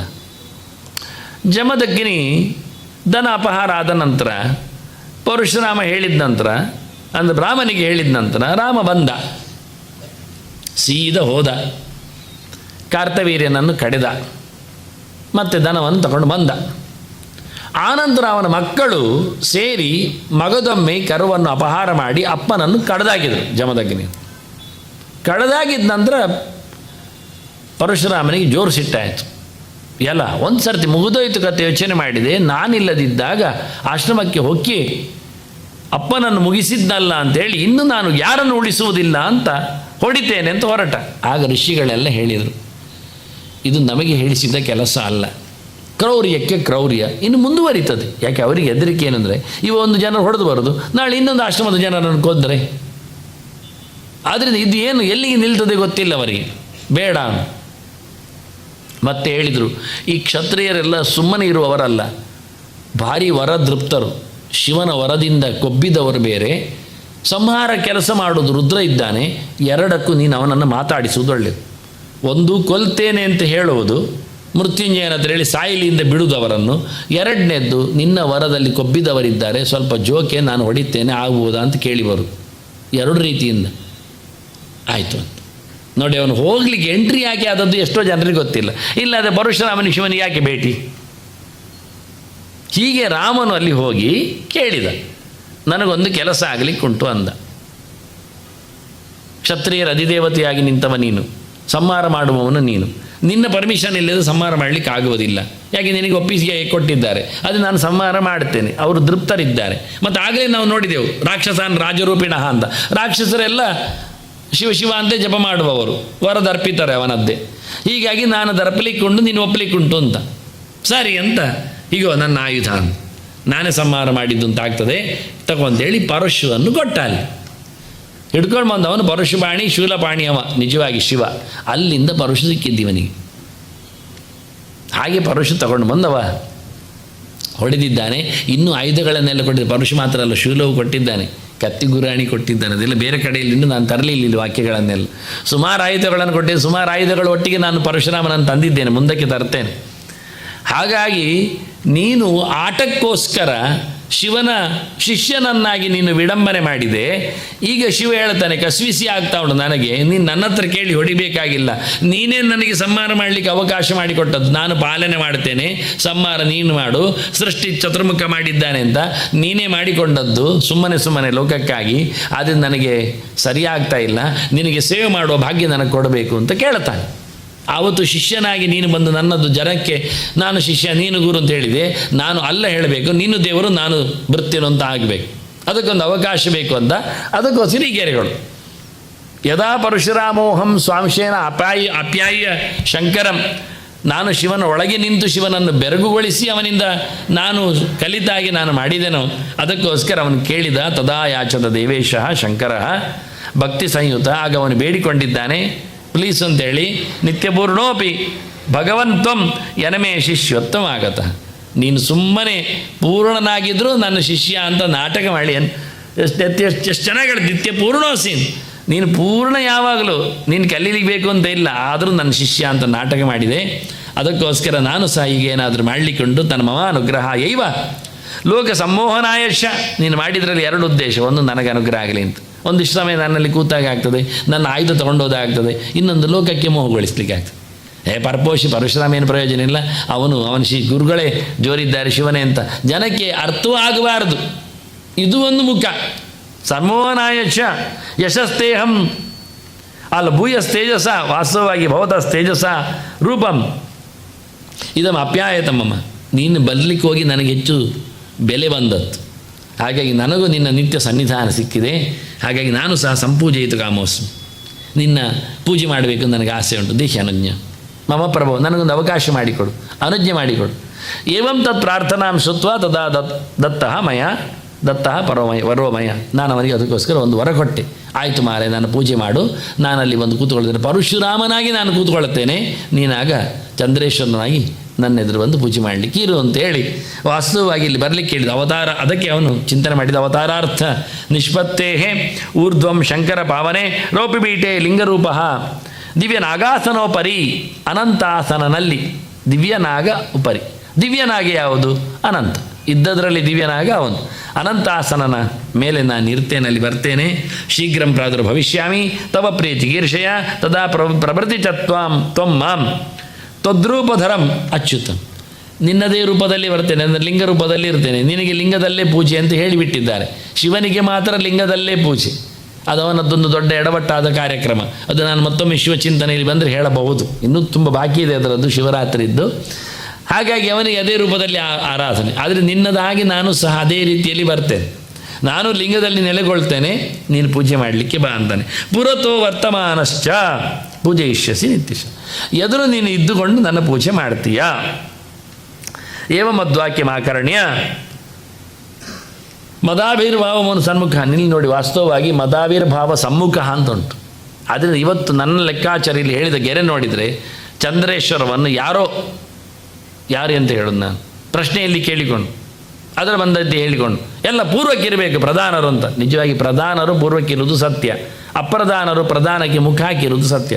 ನೀವು ಬೇರೆ ದೇವಸ್ಥಾನಗಳಲ್ಲಿ ಇನ್ನು ನೋಡಿ ಹೇಗಿರ್ತದೆ ಅಂತ. ಇತರ ಆಲಯಗಳು, ಸಬ್ ಆಲಯಗಳು, ಮಂದಿರಗಳೆಲ್ಲ ಪೂರ್ವಕ್ಕೆ ಮೋರೆ ಹಾಕಿ ಇರುವುದಿಲ್ಲ, ಉತ್ತರ ದಕ್ಷಿಣಕ್ಕೆ ಎಲ್ಲ. ನಾವು ಕೃಷ್ಣ ಮಠ ಇಟ್ಕೊಳ್ಳುವ, ಗರುಡ ಆಂಜನೇಯ, ಗರುಡ ಮತ್ತು ಮುಖ್ಯ ಪ್ರಾಣ ಹೇಗಿದ್ದಾನೆ? ಅವನು ದೇವರಿಗೆ ಸರಿಯಾಗಿದ್ದಾನೆ, ಆಚೀಚೆ ಉತ್ತರ ದಕ್ಷಿಣಕ್ಕೆ ಮೋರೆ ಹಾಕಿದ್ದಾನೆ, ಅವನು ಪೂರ್ವಕ್ಕಿಲ್ಲ. ನಿಜವಾಗಿ ಎಲ್ಲ ದೇವರು ಪೂರ್ವಕ್ಕೆ ಇರಬೇಕಲ್ಲ, ನಾನು ಪೂರ್ವಕ್ಕೆ ಇರುವುದೇ ಮುಖ್ಯ ಅಲ್ಲ ಅಂತ ಗಣಪತಿ ಚಿಂತನೆಯಲ್ಲಿ ಕೊಟ್ಟಿದ್ದೇನೆ. ಪಶ್ಚಿಮಕ್ಕೆ ಎನ್ನುವುದೇ ವಾಕ್ಯ ಇರೋದು ಅಂತ. ನಾವು ಪೂಜೆ ಮಾಡೋದು ಪೂರ್ವಕ್ಕೆ, ಪ್ರತಿಮೆ ಪಶ್ಚಿಮಕ್ಕೆ. ಇದು ಪೂರ್ವ, ಪೂಜೆ ಮಾಡುವುದು ನಾವು ಈಚೆ ಮೊರೆಗೆ, ಪಶ್ಚಿಮಕ್ಕೆ ಪ್ರತಿಮೆ. ಇಲ್ಲ ನಾವು ಉತ್ತರಕ್ಕೆ ಮೋರೆ ಹಾಕಿದರೆ ಅದು ಪೂರ್ವಕ್ಕೆ ಇರಬೇಕಾಗುತ್ತೆ, ತಿರುಗಿಸಿ ಕೂತ್ಕೊಳ್ಬೇಕಾಗತ್ತೆ, ಎರಡರಲ್ಲಿ ಒಂದಾಗಲಿಕ್ಕೆ. ಹೀಗಾಗಿ ಇಲ್ಲಿ ಚಂದ್ರೇಶ್ವರ ವಾಸ್ತವವಾಗಿ ಅನಂತೇಶ್ವರಕ್ಕೆ ಅಭಿಮುಖವಾಗಿದ್ದದ್ದು. ಪುರತೋ ವರ್ತಮಾನಶ್ಚ ಪೂಜಯಿಷ್ಯಸಿ ನಿತ್ಯಶಃ. ಎದುರು ನೀನು ಇದ್ದುಕೊಂಡು ನಿತ್ಯ ಪೂಜೆ ಮಾಡ್ತಿ ಹೇಳಬೇಕಾದ್ರೆ ಅದು ತಿರುಗಿ ಇರಬೇಕು. ಏವಂ ಮದ್ವಾಕ್ಯಂ ಆಕರ್ಣ್ಯಂ ಅದಾವಿರ್ಭಾವ ಸಮ್ಮುಖ. ನನ್ನ ಆವಿರ್ಭಾವಕ್ಕೆ ಸಮ್ಮುಖನಾಗಿ ಅಂದಾಗಿದ್ದು ಬಿರಮುಖನಾಗಿದ್ದಾನ, ಹಿಮ್ಮುಖ ಆಗಿದೆ ಇದು. ನಾವು ಈ ಇತಿಹಾಸವನ್ನು ಹೇಳೋದು ಇಲ್ಲಿ, ಕೇಳೋದು ಯಾರು?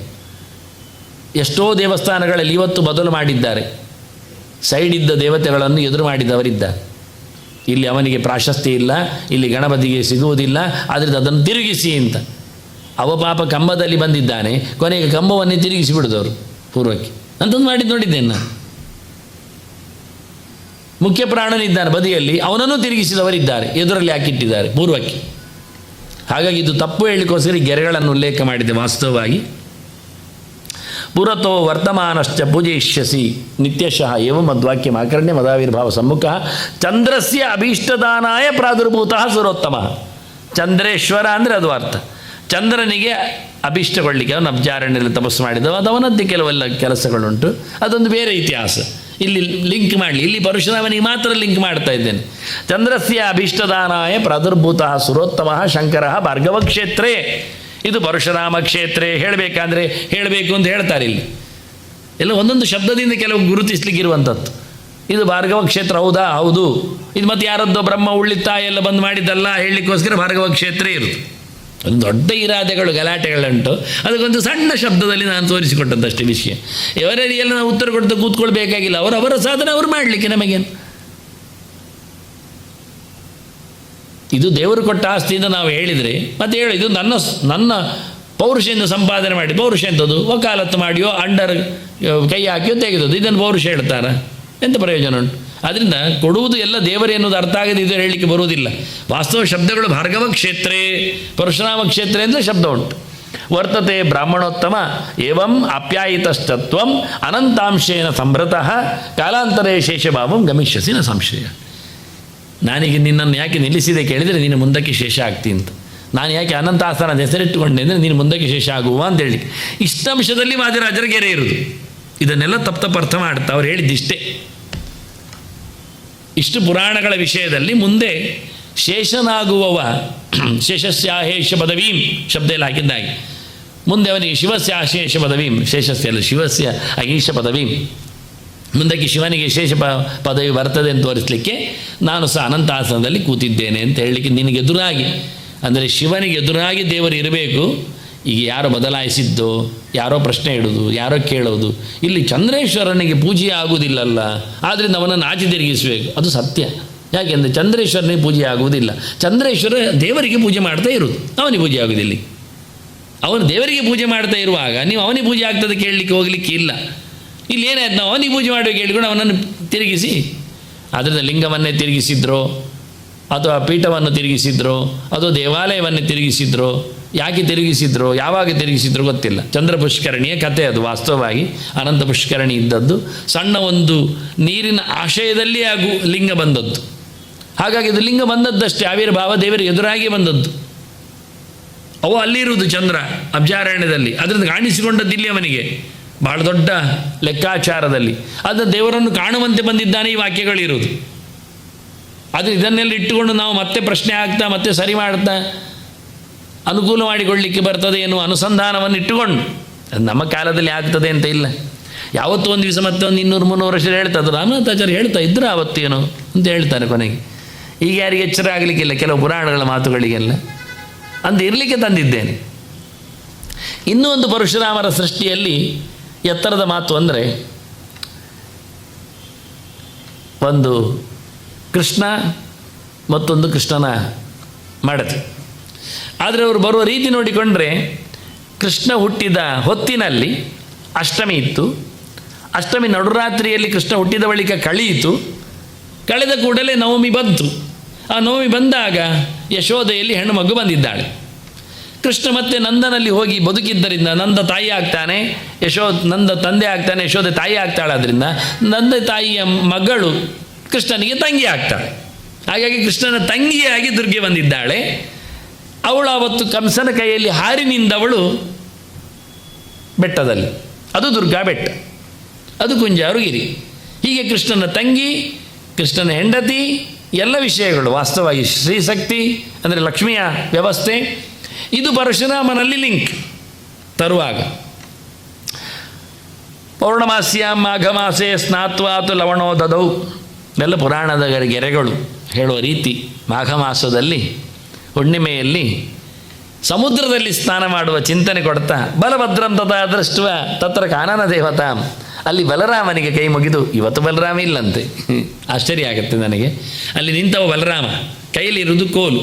ಇಬ್ಬರಿಗೂ ದನ ಕಾಯುವವರು ಕೃಷ್ಣ ಮತ್ತು ಬಲರಾಮರು, ಇಬ್ಬರು ಕೈಯಲ್ಲಿ ಕೋಲು ಕ್ರಮ ನಿಜವಾಗಿ. ಅದೀಗ ಕೋಲು ದಧಿಮತನಾಗಿದೆ, ಅದು ಸರಿ, ದಧಿಮತನಾಗಿದೆ, ಅವನು ದಧಿಮತನ ಆಗ್ತಾನೆ, ಇವನು ಒಂದು ಕೋಲು ಇಟ್ಕೊಂಡು ಅವನು ಹಿಡ್ಕೊಳ್ತಾನೆ. ಹಾಗಾಗಿ ಅಲ್ಲಿರುವುದು ಬಲರಾಮ. ಇರಲಿ, ನಮಗೆ ಗೆರೆಗಳಲ್ಲಿ ಉಂಟು, ನೀವು ಯಾರನ್ನು ಕರೀರಿ, ನಿಮ್ಮ ಕೈಗೆ ಸಿಕ್ಕಿದಾಗ ನೀವು ಮಾಡಿದ್ದಿದ್ದೇವರು, ನಮಗೆ ನೀವೇ ಆಗಬೇಕಾದ ನಿಮ್ಮ ಕೈಗೆ ಬಂದಾಗ ಯೋಚನೆ ಮಾಡಿಕೊಂಡು ಏನಾಗ್ಬೋದು ಅಂತ ಇಡಬೇಕು. ಪ್ರಶ್ನೆ ಇಡುವುದು ದೊಡ್ಡ ಸಂಗತಿ ಅಲ್ಲ, ಪುಟ ತೆಗೆಯುವುದು ದೊಡ್ಡ ಸಂಗತಿ. ಪ್ರಶ್ನೆ ಪ್ರಮಾಣ ಅಲ್ಲ, ಪ್ರಮಾಣ ಪ್ರಶ್ನೆ ಆಗ್ತದೆ ಅಷ್ಟೇ. ಅದರಿಂದ ಪ್ರಮಾಣ ಪ್ರಶ್ನೆ ಇಟ್ಟಾಗ ನಿಮಗೆ ಖಂಡಿತವಾಗಿ ಕಂಡು ಬರ್ತದೆ. ಹೌದು ಹೇಳೋದ್ರಿಂದ ನಮ್ಮ ಅಜ್ಜ ಹೇಳ್ತಾ ಇದ್ದ ಅಂತ ಹೇಳೋದ್ರಿಂದ ಕೆಲಸ ಆಗುವುದಿಲ್ಲ. ವೇದವ್ಯಾಸರು ನಮ್ಮ ಅಜ್ಜ, ಅವರು ಹೇಳಬೇಕು. ಅವರು ಹೇಳಿದ ಮಾತು ನೋಡಿ, ಸಮುದ್ರದಲ್ಲಿ ಸ್ನಾನ ಮಾಡಿ ಬನ್ನಿ, ಬಲರಾಮನಿಗೆ ಸುತ್ತು ಬನ್ನಿ ಅಂತಾರೆ. ಇವತ್ತು ಬಲರಾಮ ಮಲ್ಪೆ ಇದು, ಮತ್ತು ನಾನು ಹೇಳಬೇಕಾಗಿಲ್ಲ ಅದು ಸ್ಟೇಷನ್ ಯಾವುದು ಅಂತೆಲ್ಲ. ರೋಪಿಬೀಟೆ ಪುನಃ ಸ್ನಾತ್ವ, ಆನಂತರ ಇಲ್ಲಿ ಬಂದಂದ್ರೆ ಇಲ್ಲಿ ಮತ್ತೆ ಸ್ನಾನ ಮಾಡಲಿಕ್ಕೆ ಉಂಟು ಅಂತಾರೆ. ಇಲ್ಲಿ ಮತ್ತೆ ಸ್ನಾನ ಮಾಡಬೇಕು, ಮಾಡಿ ಕೃತ ಸಂಧ್ಯಾದಿ ಸತ್ಕ್ರಿಯ, ಸಂಧ್ಯಾವಂದನೆ ಎಲ್ಲ ಮುಗಿಸಬೇಕು. ಆನಂದ ಸಂದರ್ಭ ಪಿತೃದೇವಾಂಶ, ತರ್ಪಣ ಎಲ್ಲ ಮುಗಿಸಿ ಯೋನಮೇತ್ ಇಂದುವಲ್ಲಭಂ, ಇಲ್ಲಿ ಇಂದುವಲ್ಲಭ ಚಂದ್ರೇಶ್ವರ ಅವನಿಗೆ ಪೂಜೆ ಮಾಡಿ, ಇಂದು ಅಂದರೆ ಚಂದ್ರ, ಅವನಿಗೆ ಕೈ ಮುಗಿದು ನಾಗಾಸನಂಚ, ಮತ್ತು ಅಲ್ಲಿ ಪಕ್ಕದಲ್ಲಿ ಅನಂತಾಸನ ಇದ್ದಾನೆ, ಅವನಿಗೆ ತಪ್ಪಿಯವರು ನಾಗೇಶ್ವರ ಎಲ್ಲ ಹೇಳಲಿಕ್ಕೆ ಹೋಗೋದಿಲ್ಲ, ಗಮ್ಮತ್ತಿರ್ತಾರೆ ನೋಡಿ. ಇದೆಲ್ಲ ಗಡಿಬಿಡಿ ಮಾಡಿಕೊಳ್ಳುವ ವಿಷಯವೆಲ್ಲ. ನಾಗಾಸನ, ನಾವು ಅನಂತಾಸನ ದೇವಾಲಯ ಹಾಕ್ಲಿಕ್ಕೆ ಹೋದರೆ ಕಲ್ಲು ಹೊಡಿತಾರೆ ಅಲ್ಲಿ ಎಲ್ಲ. ಅದು ಈಶ್ವರ ಶಬ್ದವನ್ನು ತೆಗೆದಿದೆ. ಈಶ್ವರ ಗೋಮಟೇಶ್ವರದಲ್ಲಿ ಇಲ್ವ ಮಾರೇರೆ? ಚಂಡೇಶ್ವರ ಇಲ್ವಾ? ಈಶ್ವರ ಶಬ್ದದಲ್ಲಿ ಎಂತ ಇವರಿಗೆ ಅಂತ ಗತಿಗೆ ಉತ್ತರ ಇಲ್ಲ. ಈಶ್ವರ ಶಬ್ದ ಯಾಕೆ ಹೇಳ್ತಾರೆಲ್ಲ ಅರ್ಥ ಆಗೋದಿಲ್ಲ. ಈಶ್ವರ ಶಬ್ದ ಬಂದ ತಕ್ಷಣ ಇವರಿಗೆ ಶುರುವಾಗೋದು. ಈಶ್ವರ ಶಬ್ದ ಯಾರಿಗೂ ಆಗ್ತಾರೆ, ಲೋಕಪಾಲೇಶ್ವರ, ನಿಧೀಶ್ವರ, ಭೂತೇಶ್ವರ ಎಲ್ಲ ಶಬ್ದವನ್ನು ಪ್ರಯೋಗ ಮಾಡಿದೆ, ಎಲ್ಲದಕ್ಕೂ ಆಗ್ತಾರೆ, ಯಾರಿಗೂ ಆಗ್ತಾರೆ. ಅದು ಅವನದ್ದು ಲೆಕ್ಕಾಚಾರದಲ್ಲಿ ಗಣಪತಿ ಸ್ತೋತ್ರದಲ್ಲಿ ಗಣೇಶ್ವರಂ, ನಿಧೀಶ್ವರಂ, ಮಹದೇಶ್ವರಂ ಎಲ್ಲ ಹೇಳಿಕೊಂಡು ಶಬ್ದ ಆಗ್ತಾ ಹೋಗಿದ್ದಾರೆ, ಯಾರಿಗೂ ಕರೀತಾರೆ ಅವರು. ನಾನು ಹೇಳಿದಲ್ಲ ಗೋಮಟೇಶ್ವರ ಕರೆದ ಹಾಗೆ. ಲೆಕ್ಕಾಚಾರ ಗೊತ್ತಿಲ್ಲ ಪಾಪ ಹುಣ್ಣಿಗೆ, ಎಂತ ಮಾಡೋದು. ಇರಲಿ, ಅಂತೂ ನಾಗಾಸನಂಚ ಅವನಿಗೆ ನಮಸ್ಕಾರ ಮಾಡಿ, ಕೃಷ್ಣಂಚ ಕೃಷ್ಣನಿಗೂ ಅಂದರೆ ಆಗ ಎಷ್ಟು ಲೆಕ್ಕಾಚಾರ ಹೇಳಿದ್ದಾರೆ ನೋಡಿ. ಅಲ್ಲಿಂದ ಶುರು ಸಮುದ್ರ ಸ್ನಾನ, ಬಲರಾಮ ದರ್ಶನ, ಚಂದ್ರ ಈಶ್ವರ ದರ್ಶನ, ಅನಂತಾಸನ ದರ್ಶನ ಮತ್ತು ಕೃಷ್ಣ ದರ್ಶನ. ಕೃಷ್ಣ ಇದು ಬರುವಾಗ ಹೇಳೋದು, ದಿನ ಆಗ ಅಲ್ಲ. ಕ್ಷೇತ್ರ ಸಂಚಾರದಲ್ಲಿ ಬಂದವರು ಬಂದರೆ ಮಾಡುವ ರೀತಿಯೇ ಹೇಳಿದ್ದು. ಈಗ ಕ್ಷೇತ್ರ ಸಂಚಾರ ಮಾಡ್ತಾ ಪರ್ಯಾಯಕ್ಕೆ ಪೂಜೆಗೆ ಅಂತ ಸ್ವಾಮಿಗಳು ಬಂದಾಗ ಅವರೆಲ್ಲರೂ ನೋಡುವ ರೀತಿ ಹೀಗೆ. ಮೊದಲು ಬರುವಾಗ ಬಂದಾಗಲೇ ಧೂಳಿ ದರ್ಶನ ಮಾಡಿ, ಅದರಲ್ಲಿ ದೇವರನ್ನು ಕನ ಕಿಂಡಿ ಅಂತ ಹೇಳಿಕೊಳ್ಳುವುದರಲ್ಲಿ ನೋಡಿಕೊಂಡು, ಅಲ್ಲಿಂದ ಮುಂದಕ್ಕೆ ಚಂದ್ರ ಈಶ್ವರನನ್ನು ಕಾಣಿಸ್ತಾ, ಅಲ್ಲಿಂದ ಮುಂದಕ್ಕೆ ಅನಂತಾಸನ ನೋಡುತ್ತಾ, ಮತ್ತೆ ಕೃಷ್ಣನನ್ನು ಭೇಟಿ ಮಾಡುವ ರೀತಿ. ಇದು ಬಂದಾಗ ತೀರ್ಥಕ್ಷೇತ್ರ ಸಂಚಾರಕ್ಕೆ ಹೊರಗಿನಿಂದ ಬಂದಾಗ ಮಾಡುವ ಪ್ರೊಸೆಸ್. ಇಲ್ಲಿ ಇದ್ದವರು ಎಲ್ಲಿ ಯಾರನ್ನು ಹೇಗೆ ನೋಡಲಿಕ್ಕೆ ಬರ್ತದೆ. ಇದಕ್ಕೆ ಮತ್ತೆ ಮುನ್ನ ಅಲ್ಲಿಂದ ಶುರು ಮಾಡಬೇಕಾಗಿಲ್ಲ ಬರಲಿಕ್ಕೆ. ಸೀದಾ ಮಲ್ಪೆಗೆ ಹೋಗಿ ಬನ್ನಿ, ಬಲರಾಮನನ್ನು ಮುಟ್ಟಿ ಬನ್ನಿ, ಮತ್ತು ಇಲ್ಲಿಗೆ. ಅದು ಬರುವಾಗ ನೀವು ಎಂಟ್ರಿ ಕೊಟ್ಟಾಗ, ದೇಶಕ್ಕೆ ಎಂಟ್ರಿ ಬರುವಾಗ, ಹಿಂದೆಲ್ಲ ಬಸ್ಸುಗಳು ವಾಹನಗಳೆಲ್ಲ ಬಂದು ನಿಂತಾಗ ಅಲ್ಲಿ ನಿಲ್ತಾ ಇದ್ದು, ದೊಡ್ಡ ರಸ್ತೆ ಎಲ್ಲ ಅಲ್ಲಿತ್ತು. ಮತ್ತೆ ಒಳಗೆ ಪ್ರವೇಶ ಮಾಡಿದ್ದು, ಮತ್ತೆ ಪುನಃ ಒಳಗೆ ಪ್ರವೇಶ ಮಾಡುವುದನ್ನು ಕತ್ತರಿಸಿದರು, ಜನಜಂಗುಳಿ ಆಗ್ತದೆ, ಮತ್ತೆ ಅಲ್ಲಿಂದ ಹೋಗಿ ಶುರು ಮಾಡಿದರು. ನಾವಿರುವಾಗ ಒಳಗೂ ಬಂದು ಬಸ್ಸು, ಮತ್ತೀಗ ಹೊರಗೂ ಹೋಗಿದೆ. ಹಿಂದೆ ಅದೂ ಅಲ್ಲ, ಗಾಡಿಯೆಲ್ಲ ಬರೋದು ಭಾರಿ ದೂರದಲ್ಲಿ, ಘಟ್ಟದಲ್ಲಿ ಇಳಿಯುವಾಗ ಎಲ್ಲ ಬರುವಾಗ. ಹಾಗೇನೇನೋ ನಡೀತದೆ ಇತಿಹಾಸಗಳು ಅಂತ ಇವರು ಹೇಳ್ತಾರೆ. ವಾಸ್ತವವಾಗಿ ಕಥೆ ಹೇಗಿರ್ತದೆ, ಹೊರಗಿನಿಂದ ಬಂದವರ ಪ್ರೊಸೆಸ್ ಏನು ಅಂತ. ನಿತ್ಯ ಇದ್ದವರ ಕಥೆಯಲ್ಲಿ, ನಿತ್ಯ ಇದ್ದವರು ಎಲ್ಲಿ ಬೇಕಾದ್ರೆ ಅಲ್ಲಿ ಇರ್ತಾರೆ, ಎಲ್ಲಿ ನೋಡಿಕೊಂಡು ಬರ್ತಾರೆ, ಓಡಾಡ್ತಾರೆ. ಹೀಗೆ ಕೃಷ್ಣನನ್ನು ನೋಡಿಕೊಂಡು ಆಗತಕ್ಕಂಥ ನಮಗೆ ಲಾಭ ಎಷ್ಟು ಅಂತ ಹೇಳಲಿಕ್ಕೆ ಬರುವುದಿಲ್ಲ. ಅತೈತತ್ಯ ವಿಶೇಷೇಣ ಕ್ಷೇತ್ರಾಣಂ ಕ್ಷೇತ್ರಮುತ್ತಮಂ ಅತಿಪ್ರಿಯಂ ಭಾರ್ಗವಸ್ಯ ನಾಮನ ಪಾಚಕಂ. ಅದ್ಭುತ. ಆಗಲೇ ಹೆಸರು ಕೊಟ್ಟಿದ್ದಾರೆ ಪಾಚಕ ಅಂತ. ಅದು ಪಾಜೆ ಇತ್ತು, ಮತ್ತು ಅದು ಬಂಡೆ ಹೋಗಿ ಮಂಡೆ ಆಯಿತು, ಅದೆಲ್ಲ ವಿಷಯ ಅಲ್ಲೇ ಅಲ್ಲ. ಪಾಜೆ ಅಂದರೆ ಪಾದೆ, ಪಾಜೆ ಆಗುವುದು ಅಲ್ಲ. ಪಾಚಕ ಅಂದರೆ ಅಜಕ ಎಲ್ಲ ಉಂಟಲ್ಲಿ. ಕಾಮ್ ಅಂದರೆ ತೀರ್ಥ ಉಂಟು, ಅಜಕಂ ಅಂದರೆ ಬತ್ತಲಾರದ ತೀರ್ಥ ಅಂತ, ಹೊಸ ತೀರ್ಥ ಅಂತ, ಹುಟ್ಟಿದ ತೀರ್ಥ ಅಲ್ಲ ಅಂತ, ಮಾಡಿದ್ದಲ್ಲ ಕೃತಕಲ್ಲ ಅಂತ, ಪಾನಾರ್ಥಂ ಅಂತ ಅರ್ಥ, ಪಾರ್ಥಂ ಅರ್ಥ, ರಕ್ಷಣೆ ಮಾಡಿ ಸುಮಾರು ಅರ್ಥದಲ್ಲಿ ಉಂಟು. ಪಾ ಅಂದರೆ ಪರಮಾತ್ಮ ಅಂತಲೂ ಅರ್ಥ ಇದೆ. ಬ್ರಹ್ಮದೇವನಿಗೆ ಅಜ ಅಂತಲೂ ಹೇಳುವುದುಂಟು. ಆದ್ದರಿಂದ ಪರಮಾತ್ಮನು ಪರಶುರಾಮನು ಅಂತ ಏಕದೇಶವಾಚಿ. ಪರಶುರಾಮನು ಆಚಾರ್ಯ ಮಧ್ವರು ಮಾಡಿದ ಮುಟ್ಟಿದ ತೀರ್ಥಗಳು, ಈ ಸುಮಾರು ಅರ್ಥಗಳು ಪುರಾಣದ ಶಬ್ದಗಳಿದ್ದು. ಆದ್ದರಿಂದ ಇದು ಅಲ್ಲಿಂದ ಇಲ್ಲಿಂದ ಆಡು ಭಾಷೆಯಿಂದ ಬಂದು ಇಲ್ಲಿಂದ ಹರಿದು ನೀನು ಯಾರ ಪುಸ್ತಕ ಅಂತೆಲ್ಲ ಹೇಳಲಿಕ್ಕೆ ನಾನು ಹೋಗಿದೆ, ಅದು ನನ್ನ ವಿಷಯವೂ ಅಲ್ಲ. ಇಲ್ಲಿ ನಾನು ಪಾಜಕ ಪುರಾಣದ ಪದ ಅಂತ ಹೇಳಲಿಕ್ಕೆ ಅಷ್ಟೇ ನಾನು ಚಿಂತನೆಯಲ್ಲಿ ಕೊಟ್ಟಿದ್ದೇನೆ.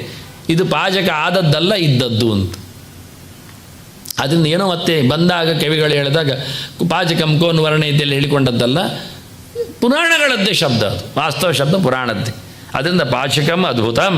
ಯಾಕೆ? ಅದು ಭಾರ್ಗವನ ಕ್ಷೇತ್ರ, ಪರಶುರಾಮ ಮಾಡಿದ್ದದು. ಎಷ್ಟೆಲ್ಲ ಮಾಡಿದ್ದಾನೆ. ರೋಪಪೀಠ ಅಗ್ನಿದಿಶಿ, ಆಗ್ನೇಯದಲ್ಲಿ ಇದು ರೋಪಪೀಠ ಉಡುಪಿ, ಆಗ್ನೇಯ ಇಲ್ಲಿ ಬರ್ತದೆ. ಆಗ್ನೇಯ ದಿಶಿ ಎಲ್ಲಿ ಉಂಟು ಅಂತ ಪಾಚಕವನ್ನು ಎತ್ತಿ ಆಚೆ ಇಡಲಿಕ್ಕೆ ಬರುವುದಿಲ್ಲ, ಅಲ್ಲೇ ಉಂಟು. ಆಗ್ನೇಯ ದಿಶಿ ನಾತಿ ದೂರೇ, ಬಹಳ ದೂರ ಇಲ್ಲ. ಅತಿ ಪಾವನಂ, ಅದು ಪವನನಿಗೆ ಸಂಬಂಧಪಟ್ಟದ್ದು. ಪವನ ಅಂದರೆ ಪ್ರಾಣತತ್ವ, ವಾಯುದೇವರಿಗೆ ಸಂಬಂಧಪಟ್ಟದ್ದು. ಅದರಿಂದ ಅತಿಯಾಗಿದೆ ಅದು. ಅದು ಅತೀತವಾಗಿದೆ. ಅತಿಭಾವನ ಯತ್ರ ದತ್ತ ಮುತಂ ಜಪ್ತಂ ಅಕ್ಷಯಂ ಜಾಯತೆ ನರಣ. ಭಾರ್ಗವ ಪರಶುರಾಮ ಹುಟ್ಟಿದ ದಿನ ಅಕ್ಷಯ ತದಿಗೆ, ವೈಶಾಖ ಶುದ್ಧ ತದಿಗೆ. ಆದ್ದರಿಂದ ಆವತ್ತು ಮಾಡಿದ್ದು ಏನಿದ್ರು ಆಹುತಿ ಕೊಡಿ, ಅಗ್ನಿಮುಖದಲ್ಲಿ ಜಪ ಮಾಡಿ, ಎಲ್ಲವೂ ಸಹ ಅಕ್ಷಯ ಆಗುತ್ತೆ. ದಾನ ಮಾಡಿ. ತತ್ರ ತೀರ್ಥಾನಿ ಚತ್ವಾರಿ ಚಕಾರ ಭಗವಾನ್ ಅಚಃ. ಪರಶುರಾಮಲ್ಲಿ 4 ತೀರ್ಥ ಮಾಡಿದ್ದಾನೆ.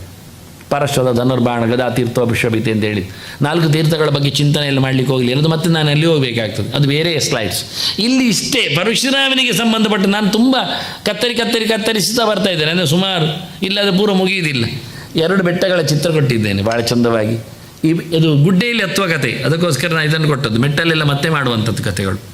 ಪರಶುರಾಮನ ಬೆಟ್ಟಕ್ಕೆ ಪಾಜಕದಿಂದಲೇ ಹೋಗುವ ಪ್ರಕಾರಗಳು. ಇದು ಪರಶುರಾಮನ ಬೆಟ್ಟ, ಅದು ಕುಂಜಾರು ಬೆಟ್ಟ, ದುರ್ಗೆಯ ಬೆಟ್ಟ ಅದು.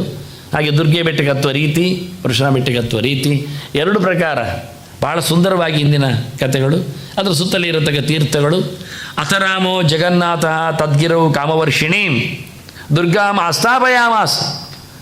ದುರ್ಗೆಯನ್ನು ನಿಲ್ಲಿಸಿದ್ಯಾರು ಕೇಳಿದರೆ ಪರಶುರಾಮನೇ. ಅವಳು ಹಾರಿ ಹೋದದ್ದು ಸರಿ, ನಿಲ್ಲಿಸಬೇಕಲ್ಲ, ಮತ್ತು ಅಲ್ಲಿಂದ ಹಾರಿದರೆ. ಕಂಸನಿಂದ ಹಾರಿದಾಗ ಬಂದ ಕರೆಕ್ಟು, ಆನಂತರ ಮತ್ತೆ ಮಥುರೆಯಿಂದ ಅಲ್ಲಿ ಕಂಸ, ಇಲ್ಲಿ ಹಾರಿತ್ತು, ನಿಂತದ್ದು ಸ್ಥಾನ. ಅದನ್ನು ಪರಶುರಾಮ ನಿಲ್ಲಿಸಿತ್ತು ಇರುವಂತೇಳಿ. ಇದು ರೀಸೆಂಟ್ಲಿ ಆದ ಘಟನೆಗಳು. 5,000 ವರ್ಷದ ಕಥೆ ಇದು. ಕಂಸನ ಕಥೆ, ಕೃಷ್ಣನ ಕಥೆ, ಎಲ್ಲಿಷ್ಟು ದೂರ ನೋಡಿ. ಸ್ಥಾಪಯಾಮಾಸ ಸುರೇಂದ್ರಾದ್ಯ ತದಾಯೇಹು. ಆಗ ಇಂದ್ರಾದಿಗಳೆಲ್ಲ ಬಂದಿದ್ದಾರೆ ಅಂತ. ನಮಸ್ತೆ ದೇವದೇವಿ, ಇದು ಅವನ ಚಿಂತನೆಯಲ್ಲಿ. ನಮಸ್ತೆ ದೇವದೇವೇಶ ರಾಮ ಭಕ್ತಾನುತಾಚ್ಯುತ ಅನಾದ್ಯನಂತಕಾಲೇನ ಜಗತ್ಸೃಜಸಿ ರಕ್ಷಸಿ ಹಂಸಿ ಚಾಂತೆ ಮಹಾಶಕ್ತಿ ಮಹಾಪುರುಷತೆ ನಮಃ. ಇದು ಅವನ ಪುರಾಣದಲ್ಲಿ ಆ ಹೊತ್ತಿನಲ್ಲಿ ಅಲ್ಲಿ ಬಂದಿರತಕ್ಕ ದೊಡ್ಡ ಮಾತದು. ಬಹಳ ವಿಶೇಷವಾದ ಚಿಂತನೆ. ಈ ಬಾರಿ ನಾನು ಅದನ್ನು ನನ್ನ ಪರ್ವ ಸಮೀಕ್ಷೆಯಲ್ಲಿ ಹಾಕಿಲ್ಲ ಈ ಸಂಗತಿಗಳನ್ನು. ಮುಂದೆ ಅವನಿಗೆ ಹೊಂದಿರತಕ್ಕ 2 ಚಿಂತನೆ ಮಹಾಭಾರತದ್ದು. ಮಹಾಭಾರತ ಕೊಡಲೇಬೇಕು ನಾನು ಯಾವಾಗಲೂ. ಜಮದಗ್ನಿ ಸುತೋ ಭೂತ್ವ ರಾಮ ಶಸ್ತ್ರಭೃತಾಂಬರ ಮಹೀಂ ನಿಕ್ಷತ್ರಿಯಾಂಚಕ್ರೆ ತಸ್ಮೈ ರಾಮಾತ್ಮನೇ ನಮಃ. ತ್ರಿಸಪ್ತಕೃತ್ವ ಯಷ್ಟೈಕ ಧರ್ಮೇ ವಿತ್ಕ್ರಾಂತಿ ಗೌರವಾತ್ ಜಗಾನ ಕ್ಷತ್ರಿಯಾನ್ ಸಂಖ್ಯೆ ತಸ್ಮೈ ಕ್ರೋಧಾತ್ಮನೇ ನಮಃ. ಅಕ್ಷಯ ತದಿಗೆ ಎಂದು ವಿಶೇಷ ಅಂತ ಕೇಳಿದರೆ ಗೋಧಿಯ ಉಪಯೋಗ. ತಸ್ಯಾಂ ಕಾರ್ಯ ಯವೈಹಿ ಹೋಮ. ಗೋಧಿಯ ಹೋಮ ಮಾಡಲಿಕ್ಕೆ ಉಂಟು. ಯವೈಹಿ ವಿಷ್ಣುಂ ಸಮರ್ಚಯೇತ್. ಅಕ್ಷತೆ ಹಾಗೆ ಗೋಧಿಯಿಂದ ಕಾಳಿನಿಂದ ವಿಷ್ಣುವಿಗೆ ಅರ್ಚನೆ ಮಾಡಲಿಕ್ಕುಂಟು. ಯವಾನ್ನದ ಅದ್ಯಾತ ದ್ವಿಜಾತಿಭ್ಯ. ಸಹಜವಾಗಿ 2ನೇ ಬಾರಿ ಹುಟ್ಟಿ ಬಂದವರದಿದ್ದವರಿಗೆ ಗೋಧಿಯನ್ನು ಕೊಡಬೇಕು. ಮತ್ತು ಪ್ರಯತಃ ಪ್ರಾಶಯದ್ ಯವಾನ್. ಮತ್ತು ಅದನ್ನು ಚಂದ ಮಾಡಿ ಗೋಧಿ ಪಾಯಸ ಮಾಡಿ ತಿನ್ನಬೇಕು, ತುಪ್ಪ ಹಾಕಿ ಊಟ ಮಾಡಲಿಕ್ಕೆ ಉಂಟು. ಆದ್ದರಿಂದ ಆವತ್ತು ಗೋಧಿಯ ಅಂದರೆ ಪ್ರಾಣಾಪಾನೋ ವ್ರೀಹಿಯವೋ ಅಂತ ಲೆಕ್ಕ. ಅಕ್ಕಿ ಮತ್ತು ಗೋಧಿ ಎನ್ನುವುದು ಪ್ರಾಣಾಪಾನರಿಗೆ ಸಂಬಂಧಪಟ್ಟ ವಸ್ತು. ಅದು ನಮ್ಮನ್ನು ಪೂರಣಗೊಳಿಸುವುದು, ನಮ್ಮನ್ನು ಶುಚಿಗೊಳಿಸುವುದು, ತುಂಬಿಸುವುದು ಮತ್ತು ತೆಗೆಯುವುದು. ಪ್ರಾಣ ಮತ್ತು ಅಪಾನ, ಕೆಟ್ಟದ್ದನ್ನು ತೆಗೆಯುವುದು, ಒಳ್ಳೆಯದನ್ನು ತುಂಬಿಸುವುದು. ಹಾಗಾಗಿ ಇದು 2 ಇಷ್ಟ ಆಗಲಿಕ್ಕೋಸ್ಕರ ವಿಶೇಷವಾಗಿ ಅಪನಯನದ ಕಾರ್ಯದಲ್ಲಿ ಗೋಧಿಯ ಕಥೆಯನ್ನು ಉಲ್ಲೇಖ ಮಾಡಿದ್ದಾರೆ. ಆದ್ದರಿಂದ ನಾವು ಗೋಧಿಯನ್ನು ಇಷ್ಟಪಡಬೇಕು. ಇನ್ನು ರಾಮನಿಗೂ ಪರಶುರಾಮನಿಗೂ ಸಂಬಂಧವನ್ನು ಉಂಟು ಅಂತ ಹೇಳುತ್ತೇನೆ ಅಂತ ಹೇಳಿದೆ. ಅದು 2 ಚಿತ್ರ ಇಲ್ಲಿದೆ. ಅದಕ್ಕೋಸ್ಕರ ಇತ್ತ ರಾಮ ಧನುರ್ಭಂಗ ಮಾಡ್ತಾ ಇದ್ದಾನೆ, ಸೀತೆಯನ್ನು ಪಡಿತಾ ಇದ್ದಾನೆ. ಅದನ್ನು ನಮ್ಮ ಘನ ಸರ್ಕಾರ ಒಂದು ಸ್ಟ್ಯಾಂಪ್ ಆಗಿ ತಂದಿದೆ, ಅದರ ನೆನಪಿಗಾಗಿ ನಾನು ಅದನ್ನು ಇಟ್ಟಿದ್ದೇನೆ. ಅದು ಮುರಿದ ಬಿಲ್ಲು ಯಾರು ಕೇಳಿದರೆ ಅದು ಶಿವ ಕೊಟ್ಟದ್ದು. ಶಿವ ಕೊಟ್ಟ ಕಥೆಯನ್ನು ನಾನು ಕಳೆದ ಬಾರಿ ರಾಮಚರಿತೆಯಲ್ಲಿ ಹೇಳಿದ್ದೇನೆ. ಅವನು ಜನಕರಾಜ ಕೇಳಿದ್ದಕ್ಕೆ ಧನುಸ್ಸು ಕೊಟ್ಟ, ಮಡದಿ ಕೇಳಿದ್ದಕ್ಕೆ ಪಾರ್ವತಿ ಮಗುವನ್ನು ಕೊಟ್ಟಳು ಅಂತ. ಹಾಗಾಗಿ ಜನಕರಾಜನಿಗೆ ಸೀತೆ ಮಗು ಸಿಕ್ಕಿದ್ದು ಅಂತ. ಇದಿಬ್ಬರದ್ದು ಕೊಡುಗೆ. ಆದ್ದರಿಂದಲೇ ಕದ್ದು ಹೋದ ಸೀತೆ ಎಲ್ಲಿಗೆ ಕೇಳಿದರೆ ಅದು ಕೈಲಾಸಕ್ಕೆ ಅಂತ. ಅಲ್ಲಿ ಗುಟ್ಟಾಗಿದ್ಲು, ಅವಳಿಂದಲೇ ಬಂದದ್ರಿಂದ, ಪಾರ್ವತಿಯಿಂದಲೇ ಕೊಟ್ಟದ್ರಿಂದ ಮತ್ತೆ ಕೊಟ್ಟಳು ಅಂತ ಅದೆಲ್ಲ ಕತೆ ಕೇಳಿದ್ದೇವೆ. ಹಾಗಾಗಿ ಒಡೆದು ಹಾಕಿದ ಧನುಸ್ಸು ಅದು ಶಿವ ಕೊಟ್ಟದ್ದು. ಸೀತೆಯನ್ನು ಪಡೆದ. ಬರುವಾಗ ಪರಶುರಾಮ ಅಡ್ಡ ಬಂದ. ದಶರಥ ಕಾಲು ಮುಗಿತಾನೆ. ಎಂತ ಮಾರಾಯ, ಎಲ್ಲ ಕ್ಷತ್ರಿಯರನ್ನು ಕೊಂದು ಬಿಟ್ಟವ, ಈಗ ನಿಂತೋಯ್ತಲ್ಲ, ಅದು ನಿನ್ನದು ಆವತ್ತಿನ ಕಥೆ. ಇದು 24ನೇ ತ್ರೇತಾಯುಗ, ಅವನು 19ನೇ ತ್ರೇತಾಯುಗ. ಡಿಫ್ರೆನ್ಸ್ ನೋಡಿ, ಗ್ಯಾಪ್. ಕತೆ ಮುಗಿದಿದೆ. ಆಗ ದಶರಥ ಬಂದಾಗ ಎಂತ ಇದು ಅಂತ ಕೇಳ್ತಾನೆ. ಎಂತ ಇಲ್ಲ, ಅಲ್ಲಿ ಮುರಿದದ್ದು ಅದು ಪಿನಾಕ, ಅದು ರುದ್ರಧನುಸ್ಸು. ಆಗ 2 ಧನುಸ್ಸು ಒಟ್ಟಾಗಿದೆ, ಒಂದು ಪಿನಾಕ ಒಂದು ಕೋದಂಡ, ಅದು ಶಾರ್ಂಗ, ಅದು ನನ್ನದು ವಿಷ್ಣುವಿನ ಧನಸ್ಸು. ಇದು ನನ್ನ ಕೈಯಲ್ಲಿ ವಿಷ್ಣು ಧನಸ್ಸು ಉಂಟು, ನೀನು ಮುರಿದದ್ದು ಪಿನಾಕ ಧನಸ್ಸು. ಒಂದೊಮ್ಮೆ ಇದನ್ನು ನೀನು ಎದೆ ಏರಿಸಿದರೆ ನೀನು ವಿಷ್ಣುವೇ ಕೊಡುವ ಅಂದ. ಎದೆ ಏರಿಸಿದ, ರಾಮದಕ್ಕೆ ಜಾ ಕಟ್ಟಿದ, ಅದು ಮುರಿಲಿಲ್ಲ, ಅದು ದೇವರದ್ದು. ಆವತ್ತು ನಾವಿಬ್ಬರು ಕಾಂಪಿಟೇಷನ್ ನಿಂತೇವೆ. ಒಂದು ಪಿನಾಕ ಧನುಸ್ಸು ಶಿವನಿಗೋಯ್ತು, ಕೋದನ್ನ ನನ್ನ ಕೈಗೆ ಬಂತು. ದೇವತೆಗಳೆಲ್ಲ ಕೇಳಿದರು ಯುದ್ಧ ಮಾಡು, ಯಾರು ಸೋಲ್ತಾರೆ ನೋಡುವ ಅಂತ. ಆಗ ಶಿವ ಆಯಿತು ಅಂತ ನಿಂತ, ಮರಗಟ್ಟಿ ಹೋದ. ಎಂತ ಮಾಡಲಿಕ್ಕೆ ಆಗಲಿಲ್ಲ, ಸೋತ. ಅಲ್ಲಿಗೆ ಮುಗಿದೋಯ್ತು, ಕತೆ ಮುಗಿದೋಯ್ತು, ಹೊಡೆಯುವ ಕತೆ ಆಗಲಿಲ್ಲ. ಈಗ ನೀನು ಅದನ್ನು ಮುರಿದಾಕಿದೆ, ಈಗ ನನಗೆ ನನ್ನ ಕೈಯಲ್ಲಿ ವೈಷ್ಣವ ಧನಸ್ಸುಂಟು, ಇದನ್ನು ಎದೆ ಏರಿಸು ಅಂದ. ರಾಮ ಎದೆ ಏರಿಸಿದ. ಎದೆ ಏರಿಸಿದ ತಕ್ಷಣ ಅವನ ಮೇಲೆ ಬಾಣ ಪ್ರಯೋಗ ಮಾಡಿದ್ದಾನೆ ಕತೆ ಪ್ರಕಾರ. ಆಗ ಒಬ್ಬ ಅತುಲ ಅಂತ ಒಬ್ಬ ರಕ್ಕಸ ಇದ್ದ. ಅವ ಅವಧ್ಯನಾಗಬೇಕು ಅಂತ ಬ್ರಹ್ಮನಲ್ಲಿ ವರ ಕೇಳಿದ. ಆಯಿತು ಅಂದ.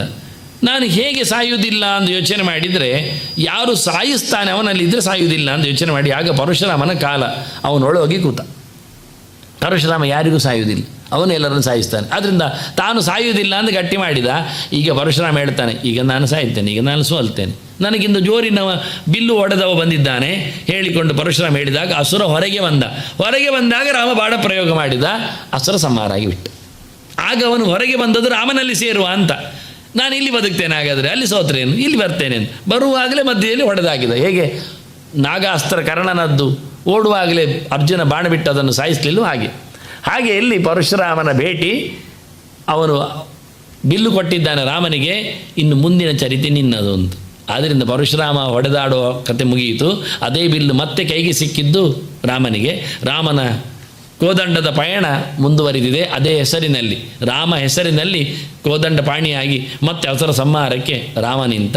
ಬಹಳ ದೊಡ್ಡ ಕೆಲಸ ರಾಮಾಯಣ ಆಯಿತು ವಾಸ್ತವವಾಗಿ. ಹೀಗಾಗಿ ರಾಮ ಮತ್ತು ಪರಶುರಾಮನ ಭೇಟಿ ಇಷ್ಟೇ ಮುಗಿಲಿಲ್ಲ. ಕೂಡಲೇ ಪರಶುರಾಮ ರಾಮನಲ್ಲಿ ಪ್ರವೇಶ ಮಾಡಿಬಿಟ್ಟಿದ್ದ. ಇದು ಮುಖ್ಯ ವಿಷಯ. ರಾಮ ಮತ್ತು ಪರಶುರಾಮ ಒಂದಾಗಿದ್ದ, ಒಂದೇ ರೂಪ. ಒಂದು ಸ್ವಲ್ಪ ಹೊತ್ತಿನಲ್ಲಿ ಅದನ್ನು ಗಮನಿಸಿದ್ದಾರೆ ಜನ. ಹಾಗಾಗಿ ಪರಶುರಾಮನು ರಾಮನು ವ್ಯತ್ಯಾಸ ಇಲ್ಲ, ಎರಡೂ ಪೂರ್ಣವಾದ ಅವತಾರಗಳೇ ಅಂತ ಅರ್ಥ ಆಗ್ತದೆ. ಅದನ್ನು ತೋರಿಸಿಕೊಟ್ಟಿದ್ದಾನೆ. ತೋರಿಸಿಕೊಟ್ಟು ಇವತ್ತು ಪರಶುರಾಮ ಇದ್ದಾನೆ. ಅಶ್ವತ್ಥಾಮ ಬಲಿರ್ವ್ಯಾಸ ಹನುಮಾಂಶ ವಿಭೀಷಣ ಕೃಪಃ ಪರಶುರಾಮಶ್ಚ ಸಪ್ತೈತೆ ಚಿರಜೀವಿನಃ. ಹನುಮಂತನ ಬಗ್ಗೆ ಮಾತಾಡಿದಾಗ ಈ ಮಾತನ್ನು ಹೇಳಿದ್ದೇನೆ, ಎಲ್ಲಿದ್ದು ಅಂತ ಹೇಳಿದ್ದೇನೆ, ಯಾಕೆ ಕೊಟ್ಟಿದ್ದೇನೆ ಅಂತ ತಿಳಿಸಿದ್ದೇನೆ. ಮಾರ್ಕಂಡೇಯ ಮತಾಷ್ಟಮ ಎನ್ನು ಗೆರೆ ಇರುವುದನ್ನು ರಾಮಾಯಣದ ಬ್ರ್ಯಾಂಚಲ್ಲಿ ತೋರಿಸಿದ್ದೇನೆ. ಹಾಗಾಗಿ ಪರಶುರಾಮನಲ್ಲಿ ಸೇರಿದ. ಆದರೆ ಈ ಸರ್ತಿ ಹಾಕಲಿಲ್ಲ ಚಿರಂಜೀವಿ ಅಂತ ಒಂದು ಸ್ಲೈಡ್, ಅದರಲ್ಲಿ ಬರೆಯುವುದೆಲ್ಲ ಬೇಡ, ಒಂದು ಸರ್ತಿ ಕೊಟ್ಟರೆ ಎಲ್ಲ ಅನ್ವಯ ಆಗುತ್ತೆ ಅಂತ. ಹಾಗಾಗಿ ಪರಶುರಾಮನ ಚರಿತೆ ಇವತ್ತು ಪರಶುರಾಮ ಇದ್ದಾನೆ. ಮುಂದೆ ಪರಶುರಾಮನ ಮುಂದುವರಿಕೆ, ಯುದ್ಧದ ಮುಂದುವರಿಕೆ. ರಾಮಾಯಣದ ಕಥೆ ಆಯಿತು, ಬಿಲ್ಲು ಕೊಟ್ಟದ್ದೇ ಅವನು ಅಂತ. ಮಹಾಭಾರತದ ಕಥೆಗೆ ಬಂದಾಗ ಪರಶುರಾಮನ ಶಿಷ್ಯ ಭೀಷ್ಮ, ಕಲಿತವ ಅವ, ಆದರೆ ಘನಘೋರವಾದ ಹೋರಾಟವನ್ನು ಕೊಟ್ಟಿದ್ದಾನೆ ಭೀಷ್ಮನು ಸಹ ಅಂಬೆಯ ವಿಷಯದಲ್ಲಿ. ಆದ್ದರಿಂದ ಪರಶುರಾಮ ಎಷ್ಟು ಜೋರಿದ್ದಾನೆ ನೋಡಿ ವಿಶೇಷವಾಗಿ. ಆನಂತರ ಪೂರ್ವ ವಿದ್ಯೆಯನ್ನು ಹೇಳಿಕೊಟ್ಟಿದ್ದಾನೆ ಭೀಷ್ಮ. 10 ದಿನ ಮಹಾಭಾರತದ ಹೋರಾಟದಲ್ಲಿ, ಮಹಾಯುದ್ಧದಲ್ಲಿ 18 ದಿನದಲ್ಲಿ 10 ದಿನ ಭೀಷ್ಮನ ಯುದ್ಧ. ಯೋಚನೆ ಮಾಡಿ, ಪರಶುರಾಮನ ಮುಂದರಿಕೆ, ಸಂಹಾರ ಕಾರ್ಯ. ಇನ್ನೊಂದು ಶಿಷ್ಯ ದ್ರೋಣ, ದನ ಕೊಡಲಿಲ್ಲ ಅಂತ ದೃಪದನ ಯೋಚನೆ. ನಾನಾಗ ಸ್ಲೈಡಲ್ಲಿ ಹಿಂದೆಯಲ್ಲಿ ಅಂಬೆಯನ್ನು ನಿಲ್ಲಿಸಿದ್ದೆ. ಲೆಕ್ಕಕ್ಕೆ ಅಂತ. ಈಗ ದ್ರುಪದನನ್ನು ನಿಲ್ಲಿಸಿದ ದ್ರುಪದ ಗಮ್ಮತ್ತಲ್ಲಿ ದನ ಕೊಡುವುದಿಲ್ಲ, ನೀನೆಂತ ಬಡವ ಅಂತ ಹೇಳಿದ್ದಕ್ಕೆ ದ್ರೋಣ ಬಂದು ಪರಶುರಾಮನಲ್ಲಿ ಕೇಳ್ತಾನೆ, ನನಗೆ ದನ ಇಲ್ಲ, ಮತ್ತೆ ಜನ ನಾನಿದ್ದೇನೆ, ನಾನು ಬರ್ತೇನೆ, ನೀನು ಬೇಡ, ದೇವರೆಂತ ಮಾಡು. ಹಾಗಾದರೆ ನನ್ನ ಹತ್ರ ಆಯುಧ ಉಂಟು, ನಾನು ಇಟ್ಟಿದ್ದೇನೆ, ಎಲ್ಲ ಇಟ್ಟಿದ್ದೇನೆ, ಈಗ ಆಯುಧ ಅದೆಲ್ಲ ಬೇಡ ನನಗೆ ಅಂದ. ಹಾಗಾದರೆ ನನ್ನ ಹತ್ರ ವಿದ್ಯೆ ಉಂಟು, ಕೊಡಿ ಅಂದ. ಹಾಗೆ ವಿದ್ಯೆ ಕೊಟ್ಟಿದ್ದಾನೆ ದ್ರೋಣರಿಗೆ.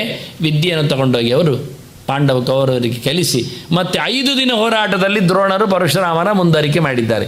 ಅಸ್ತ್ರ ಸಂಹಾರದಲ್ಲಿ, ಭೂಭಾರ ನಾಶದಲ್ಲಿ ಅದ್ಭುತವಾದ ಚಿಂತನೆಗಳು.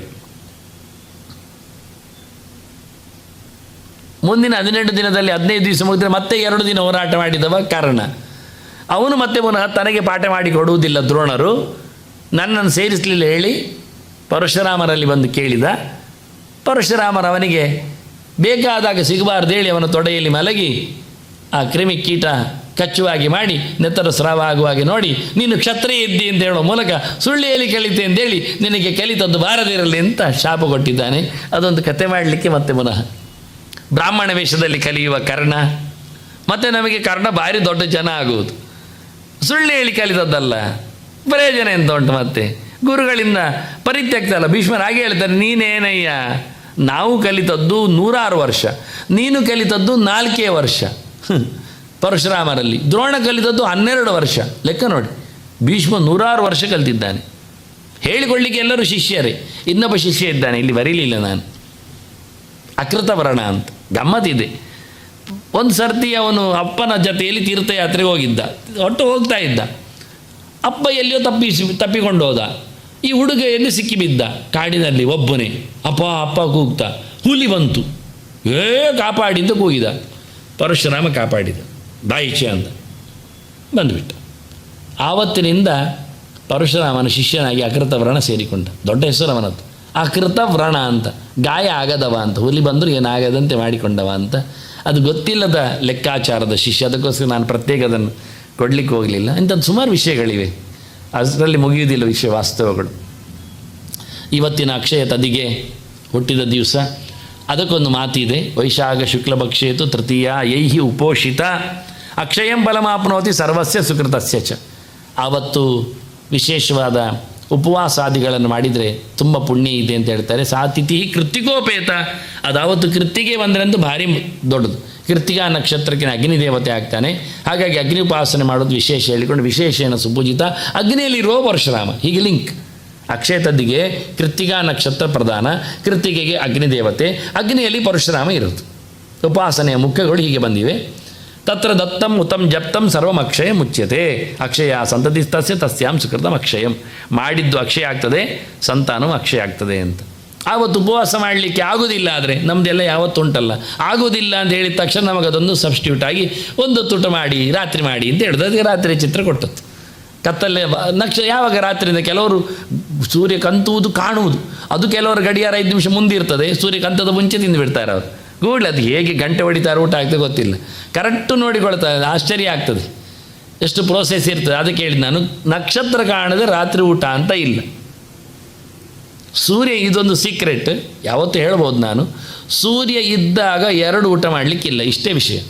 ಸೂರ್ಯ ಕಾಣುವ ಪೀರಿಯಡಲ್ಲಿ ಯಾವನೇ ವ್ಯಕ್ತಿಯು ದುರ್ಭೋಜನ ನಾಚರಿತ ಕ್ರಮ, 2 ಸರ್ತಿ ಊಟ ಮಾಡಲಿಕ್ಕಿಲ್ಲ, ಇಷ್ಟೇ. ಅದು ಏನೇ ಮಾಡಿ ಸೂರ್ಯ ಬಂಧನ. ಆದ್ದರಿಂದ ಪಾರಣೆ ಎನ್ನುವುದು ಬಿಫೋರ್ ಸನ್ರೈಸ್ ಆಗುವುದಿಲ್ಲ. ಏನಿದ್ದರೂ ಸೂರ್ಯ ಬಂದ ನಂತರ ಕೂಡಲೇ ಮಾಡಿದರೆ ರಾತ್ರಿ ಆಗುವವರೆಗೆ ತಿನ್ನಲಿಕ್ಕಿಲ್ಲ. ಸೂರ್ಯ ಇದ್ದಾಗ ಯಾವನೇ ಒಬ್ಬ 2 ಹೊತ್ತು ಊಟ ಮಾಡಲಿಕ್ಕಿಲ್ಲ. ಗಂಟೆಗಳಿಗೆ ನಿಮಗೆ ಬಿಟ್ಟದ್ದು ಅಂತ. ಇಂಥದ್ದಲ್ಲಿ ಕೆಲವು ಮಾತುಗಳಲ್ಲಿ ಭಾರಿ ಚೆನ್ನಾಗಿದೆ. ಇಲ್ಲಿ ಬಹಳ ಚೆನ್ನಾಗಿ ಹೇಳ್ತಾರೆ, ಏಕಾಂ ಅಪಿ ಉಕ್ತವತ್ ಕೃತ್ವ, 1 ದಿನ ಆದರೂ ಮಾಡಿ ಹೇಳಿದಾಗೆ. ತೃತೀಯಾಂ ವಿಧಿವನ್ನರ, ಈ ವೈಶಾಖ ಶುದ್ಧ ತದ್ದಿಗೆಯನ್ನೊಂದು ಮಾಡಿದರೆ ಎಲ್ಲ ತದ್ದಿಗೆ ಮಾಡಿದ ಹಾಗೆ. ಏತಾಸಾಮಪಿ ಸರ್ವಾಸಾಂ ತೃತೀಯಾನ ಫಲಂ ಲಭ್ಯವೇತ್. ಮತ್ತು ಎಲ್ಲ ತದ್ದಿಗೆಗಳು ನೀವು ಮಾಡಿದಾಗ ಆಗ್ತದೆ. 1 ತದ್ದಿಗೆ ಮಾಡಿ, ಮತ್ತು ಗೌರಿ ತದ್ದಿಗೆ ಬಿಡಿ, ಏನು ಬೇಕಾದ್ರೆ ಬಿಡಿನಿ. ತೃತೀಯಾಯಾಂ ಸಮಭ್ಯರ್ಚ್ಯ ಸೋಪವಾಸೋ ಜನಾರ್ದನಂ. ಆವತ್ತು ಉಪವಾಸ ಇದ್ದು ಜನಾರ್ದನ ಅಂದರೆ ಜನನನ್ನು ಅರ್ಧನ ಮಾಡಿದ ಪರಶುರಾಮ ಅಂತ ಅರ್ಥ. ರಾಜಸೂಯ ಫಲಂ ಪ್ರಾಪ್ಯ ಗತಿಮಗ್ರಿ ಅಂಚವಿಂದತಿ, ಅವನಿಗೆ ರಾಜಸೂಯ ಮಾಡಿದ ಫಲ ಬರ್ತದೆ.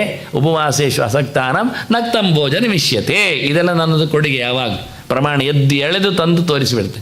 ಎಲ್ಲಿಯಾದರೂ ಉಪವಾಸ ಮಾಡಲಿಕ್ಕೆ ಆಗೋದಿಲ್ಲ ಅಂದು ಗೋಗರೆದರೆ ಹಾಗಾದರೆ ಆಗಲ್ಲಿ ಇಡೀ ದೇವರ ಚಿಂತನೆ ಮಾಡಿ ರಾತ್ರಿ ಊಟ ಮಾಡಿ ರಾತ್ರಿ ಗಡ್ದು. ನಮ್ಮದು ರಾತ್ರಿ ಊಟ ಅಂದರೆ ಕಮ್ಮಿ ಇರುವುದಿಲ್ಲ, ಎಲ್ಲ 12 ಬಗೆ ಇದ್ದೇ ಇರ್ತದೆ. ಆದ್ದರಿಂದ ಭಾಳ ಚೆನ್ನಾಗಿರ್ತದೆ. ಅದನ್ನು ಒಂದೊತ್ತು ಊಟ ಮಾಡಿದ್ರಿಂದ ಏನು ಆಗೋದಿಲ್ಲ, ಹೆಚ್ಚು ಕಡಿಮೆ ಆಗೋದಿಲ್ಲ. ಹಗಲು ಇಡೀ ಜಪ ಪೂಜೆ ಮಾಡಲಿಕ್ಕೆ ಅನುಕೂಲ ಆಗ್ತದೆ. ಬೆಳಿಗ್ಗೆ ಆದಾಗ ಮಧ್ಯಾಹ್ನ ಆಗ್ತದೆ, ಮಧ್ಯಾಹ್ನ ಸಂಜೆ ಬರ್ತದೆ ತನ್ನಷ್ಟಕ್ಕೆ.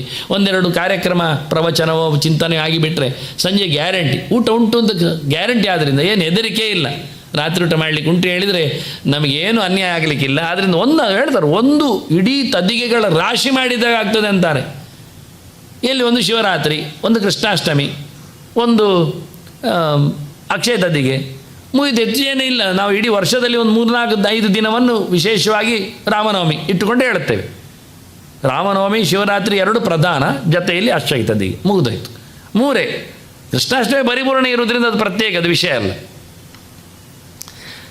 ಅಕ್ಷಯ ತದ್ದಿಗೆ ಎನ್ನುವುದಕ್ಕೆ ಇನ್ನೊಂದು ಹೆಸರು ಅಕ್ಷತೈ ಪೂಜ್ಯತೆ ವಿಷ್ಣು ತೇನ ಸಹ ಚಾಕ್ಷಯ ಸ್ಮೃತ. ಆವತ್ತು ಅಕ್ಷತೆ ಕಾಳಿನಿಂದ ಪೂಜೆ ಮಾಡಲಿಕ್ಕೆ. ಅಕ್ಷತೈಸ್ತು ನರಾಹ ಸ್ನಾತ ವಿಷ್ಣುವ್ರ ದತ್ವಾ ತಥಾಕ್ಷತ. ತಾವು ಅಕ್ಷತೆ ಕಾಳನ್ನು ಹಾಕಿಕೊಂಡು ಅಕ್ಕಿ ಕಾಳನ್ನು ಹಾಕಿಕೊಂಡು ಸ್ನಾನ ಮಾಡಲಿಕ್ಕೆ. ಬ್ರಾಹ್ಮಣೇಭ್ಯ ಪ್ರದಾತವ್ಯಂ ಅಷ್ಟಷಷ್ಟಿಶ್ಚ ವಾ ಪುನಃ. ಒಂದು 68 ಆದರೂ ಕೊಡಬೇಕಂತೆ. ಅಕ್ಕಿದು ಒಂದು ಮುಷ್ಟಿ ಕೊಡಲಿಕ್ಕೆ ಹೇಳಿದರು. ಪಂಚಾಶದ್ವಾತ, ಅದು ಒಂದು 50 ಆದರೂ ಕೊಡಿ ಅಕ್ಕಿ. ಷಟ್ತ್ರಿಂಶತ್ ಇಲ್ಲ 36 ಅದು. ಪಂಚವಿಂಶತಿರಪ್ಯಥ ಅದು ಆಗ್ಬೋದು 25. ಅಕ್ಕಿ ಕಾಳು ಕೊಡುವುದರಲ್ಲಿ ಅರ್ಥ ಆಗ್ತದೆ, ಅದರ ರಾಶಿಯೂ ಅರ್ಥ ಆಗ್ತದೆ. ಕೊಡವ ಅಂತಾರೆ, ಕುಡ್ತೆ ಅಂತಾರೆ, ಅಥವಾ ಎಂಥದ್ದು ಸಿದ್ದೆ, ಅದು ಲೆಕ್ಕ ಬರ್ತದೆ. ಅಷ್ಟು ಜನರಿಗೂ ಆಗ್ಬೋದು. ಸುಮಾರು ಅರ್ಥದಲ್ಲಿ ಹೇಳ್ತಾರೆ. ವಿಪ್ರೇಶು ದತ್ವ ತಾನೇವ, ಅದಕ್ಕೆ ಹೇಳಿದರು ತಾನೇವ ಅಂತ. ಅಷ್ಟು ಜನರಿಗೆ ಅಷ್ಟನ್ನೇ ಕೊಟ್ಟುಕೊಂಡು ತಥಾ ಸಕ್ತೂನ್ ಸುಸಂಸ್ಕೃತಾನ್, ಅದಕ್ಕೆ ಸಂಬಂಧಪಟ್ಟ ಅಕ್ಕಿಯ ಹಿಟ್ಟು ಮಾಡಿಕೊಂಡು ಭಕ್ಷ್ಯಭೋಜ್ಯಗಳನ್ನು ಮಾಡಿಕೊಂಡು ಕೊಟ್ಟರೂ ಆಗ್ತದೆ. ಯಥಾ ಅನ್ನ ಬುಕ್, ಮನುಷ್ಯ ಹೇಗೆ ತಿಂತಾರೋ ಹಾಗೆ. ಕೊನೆಗೆ ಅವನು ಅದರದ್ದು ಚಿತ್ರಾನ್ನ ಮಾಡಿ ತಿಂತಾನ, ಚಿತ್ರಾನ್ನ, ಪುಳಿಯೋಗರೆಯ ಪುಳಿಯೋಗರೆ, ಅಥವಾ ಪಲಾವ, ಅಥವಾ ಅಪ್ಪವೋ ವಡೆಯೋ ಅದು ಕಡುಬ. ಏನು ಗಮ್ಮತ್ತು ನೋಡಿ, ಎಂತ ಹೇಳ್ಬೇಕು ಅಂತ ಹೇಳ್ತಾರೆ ಅಲ್ಲಿ. ಯಥಾ ಅನ್ನ ಬುಕ್, ಹೇಗೆ ಮನುಷ್ಯ ತಿಂತಾನೋ ಹಾಗೆ ಸಕ್ತೂನು ಸುಸಂಸ್ಕೃತಾನ್. ಎಣ್ಣೆಯಲ್ಲಿ ಕಾಯಿಸಿಯ, ತುಪ್ಪದಲ್ಲಿ ಹುರಿದ, ನೀವು ಎಂತ ಮಾಡಿ ಕೊಡ್ತೀರಿ ಹೇಳಿ, ಹೇಗೆ ತಿಂತಾರೆ ನೋಡಿ.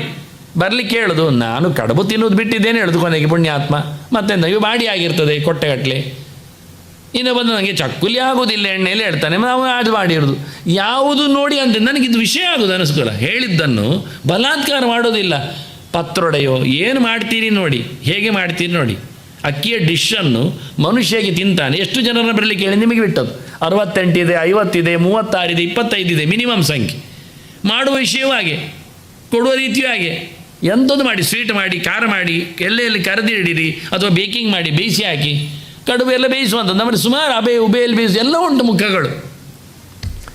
ಫಲಮಕ್ಷಯ ಅಷ್ಟದೆ. ಒಟ್ಟಾರೆ ಬಹಳ ಅದ್ಭುತವಾದ ಗೆರೆ. ಅದು ಹೇಳಿಕೆ ನನಗೆ ಚೆನ್ನಾಗಿರುತ್ತೆ. ಹೇಗೆ ಹೇಳ್ತಾರೋ ಅವರೊಂದು ಅರ್ಥ ಆಗೋದಿಲ್ಲ. ಹೇಗೆ ಮಾಡಿ ತಿಂತಾರೋ ಹಾಗೆ ಮಾಡಿ ಕೊಡಿ ಅನ್ನೋದುಂಟಲ್ಲ. ಸುಸಂಸ್ಕೃತಾನ್ ಯಥಾನ್ನ ಬುಕ್ಕು ಸಕ್ತೂನ್ ಅನ್ನುವಂಥದ್ದು. ಹಿಟ್ಟು ಕೆಲಡಿಸಿ ಕೊಡುವ ದೋಸೆ ಮಾಡಿ ಕೊಡಿ. ಅವರು ಹೇಳೋ ರೀತಿ ನೋಡಿದಾಗ ತುಂಬ ಇಷ್ಟ ಆಗ್ತದೆ. ಇಡೀ ಅಡುಗೆಯ ಶಾಸ್ತ್ರವನ್ನು ಅವರು ನಮ್ಮ ಮುಂದೆ ತೆರೆದಿಟ್ಟ ಹಾಗೆ. ಕೊನೆಗೊಂದು ವೈಶಾಖ ಮಾಸ ಆದ್ದರಿಂದ ಅಕ್ಷಯ ತದಿಗೆಯಲ್ಲಿ ಅಕ್ಷಯ ಫಲ ಬರಲಿಕ್ಕೆ ಒಂದು ಅಟ್ಲೀಸ್ಟ್ ಮಾಡಬೇಕಾದ್ದು ನೀರಿನ ದಾನ. ನಾವು ಇಲ್ಲಿ ಕೂತಾಗಲೇ ನೀರು ಕುಡಿತೇವೆ, ಹಾಗಾದರೆ ಕೊಡದಿರಲಿಕ್ಕೆ ಆಗುತ್ತಾ? ಇನ್ನು ವೈಶಾಖ ಬರಲಿಲ್ಲ, ಚೈತ್ರದಲ್ಲೇ ಇದ್ದೇವೆ ನೋಡಿ. ಕೆಲವರಿಗೆ ತಂಬಿಗೆ ನೋಡಿದಾಗ ನೀರು ನೆನಪಾಗೋದು. ಗಂಧೋದಕ ತಿಲೈಹಿ ಮಿಶ್ರಂ, ಎಳ್ಳು ಹಾಕಿರಬೇಕು, ಗಂಧ ಹಾಕಿರಬೇಕು, ಅಂದರೆ ಪರಿಮಳ ಬರುವಂಥ. ಸ್ನಾನ ಕುಂಭಂ ಫಲಾನ್ವಿತಂ, ಕುಂಭವನ್ನು ಕೊಡಬೇಕು, ಹಣ್ಣು ಇರಬೇಕು. ಫಲ ಯಾವುದೊಂದು ತೆಂಗಿನಕಾಯಿ. ಪಿತೃಭ್ಯ ಸಂಪ್ರದಾಸ್ಯಾಮಿ ಅಕ್ಷಯಂ ಉಪದಿಷ್ಟ. ಇದು ಗತಿಸಿದವರ ನೆಲೆಯಲ್ಲಿ ಅಂತ. ಅವರಿಗೆ ತೃಷ್ಯ ಆಗಬಾರ್ದು, ಕ್ಷುಧೆ ಆಗಬಾರ್ದು ಅನ್ನೋ ನೆಲೆಯಲ್ಲಿ ಅಟ್ಲೀಸ್ಟ್ ನೀರನ್ನಾದರೂ ವೈಶಾಖ ಮಾಸದಲ್ಲಿ ದಂಡಿಯಾಗಿ ಕೊಡಿರಿ. ಕೊಡುವರಿಗೆಲ್ಲ ಕೊಡಿ, ಪಾತ್ರೆ ಸಮೇತ ಕೊಡಿ. ತಾಮ್ರದ ಪಾತ್ರೆ ಅನ್ನೋದು ವಿಶೇಷ.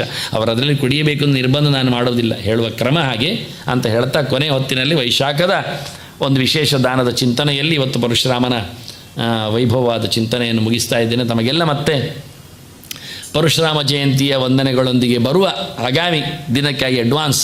ಇನ್ನು ಮುಂದಿನ ಚಿಂತನೆಗಾಗಿ ನಾವು ಕಾಯುವ ಇನ್ನೊಬ್ಬ ದೇವರ ಬರುವಿಕೆಗಾಗಿ, ವೇದವ್ಯಾಸರ ಮಹೋತ್ಸವಕ್ಕಾಗಿ ಮತ್ತೆ ವಂದನೆಗಳು. ಶ್ರೀಕೃಷ್ಣಾರ್ಪಣಸ್ತು. ನಾರಾಯಣ ನಾರಾಯಣ ನಾರಾಯಣ.